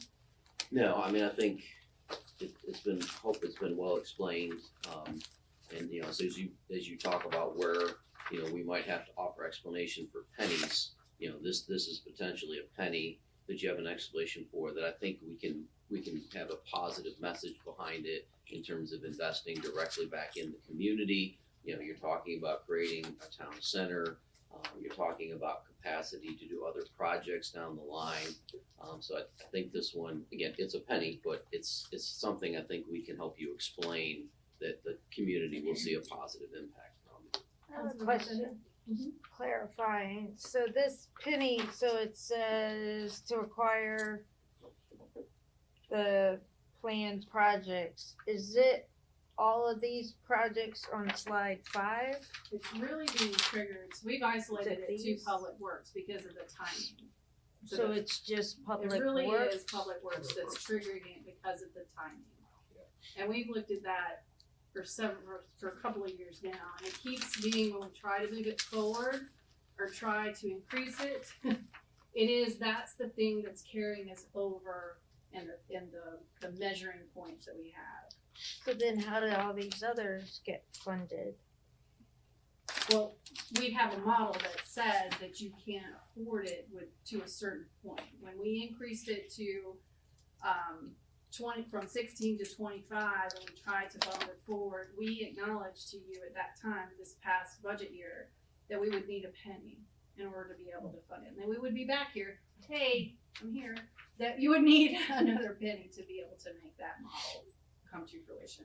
And we're getting closer and closer to be able to actually being able to need and ask for that money. So we're gonna go into the timing of the projects, what we know on Town Center, Public Works, and we really need to have a really critical conversation, I feel like, about Crabtree Creek Nature Park. Those are the three I wanna focus mostly on. Did I answer your question? No, not really. Okay, ask me again. So this extra penny is to enable us to pay for these projects and the increased cost of the Yes. public works facility. Okay. That is what's triggered it all on. So I'm aligning the penny to Public Works I see. to be able to move it forward. Okay. Yeah. Okay, here we are. Manager, would you like to talk first through this, or would you like me just to? Yeah, let me, Set it I think, offer a few thoughts perhaps. So again, we obviously have heard your commitment to Town Center. We're committed to Town Center. I think you're gonna see some information on Tuesday evening that you're really gonna like the looks of the development plan and what that can be now that it's really starting to come together. We know it will require additional resources. We don't yet know how many. Getting past this amenities discussion to where we know they can begin to do some more design and then cost estimate it will help us tremendously in getting a number to you. And again, we anticipate that in April. So you have that before the development agreement is brought to you to really commit to moving forward with this project. That will also help us be able to take that to LGC because it'll essentially give them a GMP that they can be comfortable with and we can move forward. So, there's pieces in that will certainly add expense to it. We're gonna share some of that with you on Tuesday night, to have some conversation about what that could look like. But we recognize that that's a priority for you, and so we wanna make that happen. So we're working on that. Again, I think Jeannie has spoken to Public Works in terms of what that impact is, the need for the penny to keep. We're relating it primarily to Public Works, but I think particularly to what your question was, Donna, is we're using that to balance all those projects staying within policy and staying within what's previously been projected when it wasn't a $30 million Public Works facility. And again, we have creep in other projects as well, but that's the easiest one to look to as a significant change. We want to get that project started.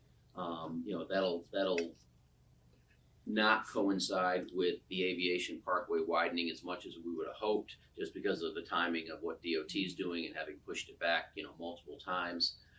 But still being able to get that built, knowing that that's coming as a part of that project. So, and I don't think anyone questions the need for that project. If you've been to Public Works, you've seen, the conditions there. There is clearly a need to upgrade the facilities there. And so we're fortunate to have a good partnership with Wake County, where they're helping by taking on some of those some of those project management responsibilities, which do have costs associated with them. Again, they ultimately benefit as well because we're gonna share some property there. But that's a really helpful way to be able to approach that and get that done and move past that. So then, when you talk about Crabtree Creek Nature Park, I think that's where we really need to hear, your additional discussion and consideration of what that looks like. There are cost increases there. It'll have to be accounted for. We can offer you some additional information after talking with Pardiff again about what can happen with that grant and what that looks like to try to continue that project. But again, we'll need to identify where do those additional funds come from at the same time that we're looking at additional funds for the Town Center. Much of the funding that would be committed to Crabtree Creek could be committed to Town Center because you've got, infrastructure there, so some of that money, and then you've also got obviously some parks money that can be spent around the town green and the amenities that are going with that. So that's, I think, the high level of where I'm at, Jean. So I'll add on to what you just said on funding here in the Town Center. Let me expand and say that the funding here cannot go to Public Works because it's a restricted source that we have set out to in the plan to utilize when we made the collective decision to shift the parks bond money to the town green. We had to swap with Crabtree Creek Nature Park. I hope everybody on ours was doing that. And transition parkland payment in lieu, because we started to talk about really what we might be seeing on the horizon that could be forthcoming. We just have not accumulated at that level for it to be able to handle what is a higher and more expensive project at this point.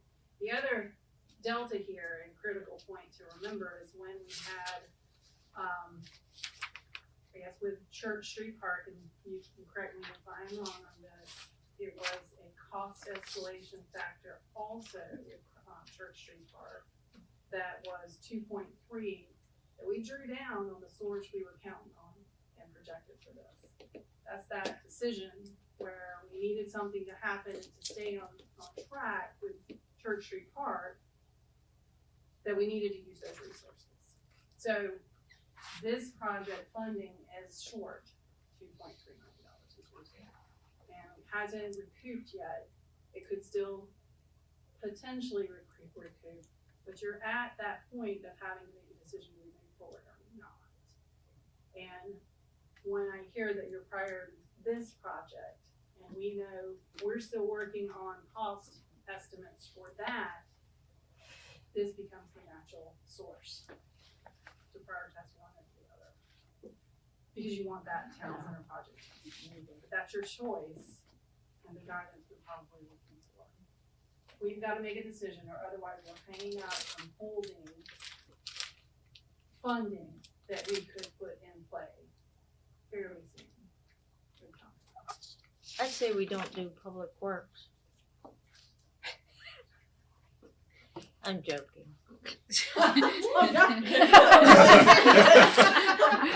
think Joe just fell out of his chair. She saw my look. Oh, yeah. Yeah, she saw it.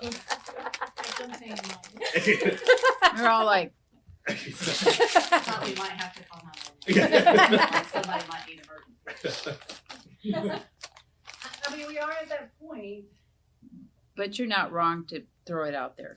I don't like having to do it. It's not a well, as we say, it's not a sexy project. It's not one that we can like sell to. It's hard to sell to the public.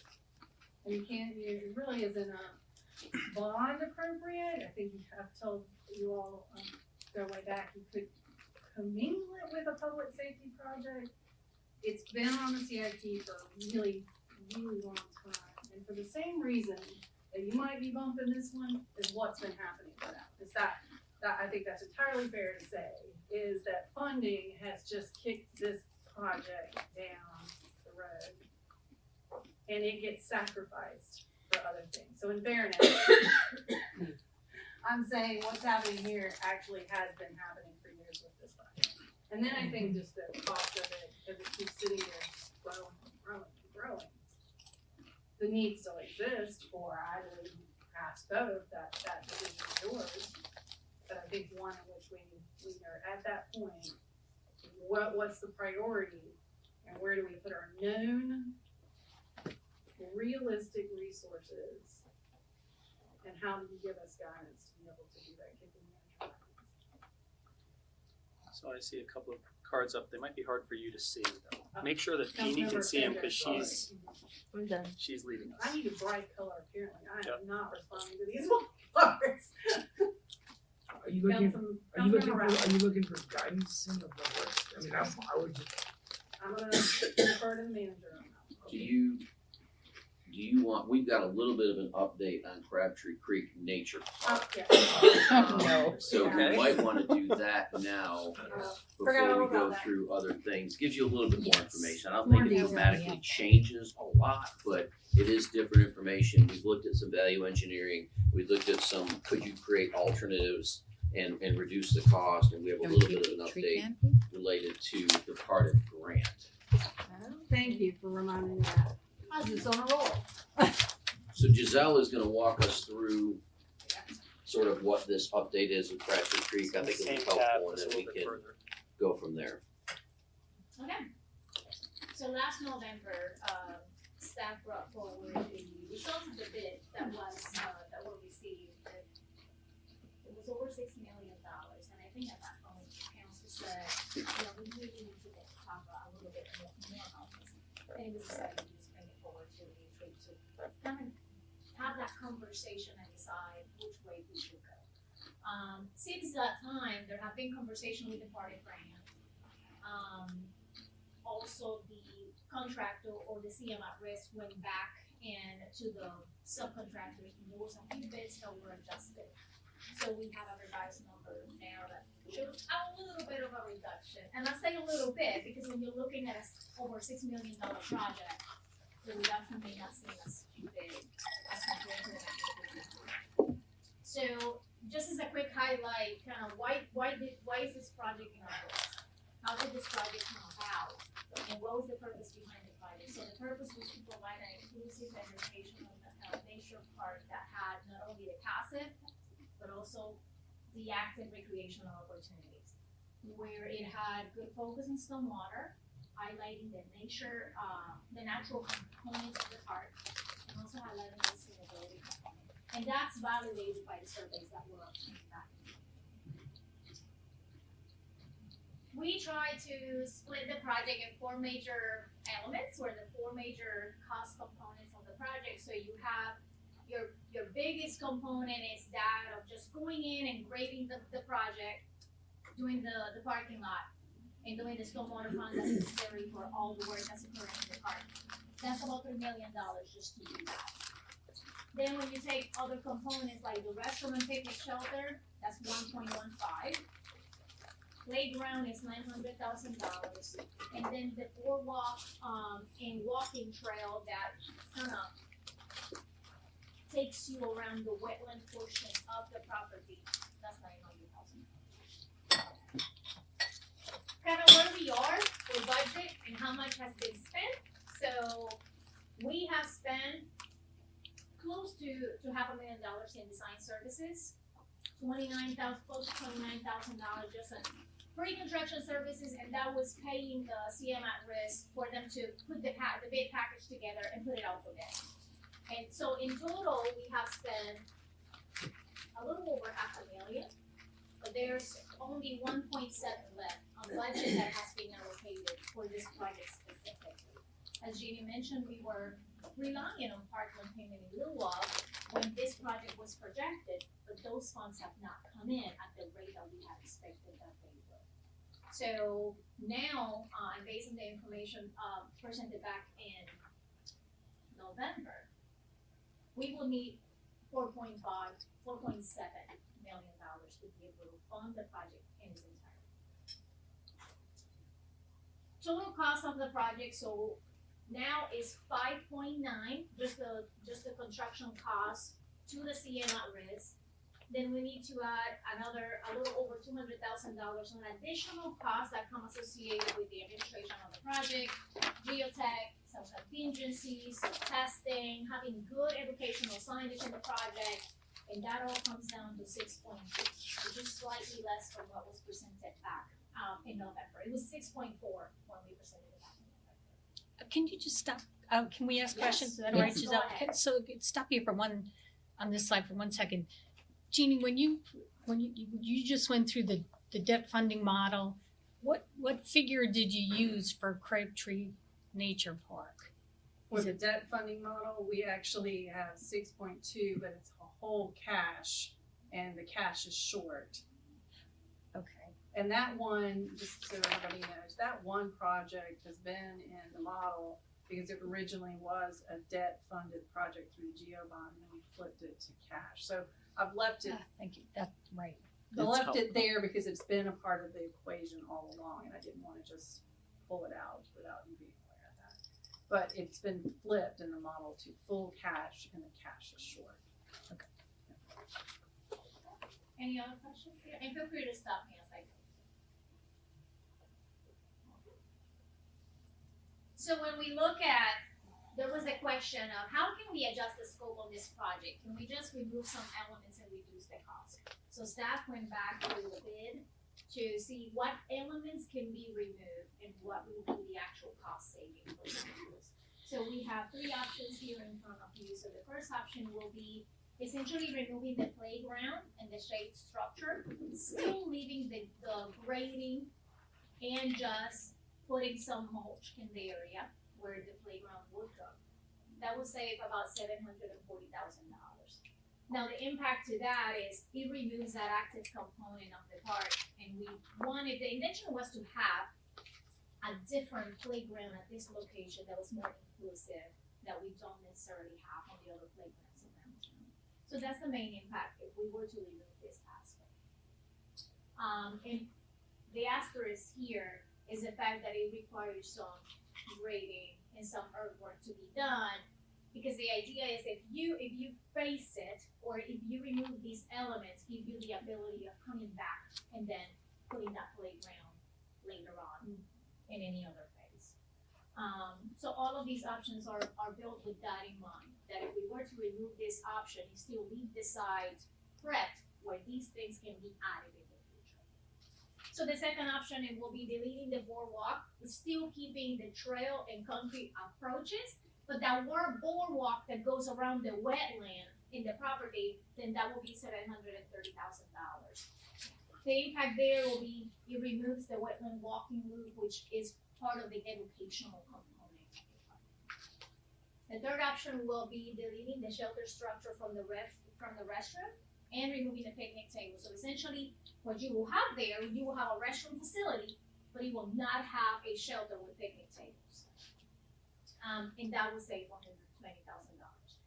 And you may think, just 120 is expensive to build a restroom facility with all of the fixtures that go in it and all the utilities that take to go in it. So where the real cost there is the restroom facility, not so much the shelter, not so much the roof and the picnic shelter, and the picnic tables, sorry. So the impact there is obviously removes that seating space. It removes that gathering space that could be rented by people just coming wanting to use the park. So we remove that rental capacity. So if you were to say, okay, what if we reduce all of those options? If we say, let's remove all three, how much do we save? Or what will be the total of the project by reducing this? It brings the project cost down to 4.6. So what does that leave us? If we take all of this out, what does that leave you? So that will leave you with a restroom facility. You will have some walking trails, and you will have a parking lot that will be built, keeping in mind that it's built out. So whenever you added this, you don't have to go back and add any more parking. It will have all the stormwater features that are accounting for these things to come in later on. So you're not having to go back and do more stormwater infrastructure. It would all be there. So that's essentially what you get for the 4.6. So someone coming to that park and wanting to use the park, how can they use it? Is essentially it will be a very passive park where you are able to come in like a trailhead. You have a parking, you can access the greenway system, you're able to have the walking trails, you have the stormwater facilities there that could use some educational signage, and it's prepping for the future. But as far as amenities per se, you will have the restroom facility and just areas for walking.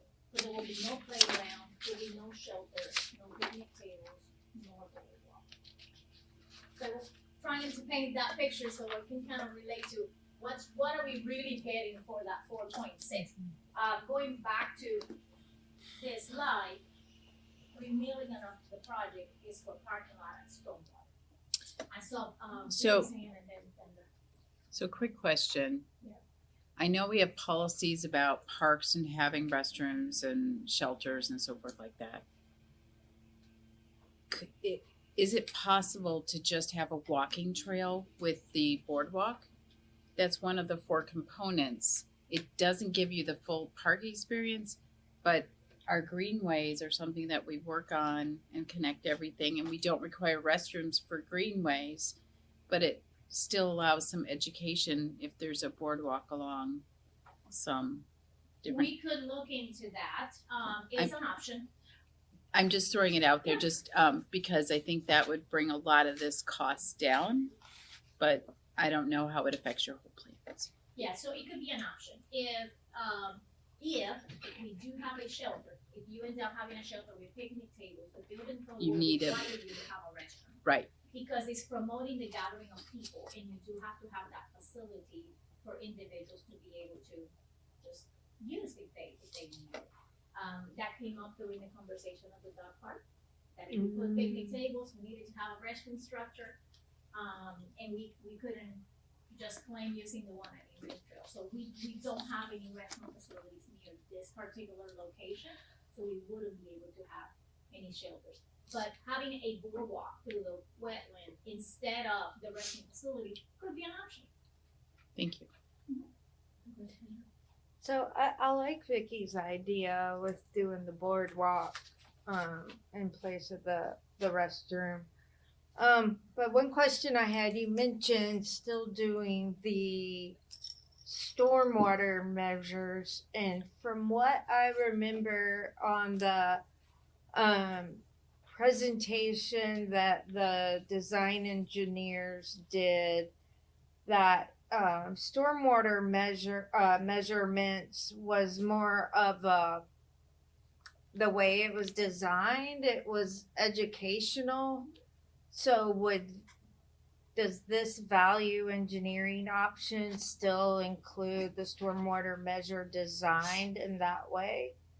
Yeah, so this value engineering option keeps the stormwater exactly the same way it was originally designed. Okay, So, and I like that, because then that portion, if we chose to go that way, would still present that educational opportunity through there. and the stormwater feature that will be here will be a constructed wetland, which is very similar to what we have across Mount Culture. Okay. I won't say it's the same shape and design, but it's the similar concept. Okay. Similar concept. I think I had I don't know who was next. Is Ann first? That's all yours and then. Okay. So I like this idea of having, maybe tweaking it even more. I understand, and I think I said this the last time we talked about this. I don't like having deposit, but I understand it. And we talked about transparency being very important to us. And as I said the last time we talked about this, to be fully transparent, we did tell the public, I know what the bonds are written very generally so that we have a lot of flexibility. I totally understand that.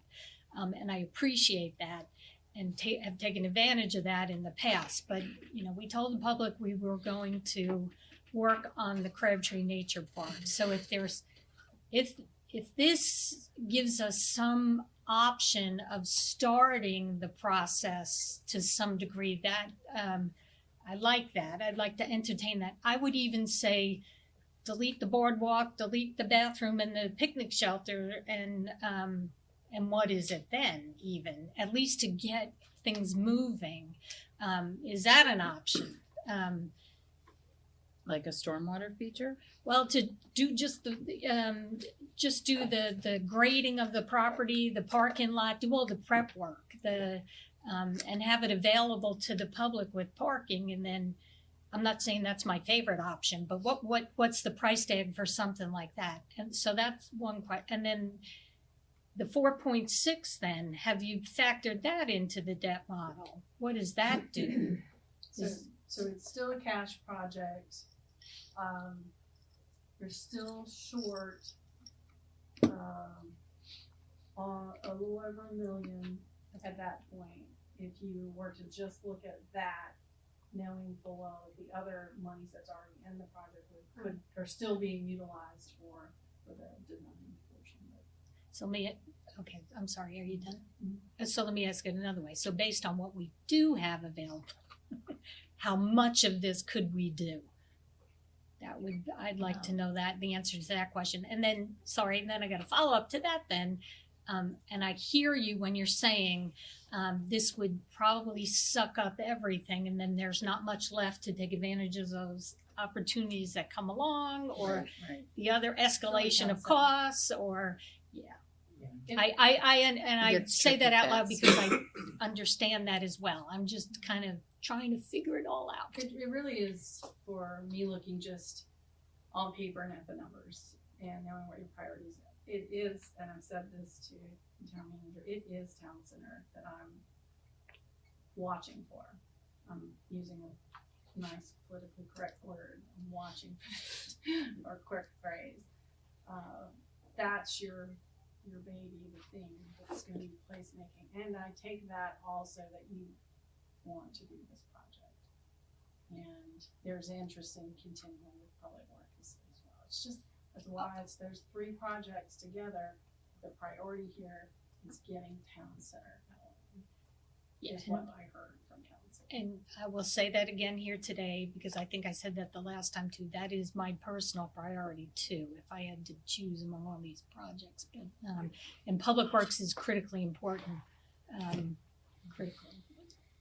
To answer your question, and Jamie, jump in here.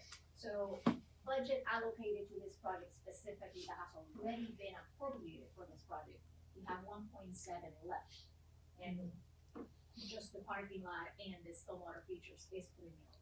Grading the facility, parking lot, and stormwater feature is 3 million. So if you were to do just that. we Thank you still for won't be reminding me. You're below. You did Yeah. share that already. Thank you. No, I think it's, Yeah. I just wanted to connect those dots because, yes, we are looking at a lot of numbers, so Yeah. it's, it could be confusing. Councilmember O'Hara. So tell me where to put this thing so you guys can see it. It's hard just because of the way. I'm gonna hold it up from now There on. you go. That's- and we're not Okay. gonna say that that's rude, okay? No, So, it's perfectly fine. okay. So the thing is that I am really struggling with, to do anything, we have to do the grading and the stormwater thing, right? So for example, we can't do just the boardwalk because we still have to have a parking lot. Or do we? I guess that's my question. Do we still have to have a parking lot if we just do like the boardwalk and the educational feature? Do we still need a parking lot? Do we still have to do all that grading and Well, everything? there is a parking lot Yeah, already. there's Well, that's what I'm already a saying. parking Yeah. lot there. That's why I'm asking. That's a good There's point. already a parking lot there. One of the challenges that we will have in us planning on getting on this when we get to the project grant portion. So, I'm planning to do that now. Yeah, so that's a good with idea. the project grant, we had a conversation with them and say, hey, this is where we are. We are struggling here. The project has escalated costs tremendously. When we applied to the project grant, the project cost was $3.9 million, and look at where we are today. So they took it back to their board and they kind of discussed their options and they said, here are the options. We can mutually agree to withdraw that application with the caveat that, yes, the project has escalated, there's a resolution by council, and we, decide that we're just gonna withdraw the application, and if we decide not to move forward. Or they could come back and say, we need an extension, because at this point, whether we reduce scope or whether we request to continue, we will need an extension until 2025. Because there's no way we can complete that project by this October. So we will need that extension until 2025. If we reduce the scope, they will have to reevaluate the project. More than likely, we lose the $500,000. So what we are trying to do is, if we make too many changes to removing elements of the project and changing the design, we have to go back to the drawing board. So what we have presented here is an avenue of utilizing the design as we have it and just taking portions of our project and phasing it out, like building portions of the project in phases, so that we can utilize the design that we have completed. We have spent over $500,000 on design already. So this will allow us to use the existing design.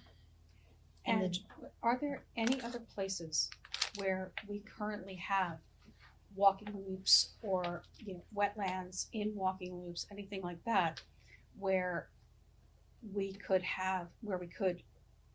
scaled back, but where there would be opportunities where we could build in educational opportunities into existing areas and leave this site the way it is. There's a possibility.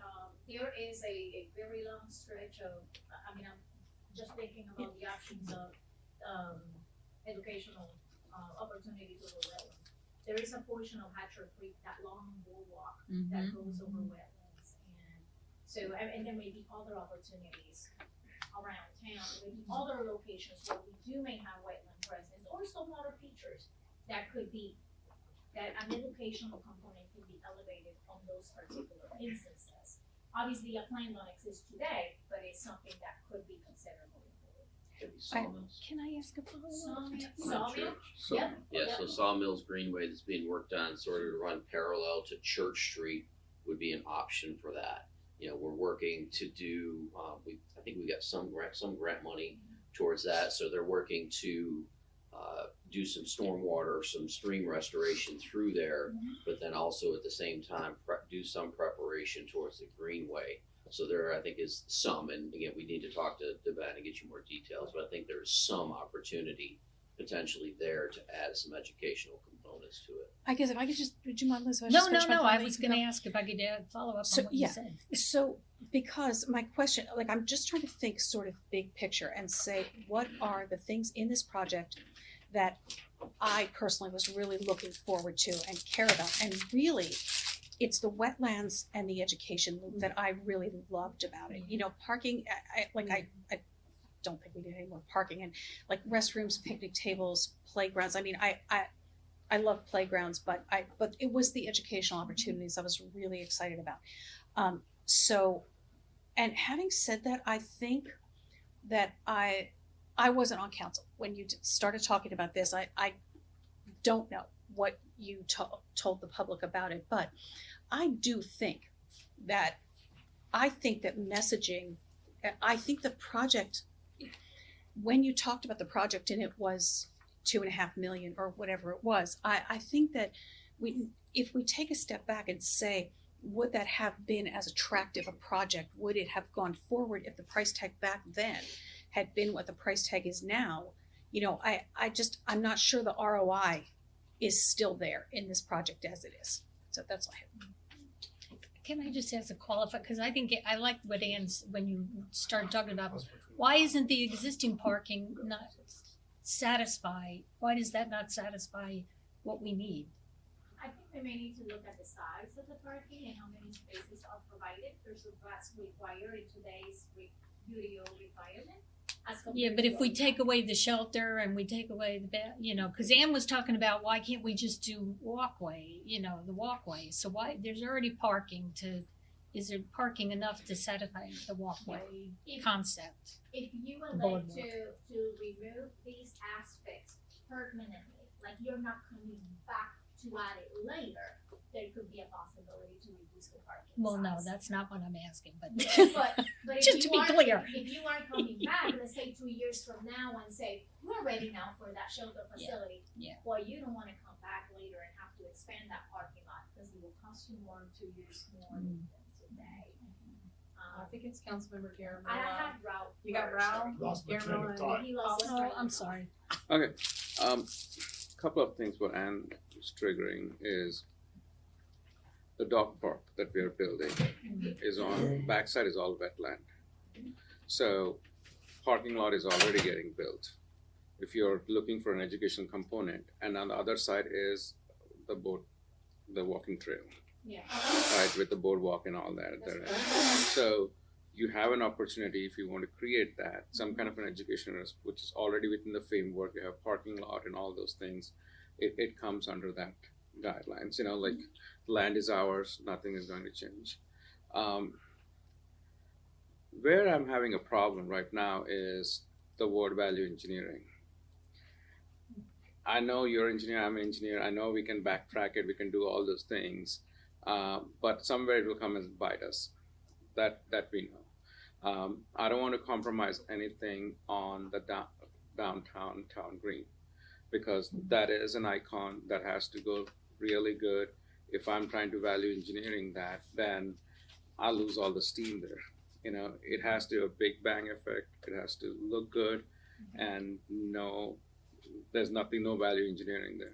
And when I hear value engineering going on in the dog park, it's not the best that we will get out of it, because we want people to use it. We want people to basically say wow factor, you know. And so said all these things, you know, like, I don't think this is a discussion for now as to what you're showing. The concept is more about, do we continue with Crabtree, or do we come back with more options, is more of a thing, and where can the money be utilized?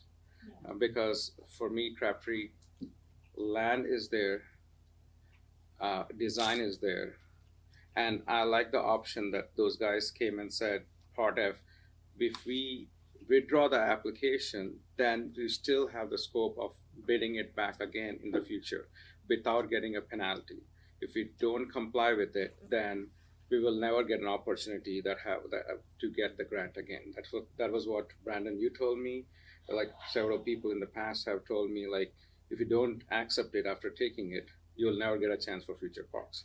But the fact that they're ready to withdraw it, allowing us to withdraw it, actually helps us in a better way to use it. If it was $2 million and 500,000 we are getting, yeah, 25% makes sense. It's now $5 or $6 million, and as we more delay, we are doing a la carte services here. It's only going to go more. It's not going to go less. Yeah. And in all of that, what are we trying to achieve? The education piece, what she told us now, where can we give those educational pieces, is a buck for the money there. If we can do something and then go back. I really like the boardwalk, because what's the point of saying Crabtree Nature Park and not going through that?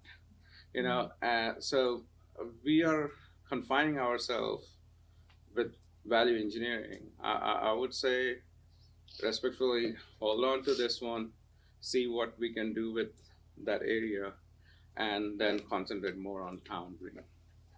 Thank you for that. I will add to the party grant statement that they would allow us to withdraw. When we started this process and having conversations with them, we were concerned about not moving forward with the project. How does that put us? Where do we stand when we request future party grants?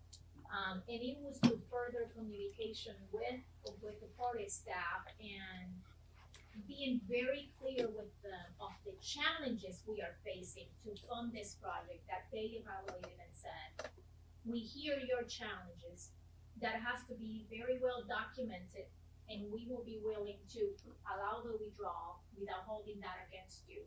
But we just have to be very clear on the way we we do that resolution to be able to withdraw the project. But I felt like that was very reasonable on their part to be able to say, we're not gonna hold it against you. And to the point of this impacting other projects, that's why we are having this conversation, because we feel this is very important, that you have all the information you need to make the best decision for the community. I just wanted to say that I really appreciate the way that you laid out the problem and options. It's very helpful for me to hear, because the mutual withdrawal of the Part F grant has been weighing on my mind. It's like, I don't want the town to be penalized for something we cannot control. And the cost of the project has gone higher, not because we've added scope, right, but because the professional services, the materials, and all of that has gone up. So it's helpful and respectful of the committee to allow us the grace to pause and withdraw the application for now. We do have permanent site control, and we can activate that at a later date when we're ready, because we do have clearly a cash issue with a 3.0 million today, which will be higher in future years, with only 1.7 million allocated. So I just want to say thank you for being clear. Mayor, and then Donna, and then Ann. Oh, no, I'm sorry. Steve, is your Steve, You turn? got your- Steve, train did of you- thought back? Yeah. Let's go to Steve, if that's all right, Mayor. My bad. Well, no, my biggest concern was just having spent the 500,000 and not getting it back. We spent all that money and time in developing it, but I don't think that we should build a park if we're not gonna go all out and do it the way we initially intended. I mean, I feel like the money that if we can not pause the project and hold everything as is, and then go back and apply for the grant with everything. Now, of course, with costs going up, it's gonna be much more expensive, but would that money be better invested in putting it into needs we have in town center, public works? That's what I'm thinking. I just feel, I like this idea of a walking loop and things like that, but I feel like if it's not a complete park without the shelters and the bathrooms and everything, like we do so good with our parks, we go do the right park with the right design. So that's kind of where I'm leaning towards pausing it, but I feel bad that we spent that much money up until now, and we can't get that money back. But that's sunk cost. sunk- We spent it We whether, spent it, But it's not no going matter bad. what we do. It's not It's not bad. going bad It's at good all. design. it's design, It's it's money, design. it's It was- money well spent, right? It stays there. Okay. Just- It's an investment. So then, based on that, then I think we just pause it for now and focus on the town center and the public works, obviously. When I hear you say pause, I interpret that as the mutual withdrawal. I mean, that's the direction we're seeking. Yeah, if So you could- I want to be really clear. I think a mutual withdrawal is appropriate at this time, given the fact that the costs have gone up. I believe that we do have the opportunity to do this elsewhere. Just 100 yards away is the rest of the greenway, and there's lots of places where it does all of this that we want to, especially over at Morrisville Community Park. There's that low new greenway walking path, which can also serve this, and that will be getting a lot of traffic. I think that this park is a really nice amenity as it is right now as well. It's being well used. So I don't think that there's going to be a real issue with the fact that we're leaving it the way it is to really concentrate on town center. I want to be in a position that we can really make the wow factor, as Satish said, at town center really pop. I think that's going to be really important for us. That's a big investment. And there's lots of amenities that we're going to be hearing about that are going to cost money that we don't have right now, is my interpretation. You also mentioned the dog park. I am not that interested in value engineering that project. I think what we decided on seemed pretty basic. And I think if we're going to do a dog park, we should do that at a minimum. So those are my thoughts about that. I want to do what we do really well, focus on it. I think we have staff has heard consensus that we have town center focus right now, and taking that one step further, I think land allocation for that space is going to be really important too. So those are my thoughts about that. I think I built on a lot of what I've heard. Land allocation or land acquisition? Land acquisition. Acquisition. I apologize. And allocation, but A lot of stuff about land. We gotta get it. Yeah, I would like for us to still pursue the Crabtree Nature Park. It is something we suggested we were doing with the bond referendum. We have already invested money in it. And I believe just because we're saying value engineering doesn't mean, I think maybe we may be interpreting that the way you explain it, I see that as we're saying we're doing it in a phased approach. We're not taking away amenities, we're just doing it in a phased approach. And I think that is a valid way of implementing the project. And I like the idea of looking at potential ways of like potentially going with the parking lot that's there now and doing the boardwalk. I think, some people have suggested that, implementing these other educational whatever and other locations, but that still takes money. and a plan, a design and a plan. And really, let's be realistic. How long does that gonna take to really see that in fruition? And we already have a design and a plan for Crabtree Nature Park. So I would like for us, yes, I get it. We town center is our prime directive. It's our priority right now. We have to do the public works. But I would still like to see us making some project on Crabtree Nature Park. You guys have been working on this for multiple years. We have told the public that we're doing something with this, and I think we should still put some effort toward it. I think like that design, I don't remember who the engineering firm, but that design they put together was, to me, was very inspirational, and it was a great vision. And if we start implementing small portions of that, I just think the public would really get something out of that park eventually. So just for the record, I agree with Donna, but she and I may be the only two. I would like to run this till we can't figure out any options, till we hit a brick wall to figure out how to phase it into some degree. But again, she and I may be the only two. I have one more question. The 1.7 that's still available, does that include the 500 from the PARTIF grant? That's a good question. Yes, so that'll have to be renewed, which is why So even if we phased it in, if we didn't do the PARTIF grant, if we kind of withdrew that, kind of started doing our own thing, now we're down to 1.2. Yeah. We can't build a dog park for 1.2, so. Is it a compromise to say your agreement is your priorities are in alignment with town center is the thing. It's on the radar. We're going to be issuing bonds. We have to align the resources to get the project moving. We'll have a known number.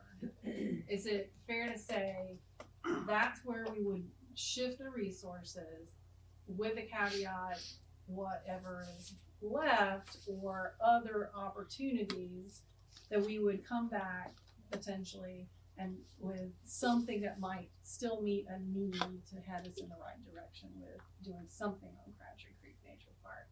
Is that a compromise? Because your agreement is on town center, and I'm hearing you say that's where we need to put our resources first, and the resources we have that we may need to use without carrying that debt model any further over where we already are and requiring additional pennies, is to try to use the resources we have to keep it going, because that's the thing that's on the horizon that we also have to make a decision on. And then we could come back to this.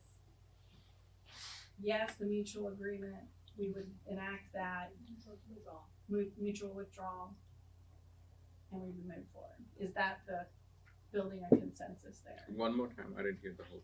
Yes. Oh my God. Jeannie, it was beautiful. It was beautiful. So your You did priority, such a great job, too, Gina. Fantastic. your priority that you have strong agreement is your resources first need to align with town center. When we know that number, which will be on the horizon, we'll make the funding decision and align the resources. If there should be anything left, then we will go back and reassess what can we do with Crabtree Creek Nature Park to keep some energy going there. And we would also do, what was it, mutual withdrawal. Yeah. We would do the mutual withdrawal that leaves us eligible for future PARTIF grants.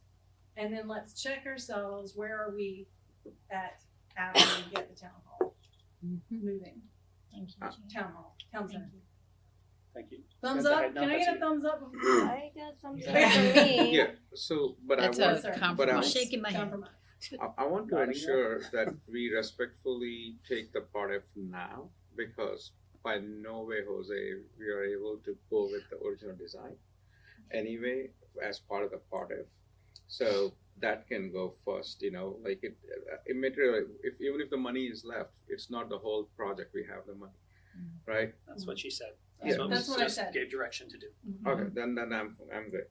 Is everybody in agreement on that? Yes. Awesome. I'm in agreement with what you just said, yes. But I think that we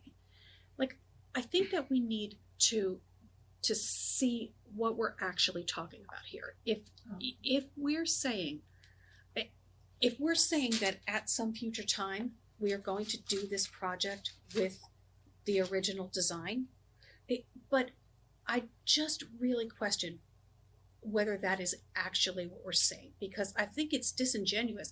Like, that's fine, I'll agree to what Jeannie just said, but I think it's disingenuous for me to agree that at some point we're going to come back to this, when I feel like when we come back to this, it's going to cost $9 million.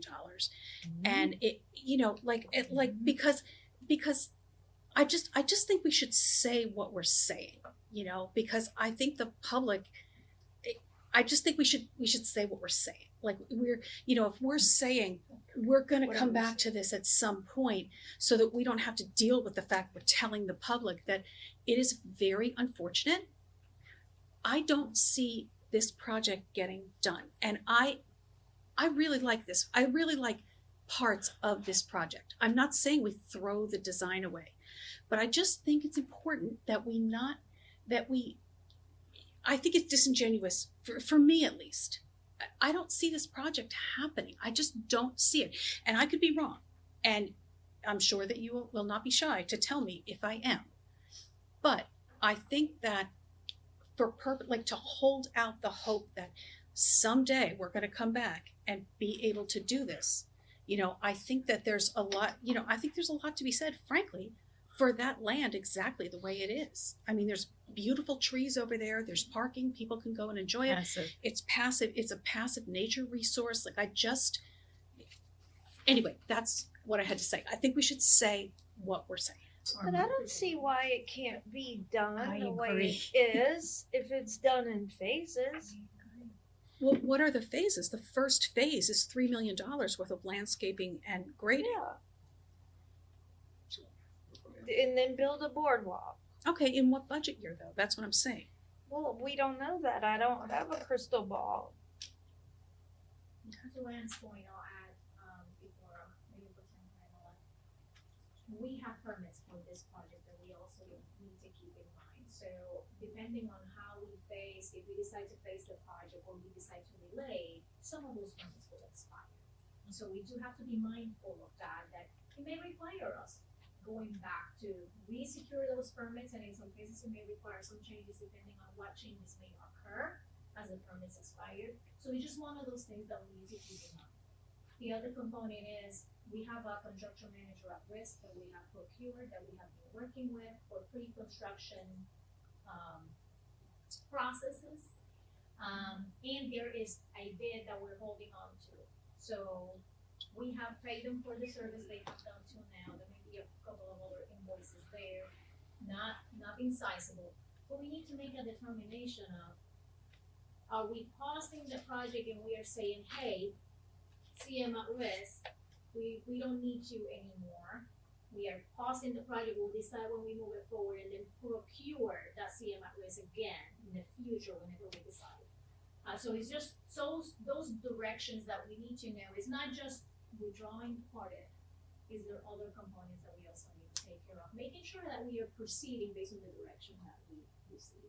And I just said one more thing, if you don't mind. The other thing was that if we, I also would like to understand, if we say that we're pausing the project rather than ending the project or whatever, if we say that we're just pausing the project, do we need to hold that 1.2 now? So is that 1.2 million still tied to this project in the capital, in the CIP, or okay, so then that's It's a decision that okay, you all can make. so then we're not necessarily recouping that money back into other projects. Correct. Okay. And you can say you want to pause it, but these funds we're gonna allocate somewhere else, and then the project just sits on a shelf completely unfunded.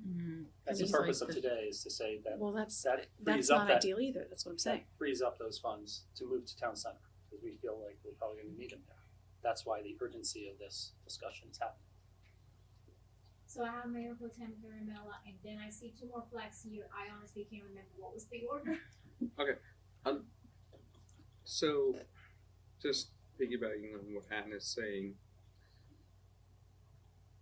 the cost will increase. You're right. Even if we do in phases, the cost will increase. There is no doubt if we leave the project now, we are not getting the 6 million back. It's only going to increase. Either you go in phases or you go one shot again.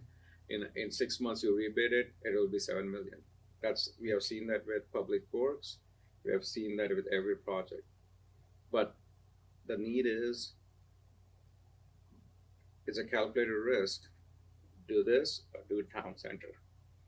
That is what it is, and for me, town center is important because it is the whole 9 years that we're getting. The parking lot, it's close to $11 million last I know. I don't know the new numbers and whatever. We will come. We have to build a synergy towards it, because when the town green is getting built, I want everything in it. I want the water feature, every feature that is as part of what we have planned or focused on, because if we start phasing there, no one will come there. But no one's saying we're gonna do that, Satish. Right? No one is saying we're gonna start phasing the town green or the town center. No, we don't know if the price is right yet. We don't know what the price is. But you're letting your fear of the future dictate your decision today. No, but Brandon says there's no money for town green if the money is not getting allocated from the Crabtree to this one. I don't know that's exactly what I'm saying. I think what we're saying is that we know we need additional funds beyond 11 million for town center. Okay. What we're saying is that if Crabtree Creek does not progress, we could certainly use the funds committed there to support town center. Don't believe that that'll make up the difference. Okay, so now let me ask, if we say go town Crabtree and town center at the same time, where do you plan to get the funds from? So I think you would have to revisit whether it's just a penny that would have to be committed to CIP funds. You may have to look at Public Works facility as whether we have the capacity to do that when planned. I think there's challenges there. All of the above, and I'll add to that, is that it would further impact a debt model I've already shown you that's going over a core indicator with not including all of this yet. So if you put what I think town manager is saying with the extra penny is that we would potentially have to increase our debt, is what I would tell you that penny represents to me, which is tripping that debt to expenditure ratio to go up even higher than the 16 to 17% I've already evaluated for. And I think the critical information to be able to move forward, and I'm hearing everyone on that, is to get to the town center information, the DSA agreement, align our resources, see what's left, and then we know what we have to work with to move forward on the next project that's in line. If that priority still remains, you want to do something with Crabtree Creek Nature Park. I think that the trip here is the Part F grant. It's pretty critical to make a decision that waiver or that releasing of that withdrawal. I'm not I even feel like worried we've about got part to of it's gone, consensus. In my case, it's gone.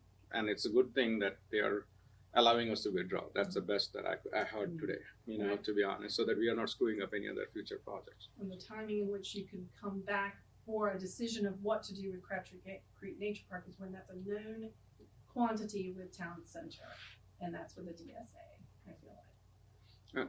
It's a sequencing. And one more thing, I wanted to go back to what Liz is saying. What did we really promise in the bond? Like the Crabtree was stated, or how much was originally allocated for that? What was your? He said projects like. Projects may include Right. But we did say Crabtree, I mean, I'm not We saying we said didn't. Crabtree Nature Park. I'm not saying we didn't. And We then we did. had a discussion at council and I agreed because, and I remember my words, when we talked about this, it was like, I don't think the public cares where the money's coming from, what bucket. But as long as both projects get done, then you can, swap buckets. Well, here we are. I may never do that again. And how much did we allocate at that planning phase of putting under Crabtree Nature Park? When you were doing the bond So when we were doing the bond, it was,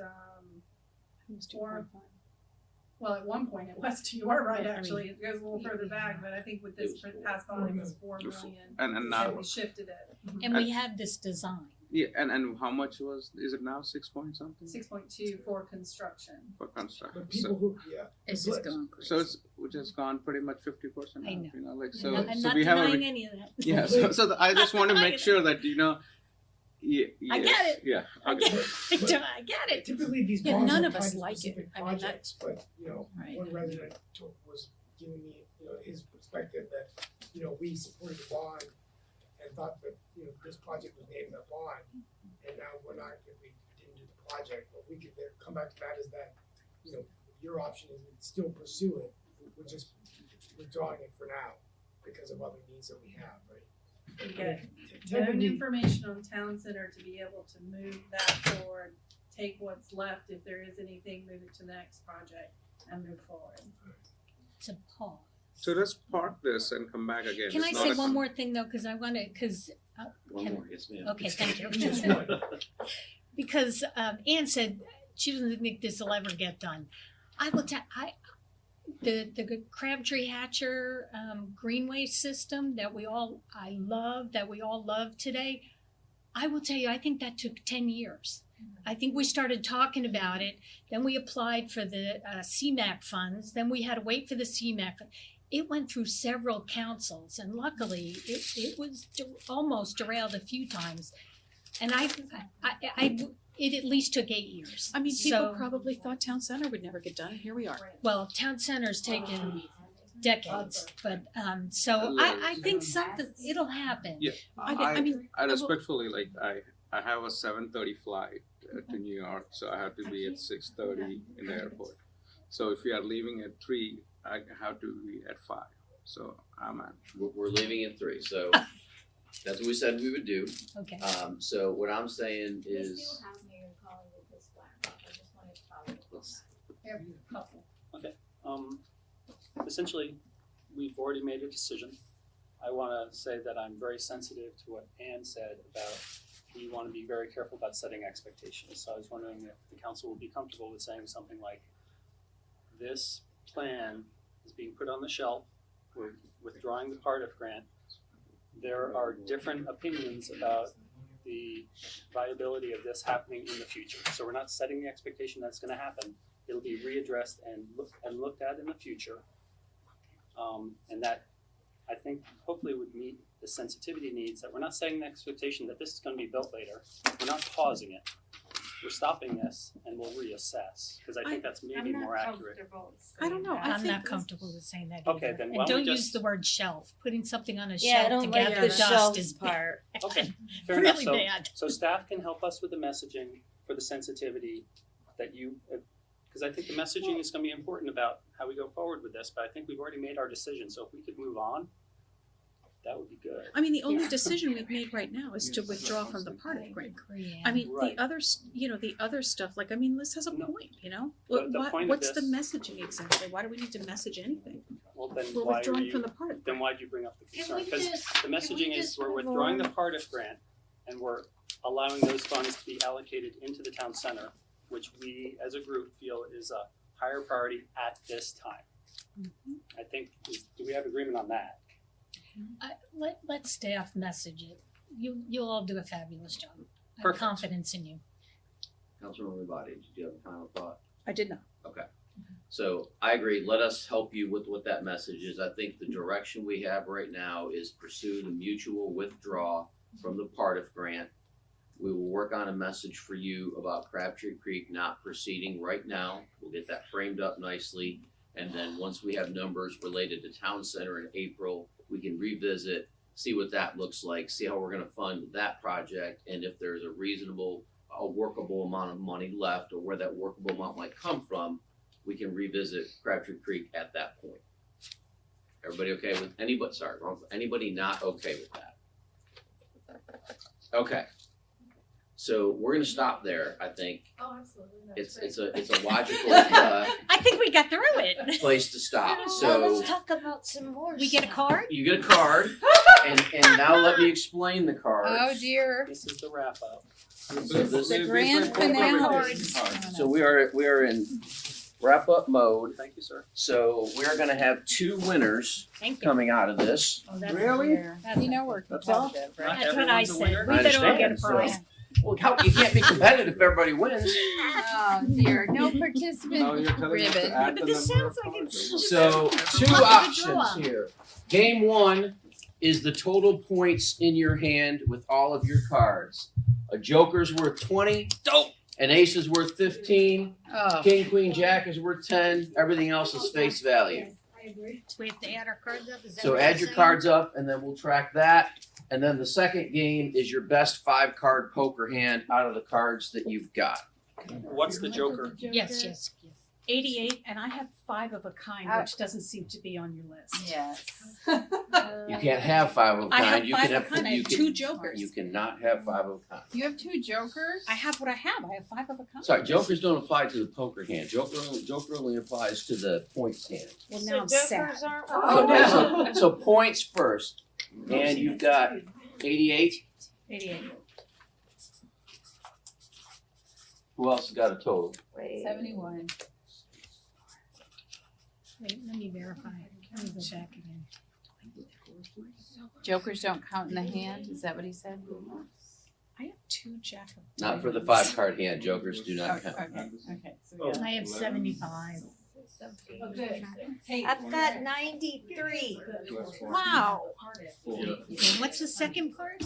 I got Your nine. best Second for the 5-card best hand. 5-card hand. Best Okay, I got mine. So, Sure, that's for my the, best um, card hand. You can't double dip. what are aces Are in these your higher 5-card than- hand? I got 50. Ace can be I high or don't low. play- Your I don't 5-card play hand. cards. Okay, I can help 50.